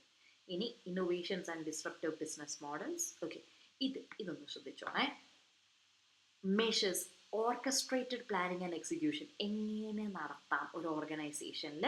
എല്ലാം ഓർക്കസ്ട്രേറ്റഡ് എന്ന് പറഞ്ഞു കഴിഞ്ഞാൽ സ്റ്റെപ്പ് ബൈ സ്റ്റെപ്പായിട്ട് എങ്ങനെ ഈ പറയുന്ന ഡിജിറ്റൽ ട്രാൻസ്ഫോർമേഷൻ DT നടത്താം, അതിനുള്ള സ്റ്റെപ്സാണ്. ഓക്കെ, അപ്പോൾ എല്ലാ ഫങ്ഷണൽ ഏരിയാസിലും നമ്മൾ ഡിജിറ്റൽ ടെക്നോളജീസിനെ നമ്മൾ എംബെഡ് ചെയ്യണം, ഇൻ്റഗ്രേറ്റ് ചെയ്യണം. ദാറ്റ് വിൽ ബ്രിങ് മെറ്റാമോർഫസിസ് എന്ന് പറഞ്ഞാൽ കംപ്ലീറ്റ് ചേഞ്ച്. ആ അർത്ഥം മാത്രമേ ആ വാക്കിൻ്റെ ഉള്ളൂ. അപ്പോൾ ഒരു കംപ്ലീറ്റ് ചേഞ്ച് നമ്മുടെ ബിസിനസ് ഓപ്പറേഷൻസിൽ കൊണ്ടുവരുന്ന രീതിയിൽ ഓരോ കാര്യങ്ങളിലും ടെക്നോളജീനെ എംബെഡ് ചെയ്യുക. IoT ഡിവൈസസും ഇൻ്റർനെറ്റ് ഓഫ് തിങ്സും ഒക്കെ യൂസ് ചെയ്ത് എംബെഡ് ചെയ്യുക. ഇനി അടുത്ത് എന്താ? പോളിസീസും ഓപ്പറേറ്റിംഗ് പ്രാക്ടീസസും വേണം. അടുത്തത് ട്രെയിനിങ്, എക്സിസ്റ്റിംഗ് ഹ്യൂമൻ ക്യാപിറ്റലിനെ ട്രെയിൻ ചെയ്യുക. അടുത്തത് എന്താണ്? ബിസിനസ്സിൻ്റെ സ്റ്റേക്ക് ഹോൾഡേഴ്സിൻ്റെ നീഡ് അനുസരിച്ച് മനസ്സിലാക്കി പ്രോഫിറ്റ് കൂട്ടുന്ന രീതിയിൽ കാര്യങ്ങൾ നമ്മൾ ചെയ്യുക. ഇനി ശരിക്കും പറഞ്ഞാൽ ഇത് നമ്മൾ ചെയ്യുമ്പോൾ പല സമയത്തും നമ്മൾ ഇത്രയും വർഷങ്ങളായി ചെയ്തുകൊണ്ടിരുന്ന പോളിസീസിനെയും പ്രൊസീജിയേഴ്സിനെയും നമ്മൾ മാറ്റി പുതിയ പ്രാക്ടീസസ് കൊണ്ടുവരേണ്ടി വരും. അതേപോലെ DT ടീം എന്ന് പറഞ്ഞാൽ ഡിജിറ്റൽ ട്രാൻസ്ഫോർമേഷൻ ടീമിന് അവരുടെ ക്രിയേറ്റിവിറ്റിക്ക് അനുസരിച്ച് ചെയ്യാനുള്ള ഒരു ഫ്രീ എൻവയൺമെൻറ്റ് കൊടുക്കുക, സ്പേസ് അവർക്ക് കൊടുക്കുക, ട്രയൽ ആൻഡ് എറർ കൊടുക്കുക. മിസ്റ്റേക്സ് പറ്റും, and that is perfectly fine. Data privacy പോലുള്ള കാര്യങ്ങൾ ഉറപ്പുവരുത്തുക. മിസ്റ്റേക്സിനൊന്നും നമ്മൾ പിനലൈസ് ചെയ്യുക, ചുമ്മാ എല്ലാത്തിനും പോയി ചീത്ത വിളിക്കരുത്. ഇറ്റ്സ് ഓക്കെ, അവരും ആദ്യമായിട്ട് ചെയ്യുകയാണ്. DT എന്നൊക്കെ പറഞ്ഞാൽ AI എന്നൊക്കെ പറയുന്നത് ഫസ്റ്റ് ടൈമാണ് പലരും ചെയ്യുന്നത്. സോ മിസ്റ്റേക്സ് ക്യാൻ ഹാപ്പൻ, അത് മനസ്സിലാക്കുക. സോ ചുരുക്കി പറഞ്ഞാൽ DT എന്താണ്? Orchestrated competition. എന്തിനെയൊക്കെ? ആളുകളെയും കമ്പനിക്കകത്ത് പല പല പ്രോസസ്സുകളെയും ടെക്നോളജിയും എല്ലാത്തിനെയും ഒരുമിച്ച് കൊണ്ടുവന്ന് സ്റ്റേക്ക് ഹോൾഡേഴ്സിന് എന്താണോ വേണ്ടുന്നത് അങ്ങനത്തെ ഒരു പ്രോസസ്സ് ഡിസ്കവർ ചെയ്യുക, ഡിസൈൻ ചെയ്യുക, അത് എത്തിക്കുക എല്ലാത്തിലേക്കും. ആ പ്രോസസ്സിനെയാണ് DT എന്ന് നമ്മൾ വിളിക്കുന്നത്. ഓക്കെ, ഒക്കെ പഠിച്ചോണം. അതിൻ്റെ എലമെൻറ്റ്സ് ഇപ്പോൾ ഈ പറഞ്ഞ കാര്യങ്ങളാണ്, 5 കാര്യങ്ങളാണ് അതിൻ്റെ elements. Okay, innovation, digitization, digitalization, DT. Yes, ഇത് ഞാൻ വീണ്ടും പറയുന്നില്ല, ബിക്കോസ് ഇത് നിങ്ങൾക്ക് ബിസിനസ് ഡേറ്റ അനലിറ്റിക്സിൽ പഠിക്കാനുള്ളതാണ്. So I am not repeating. ഇവിടെ ഒരു ന്യൂയോർക്ക് ടൈംസ് ടെസ്റ്റ് എന്നൊക്കെ പറഞ്ഞ് കൊടുത്തിട്ടുണ്ട്. ടെസ്റ്റ് ഇല്ല, നിങ്ങൾക്കല്ല പഠിക്കാൻ, നിങ്ങൾക്ക് പഠിക്കില്ല, സോറി. ഇനി എക്സാമ്പിൾ ന്യൂയോർക്ക് ടൈംസിൻ്റെ ഡിജിറ്റൽ ട്രാൻസ്ഫോർമേഷൻ ആയിരുന്നു. അവരുടെ പ്രിന്റ് വളരെയധികം സെയിൽസ് ഇൻക്രീസ് ചെയ്യാൻ അവരെ കൊണ്ട് പറ്റി. ശ്രദ്ധിച്ചോണേ മക്കളെ, ഇതിൻ്റെ ഓരോ സ്റ്റെപ്പുകൾ നോക്കിക്കോണേ. അഗ്രിഗേഷൻ, മാനേജ്മെൻറ്റ്, വർക്ക് ഫ്ലോ, ഇതൊക്കെ എന്താണെന്നുള്ളത്. ഇനി ബിഗ് ഡേറ്റ എന്താണ്? ഡിസ്റപ്റ്റീവ് എന്ന് പറഞ്ഞു കഴിഞ്ഞാൽ, അതായത്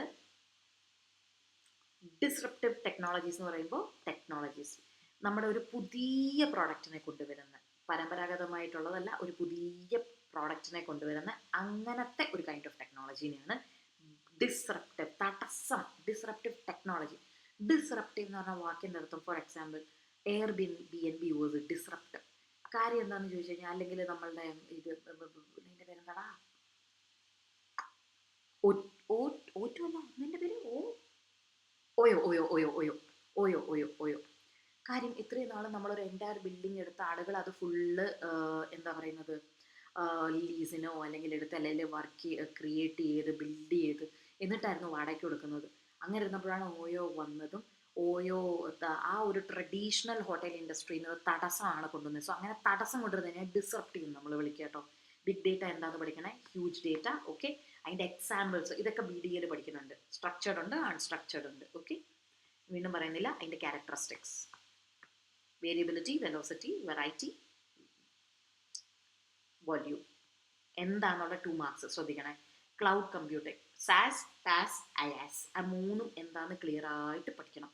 ഓക്കെ, ഇവിടെ ശ്രദ്ധിച്ച് ഈസി ആയിട്ട് ഞാൻ ഇങ്ങനെ ഒരു കാര്യം പറയാം. പാസ് ആണെങ്കിൽ പ്ലാറ്റ്ഫോം മാത്രമാണ് നമുക്ക് കിട്ടുന്നത്. സാസ് ആണെങ്കിൽ സോഫ്റ്റ്വെയർ ആണ് അവർ നമുക്ക് ക്ലൗഡ് വഴി തരുന്നത്. ഇനി അതല്ല IaaS ആണെന്ന് വിചാരിച്ചോ, ഇൻഫ്രാസ്ട്രക്ചർ, അതിന് വേണ്ടുന്ന എല്ലാ ബാക്ക്ഗ്രൗണ്ടും നമുക്ക് തരും. ക്ലൗഡ് എന്ന് പറയുന്നത് പ്രൈവറ്റ് ആവാം, പബ്ലിക് ആവാം. പേ എസ് യു ഗോ മോഡൽ വേണമെങ്കിൽ നമുക്ക് എടുക്കാം. അതുകൊണ്ടാണ് ഇതിൻ്റെ ചിലവ് നമുക്ക് നേരത്തെ പ്രൊഡക്റ്റ് ചെയ്യാൻ പറ്റത്തില്ല എന്ന് പറയുന്നത്. It can B costly. അതിൻ്റെ ബെനിഫിറ്റ്സും പഠിക്കണം, അതിൻ്റെ ഡിസഡ്വാൻറ്റേജസും പഠിച്ചോണേ. ഈ ക്ലൗഡിലാണ് നമ്മുടെ വാട്സാപ്പും ഡ്രൈവും എല്ലാം റൺ ചെയ്യണത്. ഇതാ ഇവിടെ ഞാൻ കൊടുത്തിട്ടുണ്ട്. IaaS എന്ന് പറയുമ്പം എക്സാമ്പിൾ എന്താ കേട്ടോ, ആ എൻ്റയർ, അതായത് സെർവർ, സ്റ്റോറേജ്, നെറ്റ്വർക്കിംഗ് എല്ലാം റെൻ്റ് ഔട്ട് ചെയ്യും. പാസ് എന്ന് പറയുമ്പോൾ എന്താ, ഹാർഡ്വെയർ മാത്രമല്ല, അതിന് വേണ്ടുന്ന എന്താണ്, പാസ് എന്ന് പറഞ്ഞാൽ പ്ലാറ്റ്ഫോമാണ്, എൻവയൺമെൻറ്റ്, നമ്മുടെ സോഫ്റ്റ്വെയറിനെ ടെസ്റ്റ് ചെയ്യാനുള്ള എൻവയൺമെൻറ്റ്, അതൊക്കെ നമ്മൾ ഹയർ ചെയ്യുന്നതാണ്. ഇനി സാസ് എന്ന് പറഞ്ഞാൽ എന്താ, അവരുടെ സോഫ്റ്റ്വെയർ, ERP, അവരുടെ സോഫ്റ്റ്വെയർ നമുക്ക് തരുന്നു. ദാറ്റ് ഇസ് സാസ്. ഇനി പിന്നെ നോക്കേണ്ടത് ക്ലൗഡിൻ്റെ, ഞാൻ പറഞ്ഞല്ലോ സെക്യൂരിറ്റി ഇഷ്യൂസ് ഉണ്ടാക്കാം, കോസ്റ്റ് പ്രൊഡക്റ്റ് ചെയ്യാൻ പറ്റത്തില്ല. ചിലതൊക്കെ പ്രൈവറ്റ് നമ്മൾ പേ എസ് യു ഗോ മോഡലാണ് എങ്കിൽ ഉപയോഗിക്കുന്നതിനനുസരിച്ച് നമ്മൾ കോസ്റ്റ് കൂടുതൽ കൊടുക്കേണ്ടി വരും.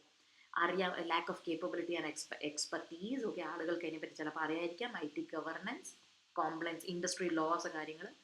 മൾട്ടിപ്പിൾ ക്ലൗഡ്സ് മാനേജ് ചെയ്യുക ഡിഫിക്കൽട്ടാണ്. ഇന്നലെ നമ്മൾ എന്തോ പറഞ്ഞപ്പോൾ ഞാൻ പറഞ്ഞായിരുന്നു, സ്വിച്ചിങ് കോസ്റ്റിനെ പറ്റി പറഞ്ഞു. അപ്പോൾ ഒരു ക്ലൗഡിന് വേറൊരിടത്തോട്ട് വൻ സ്വിച്ചിങ് കോസ്റ്റ് ഉണ്ട്. ദി ക്ലൗഡ് മൈഗ്രേഷൻ കണ്ടോ, സ്വന്തമായി പ്രൈവറ്റ് ക്ലൗഡ് ബിൽഡ് ചെയ്യുക ഇസ് വെരി എക്സ്പെൻസീവ്. ക്ലൗഡിൻ്റെ പെർഫോമൻസ് എപ്പോഴും ഒരുപോലെ ആവണമെന്നില്ല.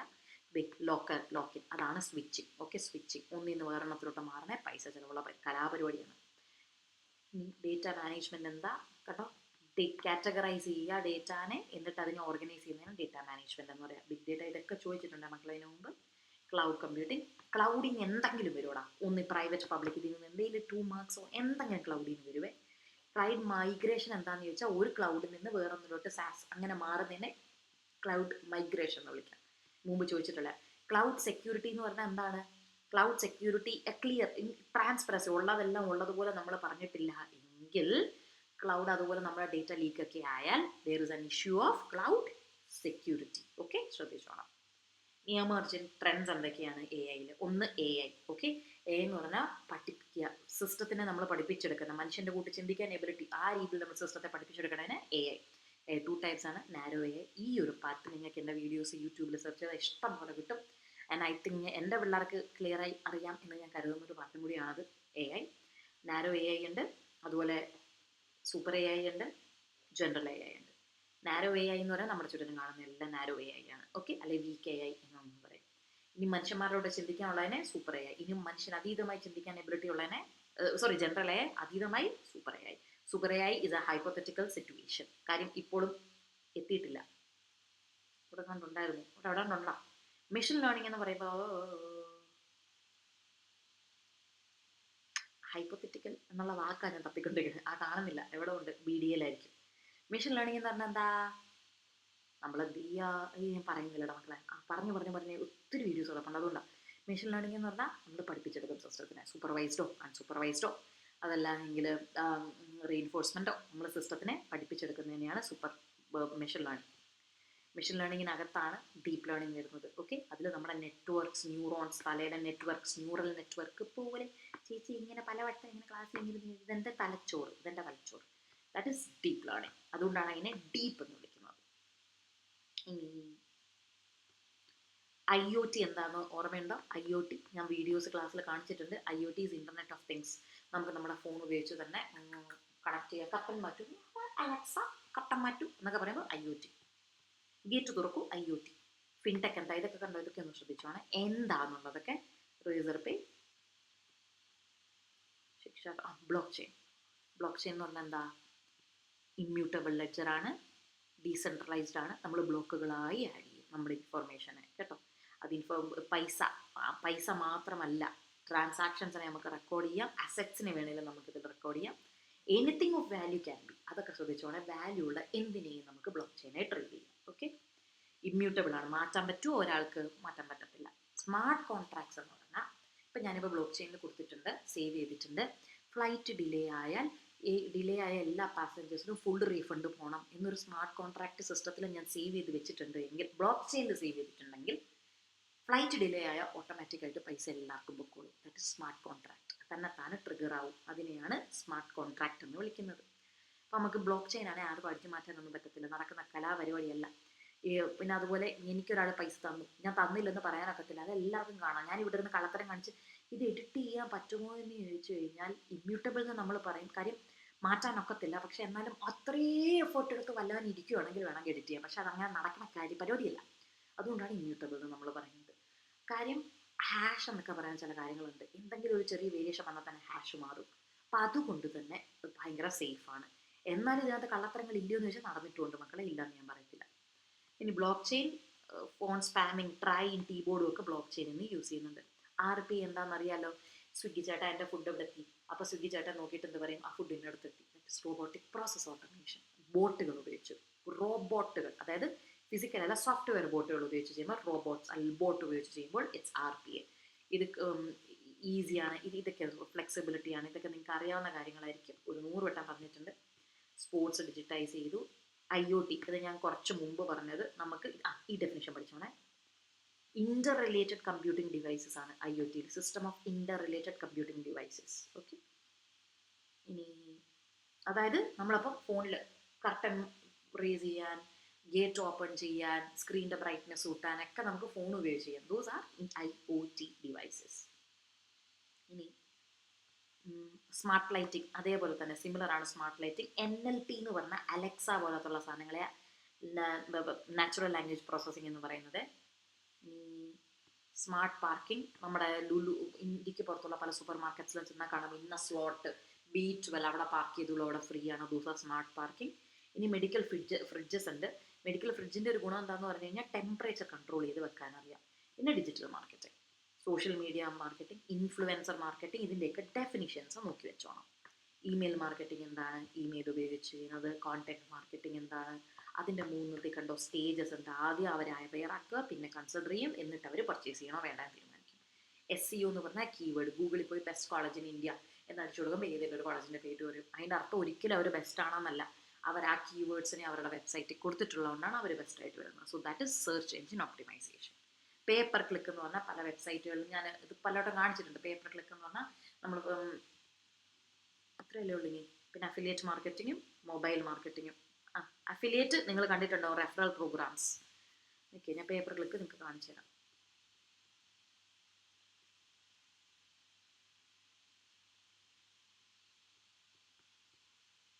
പേപ്പർ ക്ലിക്ക് നമ്മൾ പലവട്ടവും times RIPO Times of India ഇവരുടെയൊക്കെ വെബ്സൈറ്റിലൊക്കെ നമ്മൾ നോക്കിയെടുത്തു. Times of India. Oh my God, my internet is not working. Sorry, ക്ഷമിക്കണം, എൻ്റെ ഫോണ് ഡേറ്റ വർക്കാവുന്നില്ല. അപ്പോൾ എന്താ, നമ്മൾ ചില പേജുകളിൽ അഡ്വർടൈസ്മെൻ്റ് ഒക്കെ പോയി കഴിഞ്ഞാൽ നമ്മൾ ക്ലിക്ക് ചെയ്ത് കഴിഞ്ഞാൽ ആ വെബ്സൈറ്റിലോട്ട് പോകും.